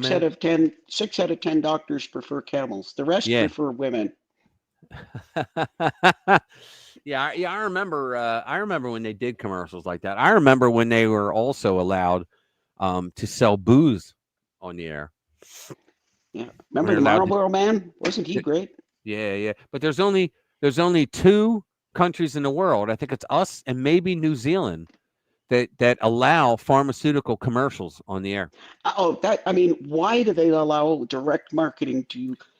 Oh, there's an answer for that. I did a story on that. And I did a video because of the money. Because if you were to take away that pharmaceutical money that goes towards commercials on networks, the networks would go out of business. There's that much money that goes in, and so every now and then, to justify it, they put a commercial out. But the commercial, now think about this, guys. This is true. The commercial is not to sell the drug. Like, I don't know if anybody would go, "Oh, Paxil, yeah, I got to talk to my doctor about that." No, they don't give a rat's behind about that. What they're doing is, because they'll pay 6 times the amount of what they'll normally get for that time slot, that minute time slot. What they're doing is they're buying silence, so that the networks, every network had a news division, right? ABC, NBC, CBS, so that those networks would not do real reporting on all the crap that they were doing to the American people with all these drugs. That's what was behind it. You see, when Canada banned cigarette companies from sponsoring public events, the best jazz festival in the world collapsed. I'll bet, too. If a rhetorical question is asked and someone answers it, was it really rhetorical? This is my contribution to the tree falling forest and no one is around. But I think the answer to that was, if a tree falls in the forest and no one's around, does it make a noise? No, it does not, because the definition of a noise is something that is heard. So I think that question has been answered.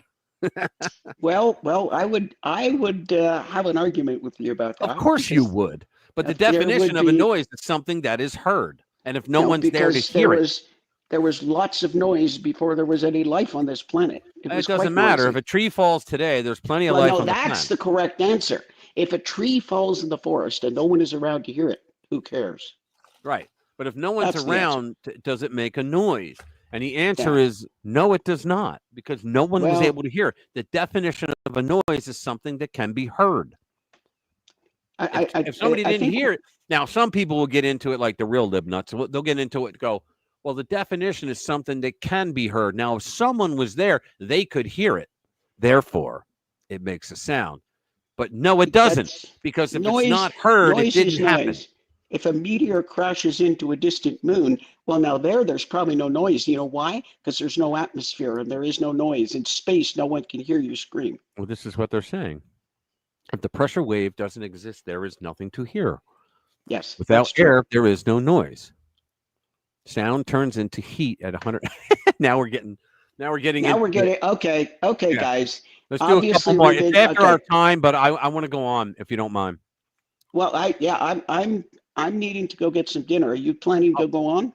Yeah, I'm gonna go on for a little bit. Yeah, if you're gonna take off, you can come back if we're still here. I don't know how long you're going to be gone, but I was going to say, how long are you going to be running? I don't know, half hour, maybe another hour. You guys wanted me to continue for another hour? Yeah, let's have a poll. Come on, chime in, everyone. I think I need to go get some dinner. If you want us to continue, put a Y. Yeah, in the comments, please. Yes or something. Just put a Y. I don't see anything. Don says, "Wait." So nobody wants us to go. Is real. No one wants us to continue. Real. Okay. I think 3 hours. I think we saved the rest of this for next week.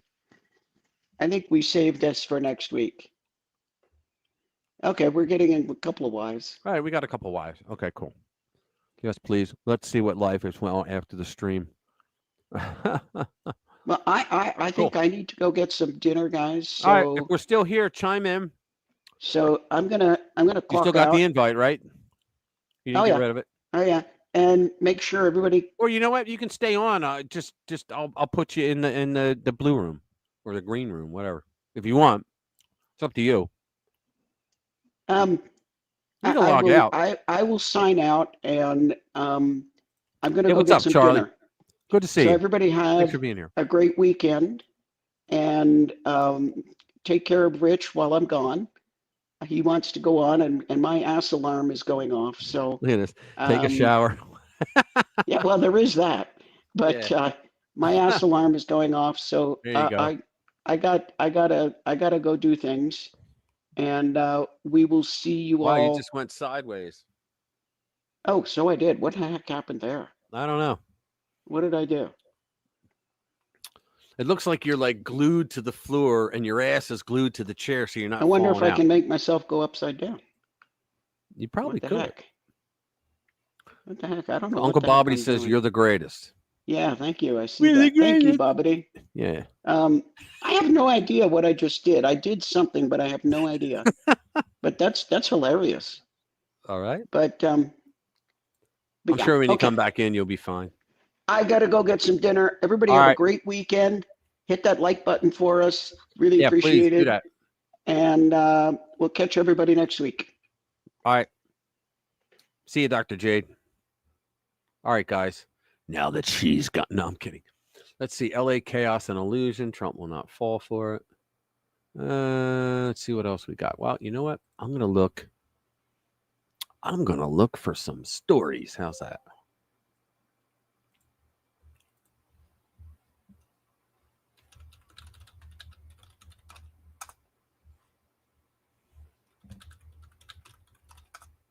Okay. Antonio Brown, one for attempted sole survivor air crash, describes terrifying escape. Hold on.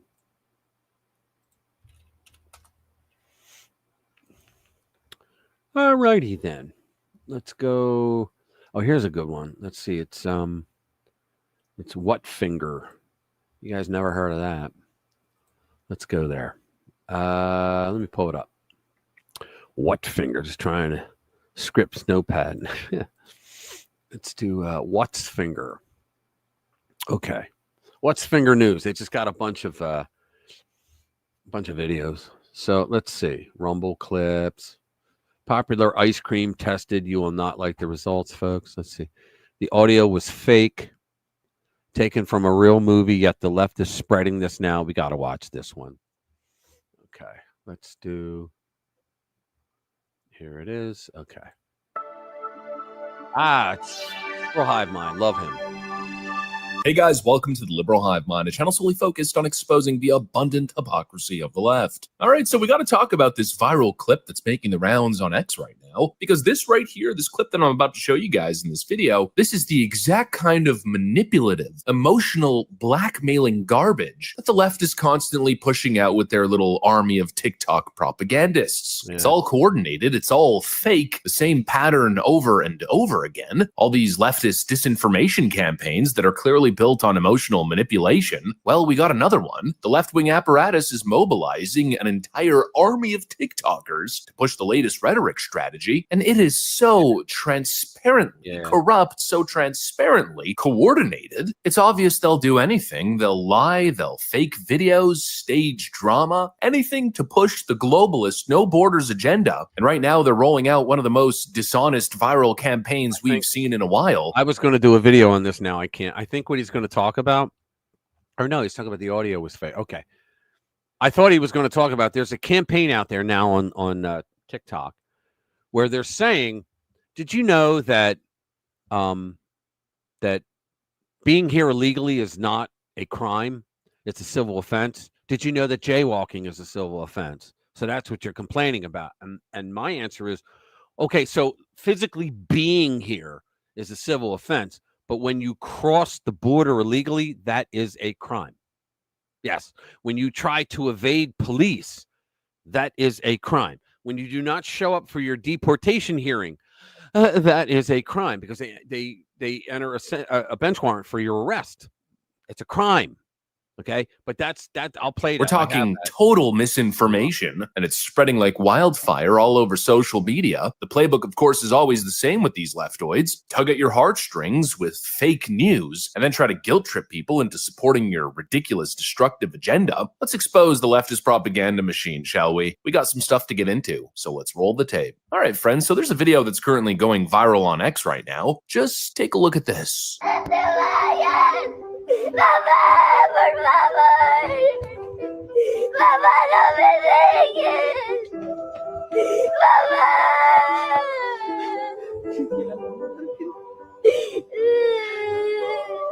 Tranquila, ya no llores, ¿sí? Mamá va a regresar. Solo se fue al trabajo. ¿Me lo prometes? ¿Me lo prometes, papá? Mi amor, no te puedo prometer eso. Pero lo que sí, que voy a estar contigo, ¿sí?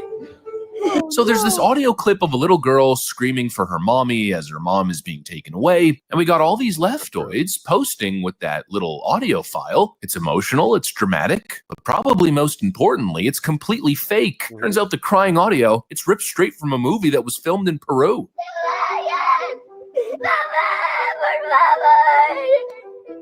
Mamá, no me dejes. Mamá. They faked it. Tranquila, ya no llores, ¿sí? Mamá va a regresar. Solo se fue al trabajo. Can you believe this? ¿Me lo prometes? The guy talking, I thought that was a woman when I heard ¿Me it. lo prometes, papá? Mi amor, no te puedo prometer eso. Pero lo que sí, que voy a estar contigo, ¿sí? Me tendrás ahí para ti siempre.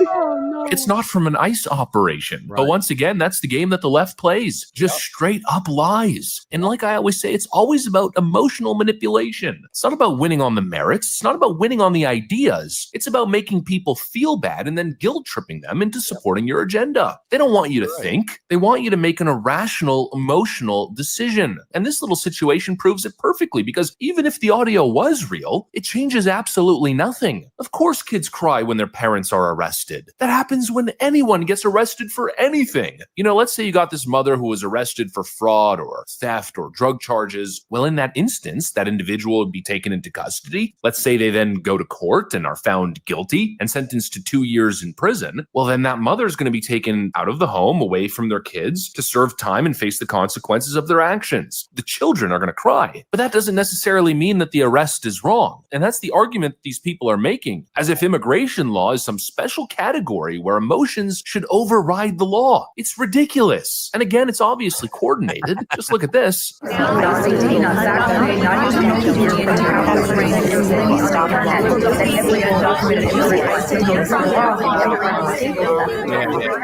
got a whole army of TikTokers all pushing the same lines, hook, line, and sinker. If it's not promoting that total fake news audio clip, then it's whatever other DNC talking point they're being told to push by their management. Or here you go. Here's one. This is the one too. Where is it? Influencers. Here you go. Share this tab instead. Ready? Influencers spread coordinated anti-ICE talking points on China's TikTok. Where do you hear this? This is what I was telling you about. Well, let me go over to X for it. Share this tab instead. Here we go. So here you go. Legally is a civil offense, not a criminal one. You know what else is a civil offense?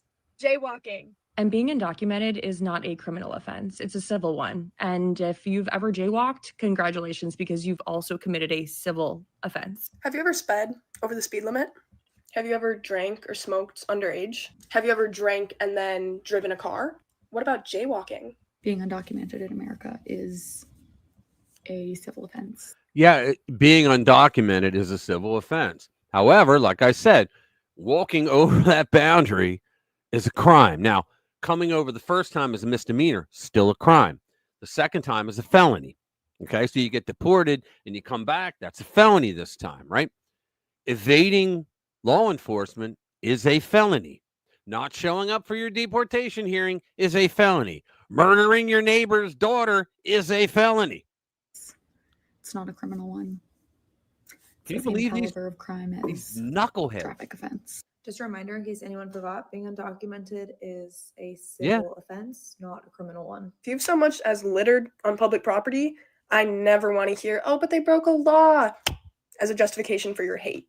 If these influencers are choosing not to use their platforms, let's force them to.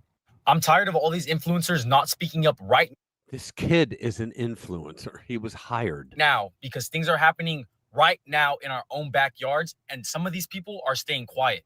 Wait a minute. They're talking about people who shouldn't be here legally. I'm taking note of clocking in and following every single LA-based creator who is completely ignoring what's going on. Where the fuck are all these loudmouth ass celebrities? Oh, geez. I got to bypass this jackass. I'm going to get in trouble for that. You're not willing to protect and respect the individuals who are the beating heart of Los Angeles, then leave this city. Ashley, I'm actually really happy to see you here. Does this mean that you and your husband are no longer big Trump supporters, given that you're agreeing with this video? I hope so. If you are okay with the things going on in the United States right now, I am. please unfollow me and never speak to me again. I would never If you're follow white you in the and see an first. ICE raid happening and you don't get involved, I think you're a pussy, and I don't respect you at all. If you voted for Donald Trump in the last election, you are a bad person. Said the people that support keeping Abrego Garcia in the country. If you continue to endorse Trump and his policies since the election, you are a bad person.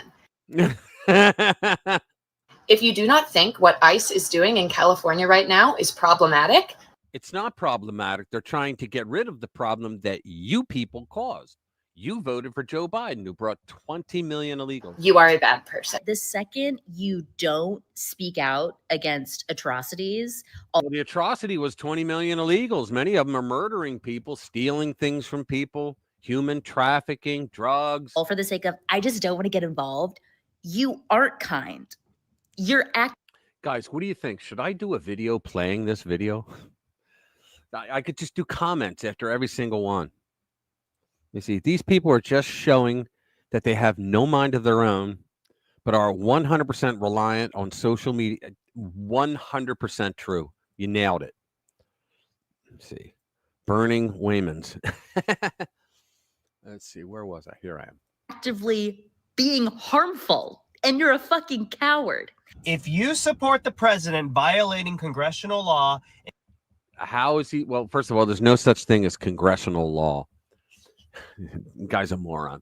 But how is he violating congressional law when he is using the law to get rid of violent, criminal, illegal aliens. These people and sending the military to. He did not. That is not a violation of law to send the military. See, it's based on this lie again that they're saying that he sent the military in to help ICE go capture these people. No, they're acting as sentries to protect federal property and federal personnel. That's all they're doing. This guy's a clown. Arrest people who are executing their First Amendment rights. You are a Wait a minute. Executing their First Amendment rights.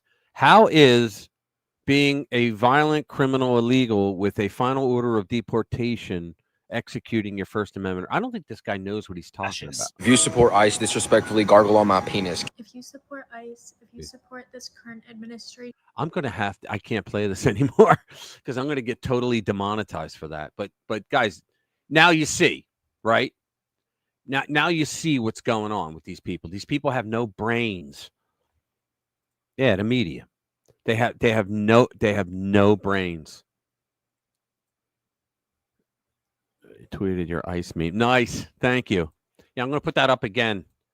If you guys weren't here yet, I posted this on the channel. Just go there and copy it and post it to every single social media you have, because it will just anger them. Because tomorrow we're going to see some really bad stuff.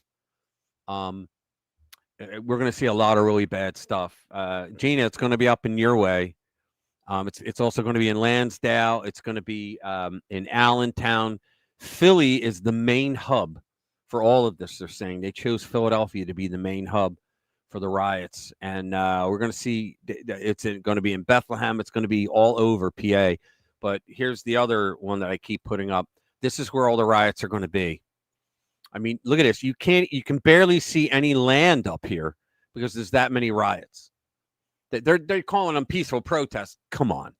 You don't hand out bionic masks and shields. That's the name of the company for people that are going to be peaceful. And they're trying to, the Democrat media or the Democrat politicians, same thing. They're saying, oh no, well, you know, if ICE and police come to bash their heads in, they have a right to have a helmet. Please. Seriously, please grow up. So there you go. Look at this up here in the upper Northeast. Amazing. That's just, and you know, and I was saying, we were saying, God bless Nevada, you know, and I'm like, well, it's really hot there. You know, it's a desert. Not a lot of people live there, you know, but yeah, they're going everywhere. It's going to be a big day of people getting hurt tomorrow. Yep. Let's see if we got something else. Yeah, Harvey Weinstein. Remember him? The Me Too movement. He just got convicted again. Yeah, check it out. See, he's in the wheelchair. You know, Harvey Weinstein convicted of a jury for first-degree criminal sex. Jury deliberated about a day and reported heated debates over the charges. I don't want to read anymore because I can get in trouble, but he's not getting out anytime soon. I mean, you think about it, for decades, he got away with doing that to a lot of women. What a scumbag. Let me close this, close this, close this. Let's see. What do we got? The audio. Yeah, we can finish.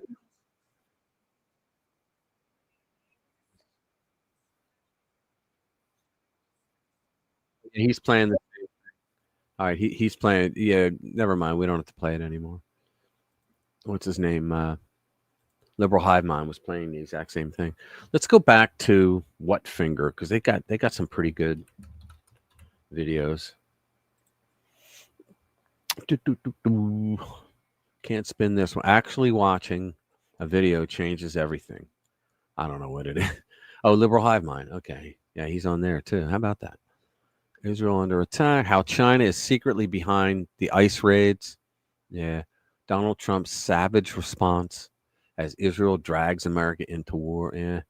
Trump setting Iran free. Oil prices. Yada. What the hell we got? The audio is fake. Why kimchi is one of the best lectin-free foods. Why would we want to watch that? Clown World compilation. And Inman narrates plus coffee and just. Let's watch this. Let's see. All right.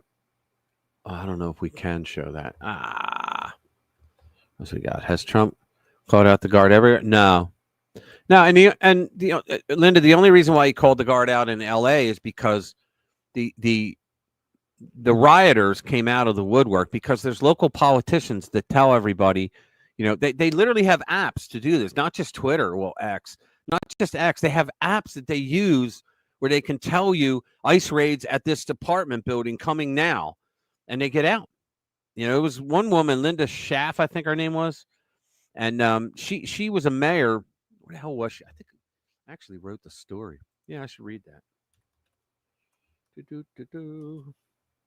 Let's see, com. Where's mine? Hold on. RPW. Media. There we go. Investigating. It's the insurrection. Let me see. Israel hits sanctuary. Bionic riot shield. Al Qaeda. No.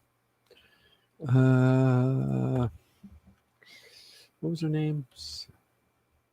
I can't remember her name now, but there was a woman that ICE said that 188 illegals got away because she put the word out on this app to let them know that ICE was coming.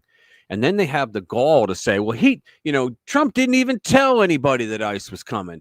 Governor Newsom said, I never got a call. It says that you're supposed to contact the governor when you're bringing in, the National Guard. And it's like, we never got a call that ICE was coming. Well, why would the Trump administration let them know when they send out messages for the illegals to get the heck out? Does that make any sense? But these people don't make sense anyway. Yeah. But let me see. What was her name? Damn. Mayor. Hold on. Trump orders 2000 National Guard. Yeah. DC's leftist hit with ethics complaint. No. I forget her name now. Sorry. But Karen Bass. What was her name? I think it's here. Who wrote this? Was this Steve? Yeah, it was Steve. All right. Nah, we're not going to do that. I'm trying to find something that would be cool. Yeah, I was saying we should do counter protests, but let me play the video of Jesse, because he's the guy that infiltrated the No Kings, and he tells us what he heard. Like, he was on the phone call with them and what they said, and this is very eye-opening. Here we go. It's called "You Have No Idea What's Coming." Let me bring it up. Okay. This is very interesting. Now, we're not going to watch the whole, I think it's 24 minutes. Yeah, it's 24 minutes. We're not going to watch the whole thing, but in the beginning, and he's bouncy around. He apologizes for it. He goes, guys, the way that I videoed this, and I get it, because I've done that, where I had to redo an entire thing. Yeah, well, he did it. And where do you hear this? Where do you hear what's going on? So let me bring it up. Yeah, he says, I infiltrated No Kings, and you need to prepare for what's coming. So hey, you want to understand how disconnected from reality these people are? Okay, Christy Walton is not a Walton. She married a Walton. So the reason he's talking about Walton is because she inherited billions from Sam Walton, the guy that started Walmart, and she is funding a lot of the riots that are coming tomorrow. She's funding it.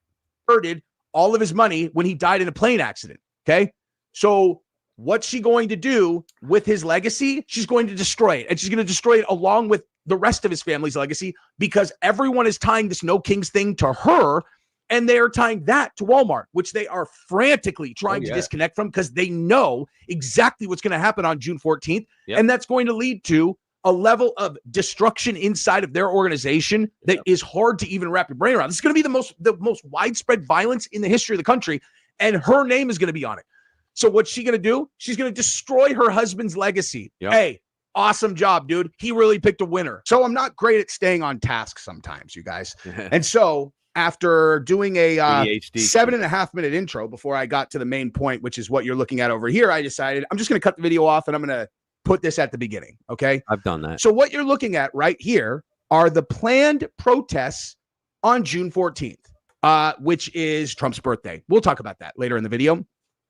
But this is the thing that Christy Walton is organizing. Okay, so each one of these dots that you see, if we zoom in, okay, look at them all. Each of these is a planned protest, okay, for the No Kings thing, which is the we will not stand for Donald Trump, blah, blah, blah, blah. Okay, look at this.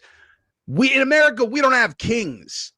They've defied our courts, deported Americans, disappeared people off the streets, attacked our civil rights, slashed the services. No corruption has gone far. No thrones, no crowns, no kings. And so, while we have rioting and looting in Los Angeles, this seems like the perfect time to organize nationwide protests, this many of them, in fact, on Donald Trump's birthday, which is a total coincidence, guys. It's a total coincidence. Flag Day and the birthday. Now, I'm going to do my best not to go down any tangents that I've already gone down, as you will see later. But here's the thing, okay? Ready? Who in their right mind would organize this amount of protests at a time where the only major protest going on nation has descended into complete and total violence? It's because they truly believe their own hype that what they're organizing is peaceful protests. They believe that, even though they know underneath, they know in their soul that they're doing this as the street thug mobs of the Democratic Party, of the left. Unless your goal is to create chaos and violence. Yes. And so Christy Walton, as I, learned a little bit about her, interesting, not a lot, she's the most wealthy woman in the world for a while. Not a whole lot of information on Wikipedia about her. I wonder why that is. But I did find out enough to do a video about her, because we're going to talk about her origin story, because that is not at Walmart. And Walmart is facing a potential, the most biblical, most biblical kind of, boycott of all time. I'm going to tell you something though. Okay. I know people are not going to want to hear this, but boycotting Walmart does not make sense in this case. Right. Okay. Unless someone from the actual Walton family, right, or at Walmart itself does something that is, in line with this, because Christy Walton, as I coined a term later on in the video that I will teach you right now. All she did is suck the right pole. Okay. Suck the right pole, man. Okay. Her husband died in a plane crash. Very tragic. And so she inherited his money. Okay. She is not in the Walton family. She's not a groupie who married one of the Waltons, unfortunately for the Waltons, because now she represents them. And she is organizing probably the most literally probably going to be one of the most violent days in the streets in the history of the country. Look at the number of dots that you're looking at right here. And here's the thing. I joined one of their trainings. Watch. As you're going to hear, because of the way that I did this video. Hopefully you find me entertaining, because I did all this, but I wanted to make sure that we talk about this. I joined one of their trainings. I'm going to tell you right now exactly what was said on the training. Okay. Watch. So that is what we're about to do here. Go ahead, subscribe to the channel if you haven't yet. I appreciate you guys doing that. And, let's do this thing, right? So here's the deal. I joined one of the trainings for No Kings. Okay. Here's what they told me. We are going to be peacefully protesting in all of these cities. And believe you me, they're going to be peaceful. Now, here are some best practices. I am not exaggerating this. I am not embellishing this. Nothing. This is exactly what they said. They said some best practices for people who are going to be participating in these protests is to turn off all biometric tracking on your devices. Imagine this. And I'm like, did she just say turn off all the biometric tracking on your devices? You know why? Because they don't want you to they don't want facial recognition software. They don't want, like, if a cop says unlock that, you could say, I've got no way to. There's no recognition on it. So turn off facial recognition. Turn off voice recognition. Right. Turn off anything that can identify you as the person who is standing next to the phone, or anyone else. Now, if you're doing a peaceful protest, why would they tell you to do that? Okay. Also, face coverings, very helpful. goggles, in case you get sprayed, yada, yada, yada. Literally, all the best practices are here's how to anonymize yourself so that no authorities can ever know who you are. Right. And here is how to protect against potential backlash from police. They say the words, it's going to be a peaceful protest, and then they give you instructions for how to riot. Okay. How to be prepared to anonymously riot, whatever. Why would you need to? Okay. Just that one by itself. Why would you need to anonymize yourself to the level where you turn off all your biometric tracking data on every single cell phone? Right. They also said, do not take pictures of anyone else that's at the protest. It's evidence. Right. Why not? Why not? Don't take any pictures or any videos, and certainly do not post anything on social media. Yep. Why not? I thought you said you're going to do a peaceful protest, and that's a lot of protest, dude, right? Yeah. On Donald Trump's birthday. Okay. So again, do you guys believe that this is intended to be a peaceful protest? I do not. Okay. I do not. Not even a little bit. I don't believe that at all. Otherwise, why would you be telling people to turn off their biometric tracking? Okay. And why would you be telling people to wear face coverings? Why would you be telling people to wear goggles? Okay. Yep. Like, give me a break. If you just said, in case there are agitators, it might be safe, to have goggles in case of whatever. All right. But why are you turning off biometric tracking, dude, unless you are planning to have all of these break out into violence? Now,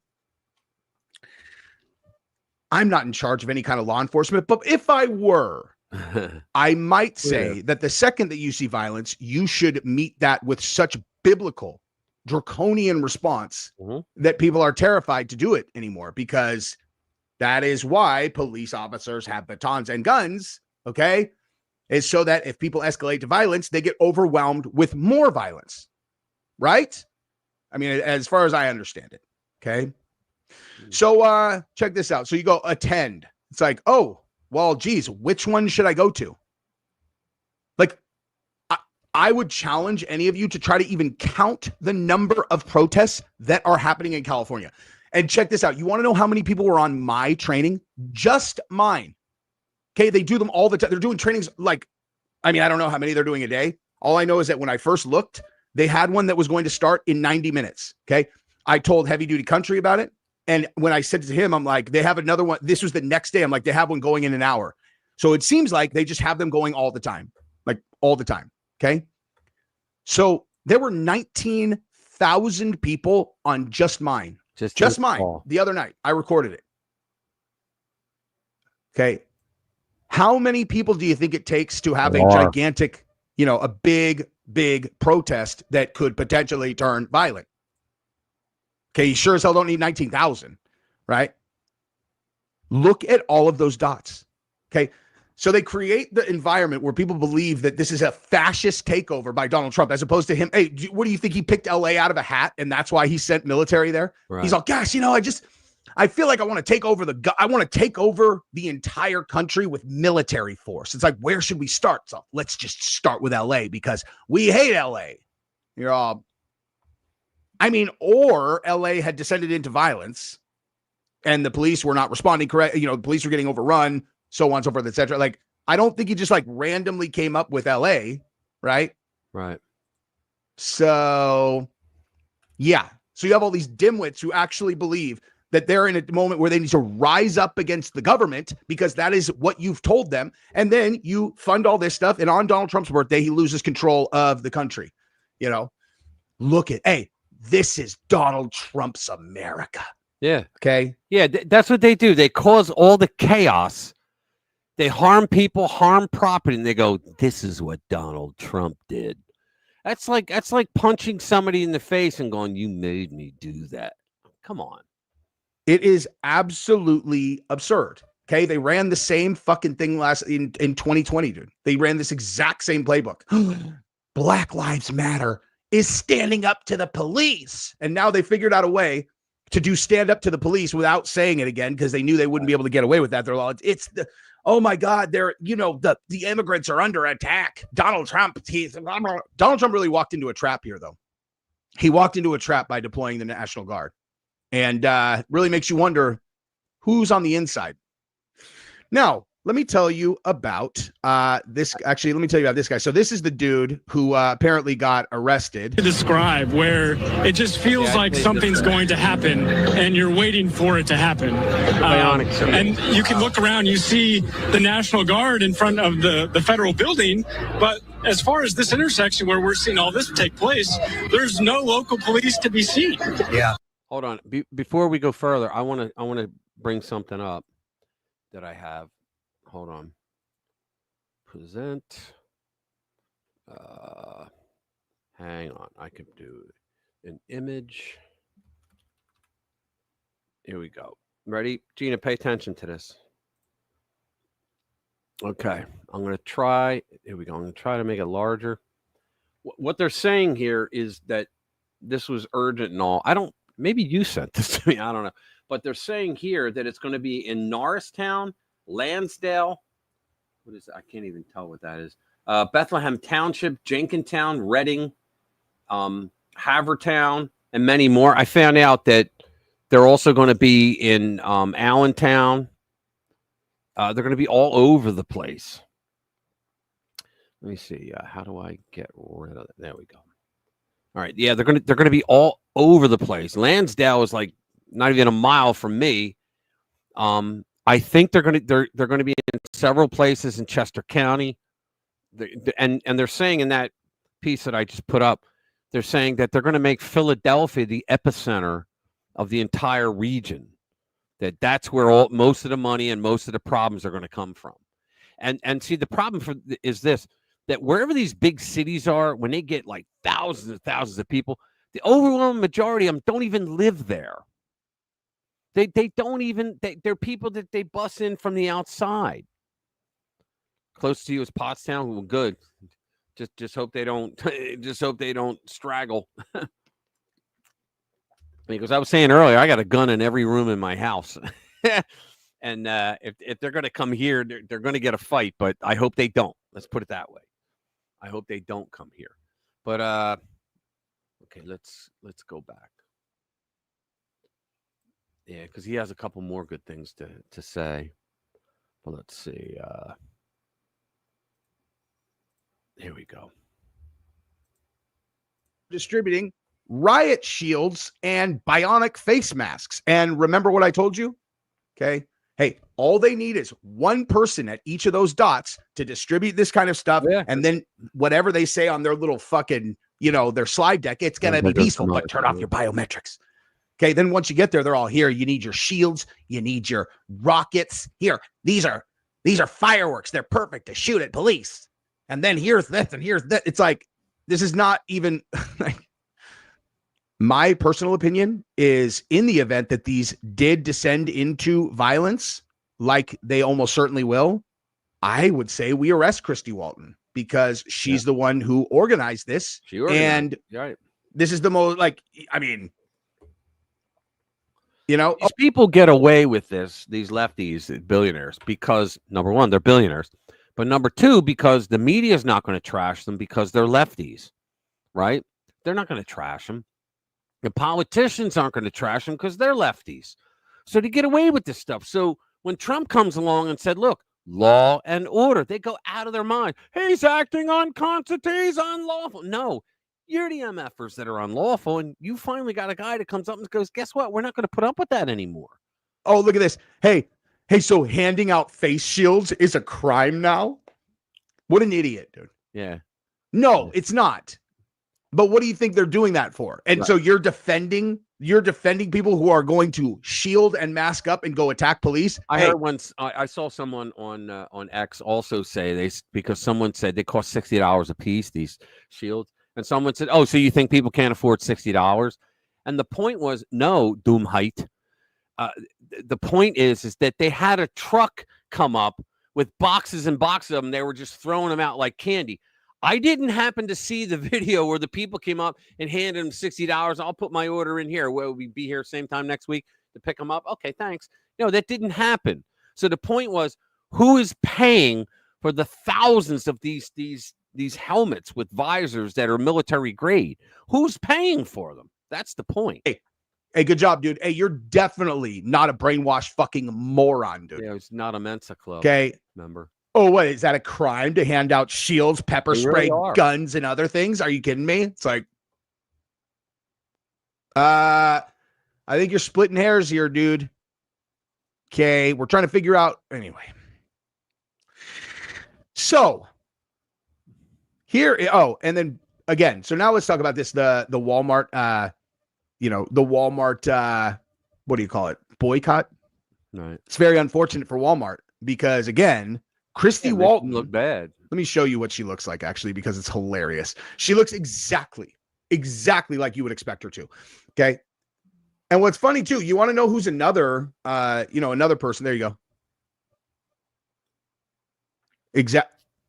Dude, I know this look real well. Okay. One of my best friends in high school, his mom looked exactly like this.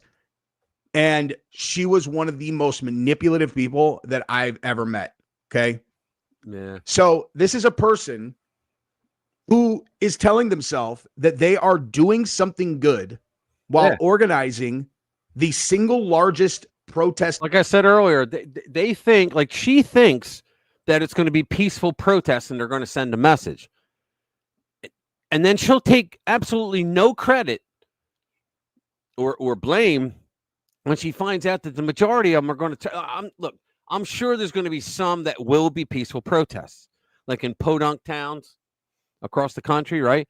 But the ones that we know, California, Detroit, Washington, D.C., I mean, they're saying they're going to hit D.C. hard because the Army, like Trump is doing, it's the 250th birthday of the Army, and it's Trump's birthday as well. And it's also Flag Day. But they're saying that they're going to have, hey, what's up, buddy? They're saying that they're going to have multiple like violence in D.C. to go against the Army. That's like not too bright, you know. You think you're going to attack the Army and they're going to let that happen? Of all time in an environment where she knows for sure that there is going to be massive violence and looting. Okay. People's stores are going to get destroyed. People's vehicles are going to get destroyed. There are probably going to be people that die. Even if they don't, okay, you are looking at a level of destruction that is going to be unfathomable, unparalleled, because it's going to happen everywhere. Did you see the number of dots that were on that map? Okay. They did the same thing during BLM. Okay. But it wasn't as widely known about. Okay. It wasn't as like widely known. Like this No Kings thing is going to be a level of destruction we've never seen before. I will absolutely bet my reputation on that. That's what's going to happen. Okay.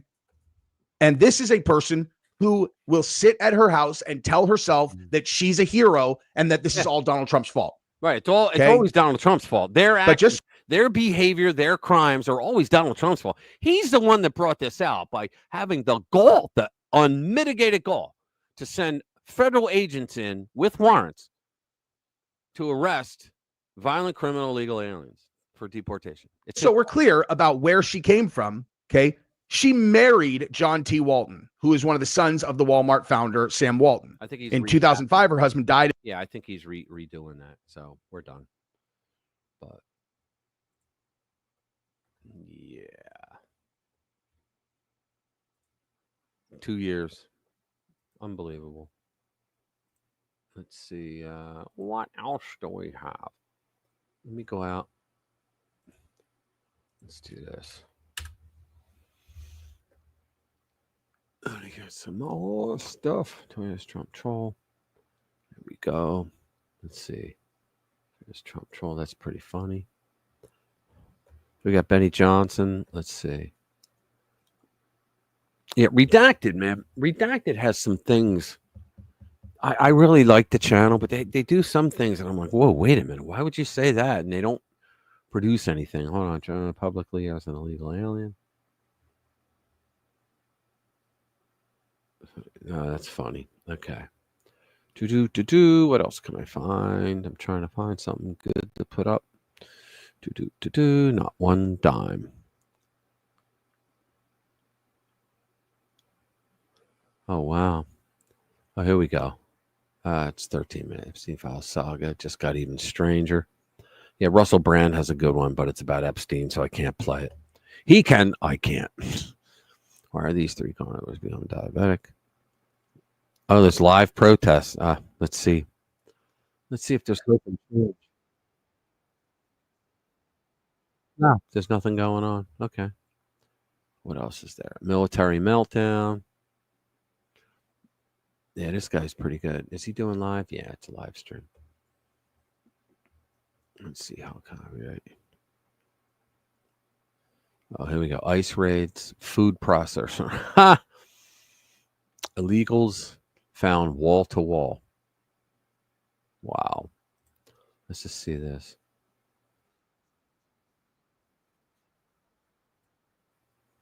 Yeah, there's nothing there. Okay. Counterintuitive called armed generation clueless. Yeah. Let me pick. Oh, wait a minute. Marjorie Taylor Greene and Doge launch investigation of Planned Parenthood's use of taxpayer funds. I'm not doing that. Let me see. I'll pick one of the ones I put up.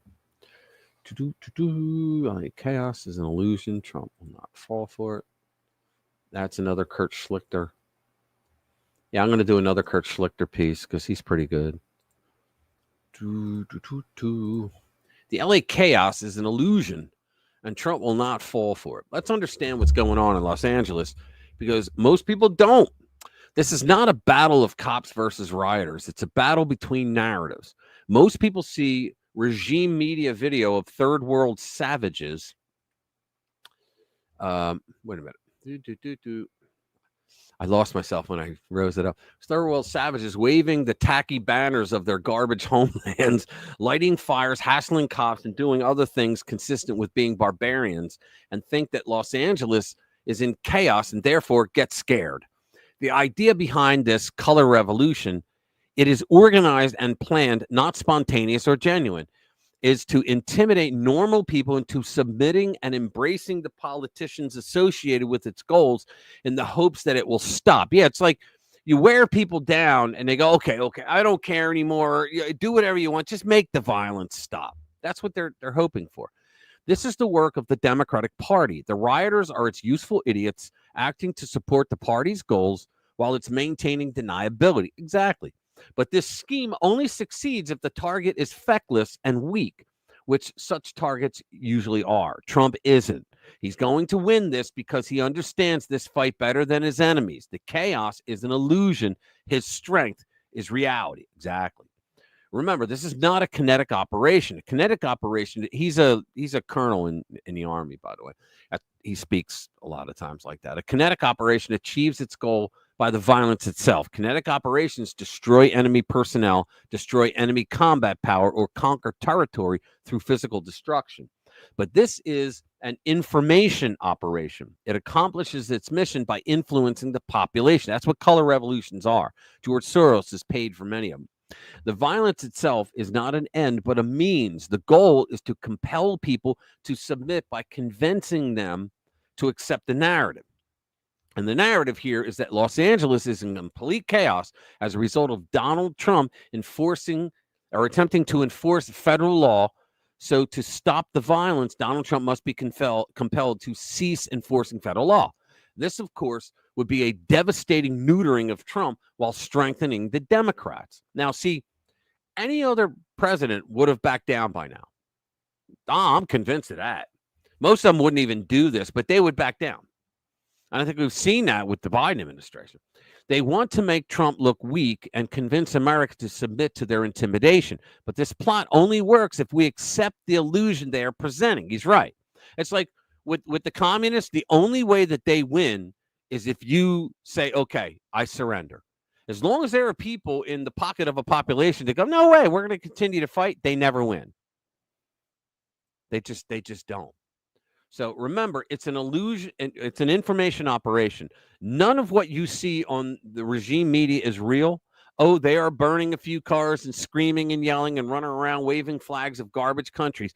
But what does any of that actually do? Nothing. They can't make anyone do anything. They are not eliminating any federal law enforcement capabilities. They are not significantly hindering federal law enforcement operations. They are not holding significant territory over time. In other words, nothing kinetic. They're simply acting out in front of the cameras to try to convince you that Trump is powerless. me see something. Okay. Sorry, guys. Let's see. To some extent, this works. As a Southern Californian, I've been bombarded by people around the country asking me if I'm okay. Of course I'm okay. I live among rich people who like their Chardonnay, okay? Okie and their illegal alien domestic help cheap and compliant.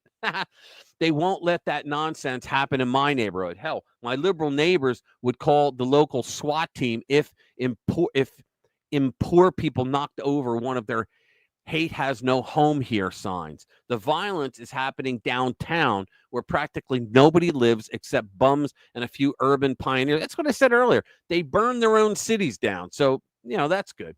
As well as in some scruffy suburban cities on the east side of the metropolis. The impact on the daily life of 99% of the people in Los Angeles is exactly zero. There are approximately 20 million people here. Maybe 5,000 have anything to do with this nonsense. It's all in the perspective, right? Again, it's all an illusion designed to frighten and confuse you. That's what an information operation does. It creates a narrative in people's brains to achieve an effect it can't achieve by force. These mobs don't have the capacity to do much of anything except block some freeways and set a few cars on fire. If the cops and the guard decided to get kinetic, they'd be wiped out faster than they could chant no justice, no arg, right? I was saying earlier, I was talking to my son, the one who's in the military, he's in the Army. And he had told me before, he's like, because they had a bunch of people are out there protesting with, and they said that they were armed and dangerous and all. And he said, look, if one of our units went up there, he goes, we would take them all out in like 2 hours. He goes, they don't know what they're doing. They're not trained. Yeah, they may have guns. He goes, but they're not battle hard. He goes, they're just not. They don't train for this. He goes, but the press tries to make them look huge and dangerous and scary. And he's right. They aren't a revolutionary army. They are a bunch of jerks pretending to be a threat. And Trump has called their bluff. He did. They were counting on what usually happens when the professional agitators in blue cities start getting frisky. They get catered to by the Democrats who run these urban areas. The Democrats react like a mommy while Trump reacts like a daddy. He's not taking any of their guff. But what is important is that he understands that this is an information operation. He escalated by activating the California Army National Guard. I was a deputy commander of the brigade Trump called out and on the streets with the Army during the Los Angeles riots, but not so he could go kinetic. He's not calling in the Guard or the Marines to bust heads or quell disorder like we did in 1992. The Guardsmen are basically providing point security. They're standing as sentries. Like I said, they're providing point security around federal facilities to free up federal cops to go out and do cop things like arrest scumbags. What Trump is, I love how he talks. What Trump is doing is messaging to the country that he's not taking their crap. This is why his ratings are going up, guys. I heard he went up to 56% today. The ones who are letting it get out of control are the Democrats who run California, like slack-jawed moron Mayor Karen Bass and Governor Gavin Hairstyle. Let's understand the relationship between the riots and the Democrat establishment. The rioters are cat's paws cutouts whose active violence and intimidation support Democrat policies, even as the Democrat establishment pretends to be upset about the chaos. They love it. They thrive on it. It's power to them. However, the Democrats must at least appear to be trying to maintain order. Trump knows that, but now they're just saying, we had total peace until Trump came in. No, they didn't. The military was called in because they set police cars on fire and were throwing rocks at cops. Trump knows that this is one of their weaknesses. He is sticking them with the consequences of their own disorder. Have you noticed how the Los Angeles Police Department, Los Angeles Sheriffs, and the California Highway Patrol are the ones dealing with riots? They are the ones who look powerless in the face of the rioters. This, in turn, makes Gavin Newsom and his pals look powerless, an image compounded when they whine and complain impotently about Trump calling up the Guard and Trump ignores them. Exactly.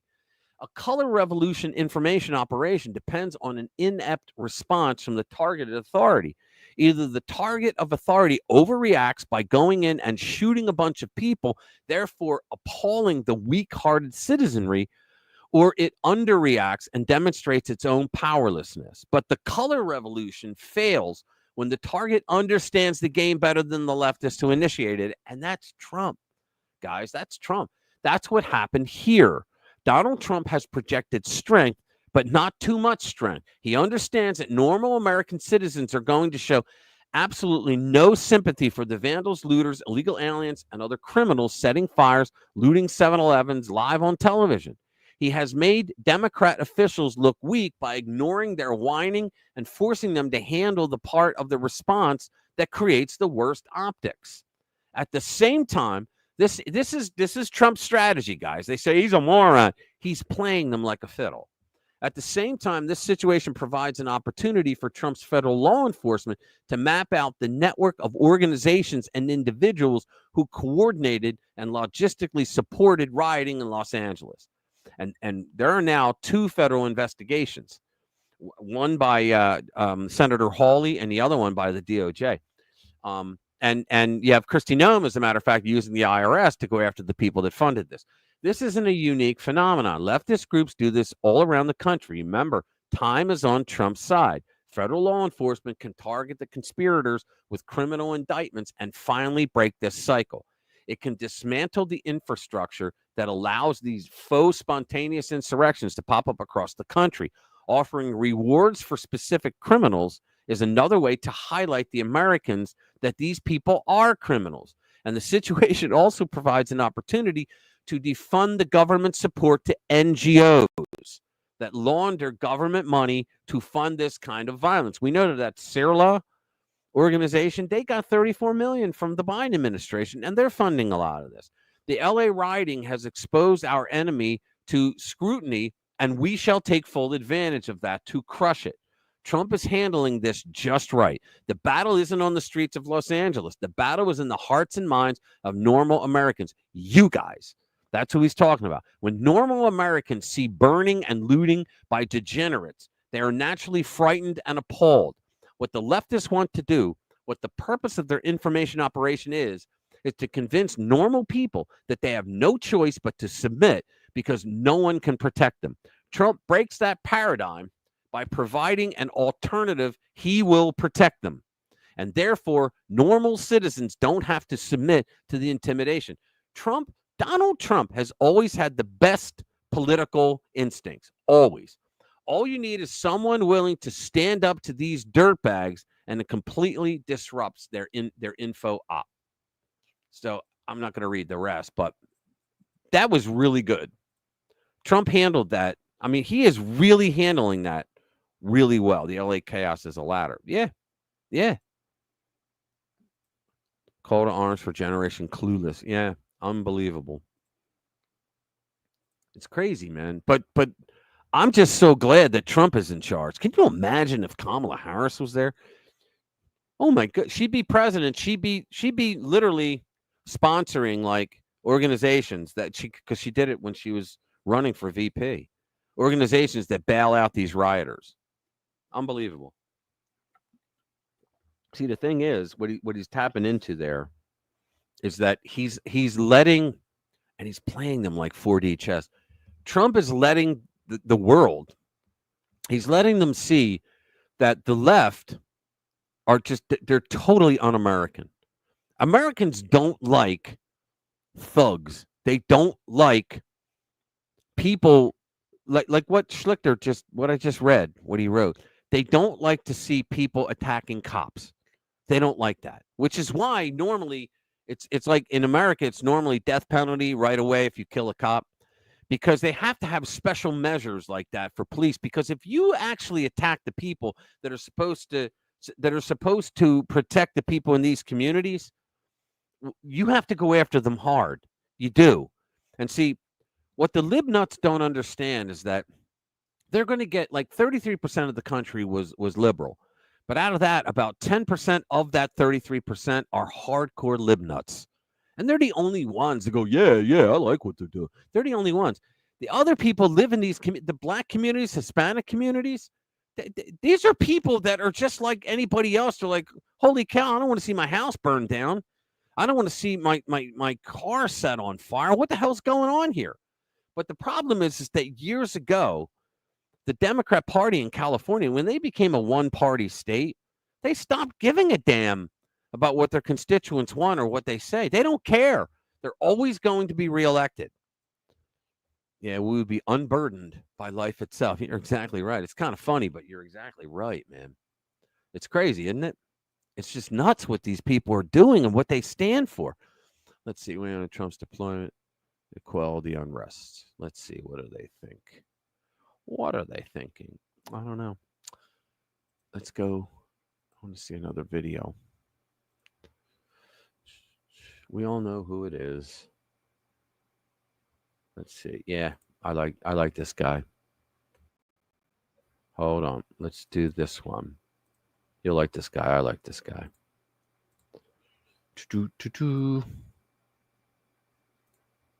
Here it is.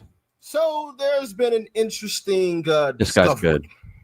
These riots, these protests, bought and paid for. This is 3 days ago. Because none of this from the left is ever organic. And we've been talking about that for a while now. It's all staged. It's all bought and paid for. And if you guys remember, I forgot which protest it was because the left always protests. They protest and riot for everything.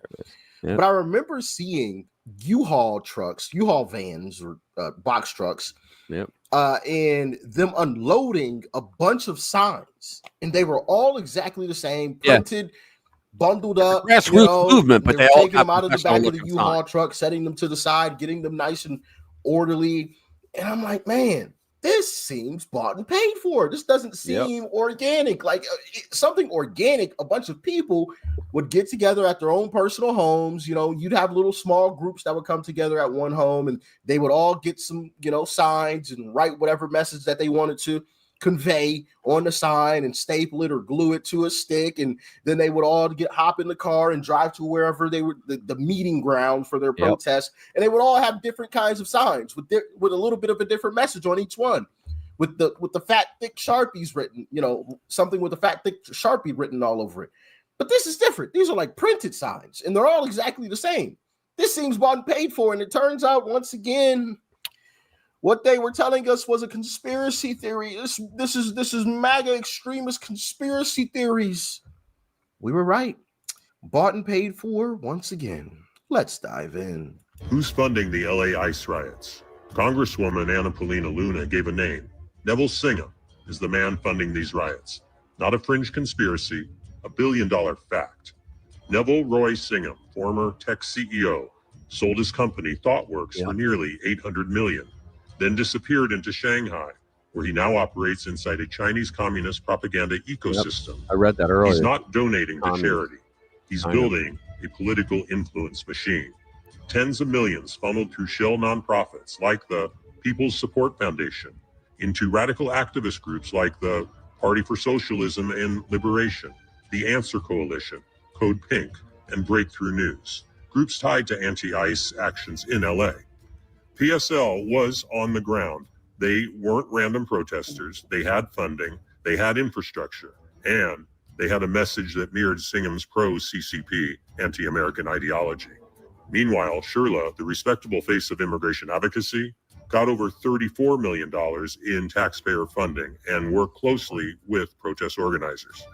They're not violent, but they laid the foundation. This isn't just outrage. It's foreign influence agitation, funded by a billionaire ideologue with open ties to communist China. They're not just marching, they're maneuvering. And now we know who's bankrolling the moves. My friends, we are all anonymous. And we just pulled back the map. Now, we just watched another video where the guy pointed out that the Walton widow, that she's funding a lot of this. So, then George Soros has to be in there because he can't allow other people to do it, not him, right? So they're getting, think of how much money they're getting. They probably have more of a budget than most federal departments. I mean, my God, think of all the money that they're getting for the equipment. And we don't even know what they did get. Like the equipment that we only know about the shields and the glass, the face masks. So you heard it there. Bought and paid for, funded. But there's more to the story than just that. Check it out. Guys, As history repeats itself, we obviously know that any of these rioters, these protesters, never comes out organically, okay? It is always paid protesters and rioters, and They're we always were paid. absolutely right once again. Or did you guys see in my video, I put up the Craigslist ad? They were saying that they want, what is it, strong and brave men, and that they were paying between $6,500 and $12,500 a week for their services. Can you believe it? That's the $12,500. That's more than many Americans make in like 4 months. Days ago, I went looking for Craigslist ad. I could not find it because usually they put it under peaceful protest. Well, this time they had it under disguise as general labor. They were looking for construction guys. Yeah, there it is, to right there. build, I'm sorry, I didn't even see that. a building, apparently. But Right Angle News was able to find it, and this is what the ad says. Let's get into it. Cool. The ad is, again, disguised under general labor. They are looking for the toughest badass in Los Angeles County.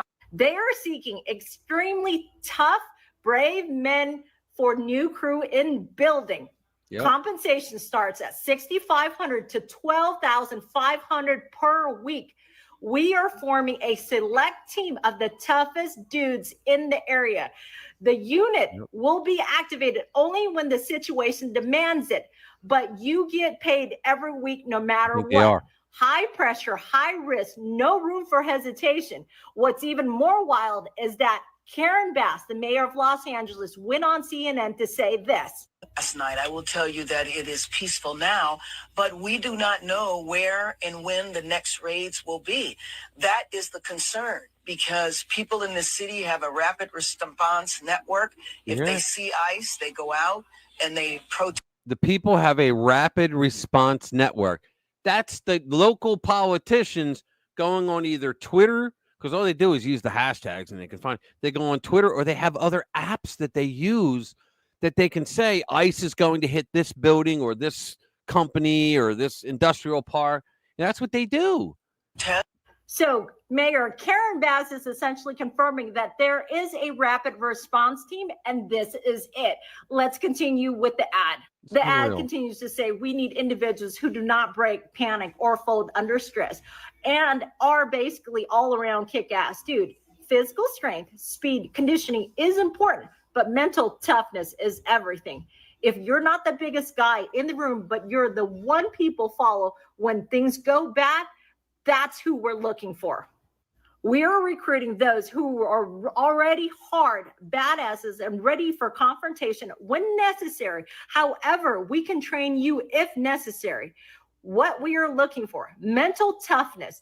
You keep a level head under pressure. You don't panic. Bravery.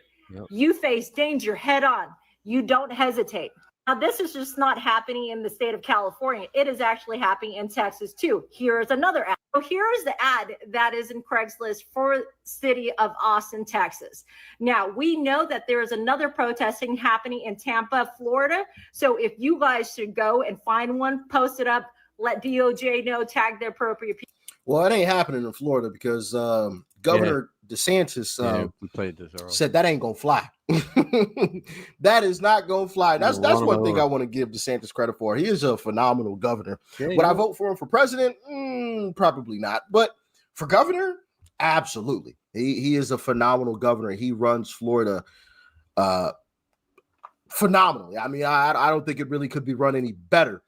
He also made that state so red on his second election that the Democrats pulled funding. They're not funding any Democrats down there anymore. They will, like in his his eighth year, but they're not. They pulled all funding, but because they knew they couldn't win anything. Bought and paid for. $75,000 to $150,000 per year. Actually, no, because that didn't it say per week? It's more than that. Because that would be like a month. Jeez. $6,500 to $12,500 a week per week. Who would have this kind of money to just give to people to go and protest? Walton. You know, come on now. Chinaman. Come on now. This is common sense. But I also want to play this clip as well, because she's definitely on point with what she has to say in this clip. So check it out. I'm not falling for it. I know what this is. This is the Summer of Love 2.0. And we all know what's going to happen. They couldn't get Donald Trump with the 34 convictions. They couldn't get him to not win the elections. So now what are they going to do? They're going to try their hardest to get the country to be chaotic so they can all say, look what Donald Trump has done to our country. So they can try to get back in power. But nobody's falling for it, and which is why they have the 16% approval rating that they have. No solutions, no policies, just fear and rhetoric, per usual. So you have the bricks, right? Like, who put them there? Look at that. And then when you They turn suddenly around appear. and see what's actually happened, okay? People were protesting, they And cleared it. I remember the last time they wrote, and the lib nuts said, wow, there was construction going on. And I'm like, where? There was no construction going on. Oh, they were going to break ground. Oh, so they put bricks in first? Nonsense. Guess who is on the other side of the street? The ICE agent. And the protesters were on that side. Yep. Go figure. You can still hear some of them chanting, yelling, and talking. But yet they have these pallets here. It's unreal. Yeah, set up, bought and paid for. I mean, it's so clear to see all of these pallets of bricks that randomly pop up wherever these protests are. Come on now. It's not a coincidence. It's not a coincidence. Not by a long shot. Not by a long shot at all. Okay. This stuff is just getting absolutely ridiculous. Deport every single one of these folks. Every single one. Every single person that is here illegally, deport them. And if you're here legally and you are out on the streets causing chaos, running into buildings, looting, okay, throwing bricks at government agents, you go to prison for 15 to 20 years. 15 years minimum. Minimum. Because that is not peaceful. 15 years minimum. That's what I say. You want to protest and you're here legally? No, we ain't gonna deport you. You're a legal citizen, but we're gonna put your butt in prison for 15 years. 15. I talked about this was it yesterday or maybe today? I don't know. My days just kind of blend together at this point, you know. Anybody else feel that way? Like the days just kind of blend together. You don't know what happened this day or that day. Anyway, talked about it one of the days, today or yesterday. I saw a video of protesters throwing bricks at police officers, and one of them managed to hit a police officer in the head, cracked him dead in the skull. That is absolutely ridiculous. Absolutely ridiculous. You do that, listen, that's attempted murder. So maybe that 15 years ain't good enough. You know, I might have to rethink that 15. That 15 might turn to 30. Okay, that's attempted murder. Seriously, hitting somebody in the head with a brick? Yeah, it might. I might be leaning towards 30 years minimum. You launching bricks at federal agents, 30 years minimum. Mandatory minimum of 30 years. 30. And that's just the minimum. You might get more because if you actually hit them, you get 50. Okay, you get 50. But this is why I can't be president, man. Listen, I would be Bukele down in El Salvador. That would be me. I would be Bukele. I'm not for the nonsense. Not for the nonsense. Okay, it's getting absolutely ridiculous. You got grown adults who are far beyond adolescents, right? You know, people who are like 17, 18, 19, 20, 21, maybe 22. They never I'd have grew a up. little more lenience on them. You know, they're younger, still brain is still developing, maybe 23, but beyond that, you're all right. You need to buy a toilet and a ruler and get you straight. Anybody younger than 23, I'll have some leniency. Okay. They can easily be influenced, tossing bricks at people. I'm gonna give you a slap on the wrist. I'm gonna be lenient on those folks. But anybody older than that, bro, I'm throwing the book at you. 30 years minimum. And if you actually struck somebody, you're getting 50. Somebody who's 23 or younger, I'll probably put. Newt Gingrich one time mentioned that what they should do to stop drugs coming over the border, instant death penalty. And everybody, you can't do. No, they're poisoning our young people by bringing drugs in here over the border. Instant death penalty. People will go, you know what? I don't know. I get caught. You know, maybe I won't do it. Seriously, think about it. Put your own house arrest or something. So he's not nuts. Don't do it again. If you do it again, you're getting 50 years. Y'all agree? Disagree? Let me know. All right. So that was good. All right, guys, we're going to call it a night. What did we do? Wow, almost 4.5 hours. Awesome. You guys rock. You hang in there. Do me a favor, if you haven't already, hit that like button, please, because it does help us get the message out to more people. Please do. Hang on. Let me go in there and see. I think I lost. Here we go. Hold on. Oh, any day now. Let's see. Okay. Let's see. And okay, we got 27. Yeah, hit the like button if you haven't already, please. Yeah, I'll see you guys all next week. You know, I love you all. Thank you for being here. Very much appreciate you spending your Friday night with me. You could have gone anywhere. I appreciate you guys being here. I really do. And thank you guys for watching my videos and commenting all week. You guys are the best. All right. You guys have a great weekend. Jimmy from Philly is going into Philly. He's my brother, if you didn't know. Most of you do. He's going into Philly tomorrow, and I'm trying to get him to live stream, but he can't. But he said he can film it with his phone, but he doesn't know how to transfer. I'll talk him through that. So we'll get him up there, and he's actually going to go through. I hope he doesn't use his usual comedy routine because he'll get hurt. But he's going to go into Philly. He's going to go amongst the rioters, and he's gonna film it and put it up there. So, all right, big one, Rich. Yeah, thank you guys. Thank you guys very much. So I will see you next week. But please watch my videos during the week. And again, if you guys can, tell your friends about the stream. Okay, every Friday night, 6 o'clock Eastern. Let's grow this thing. All right. You guys have a good one. Take care.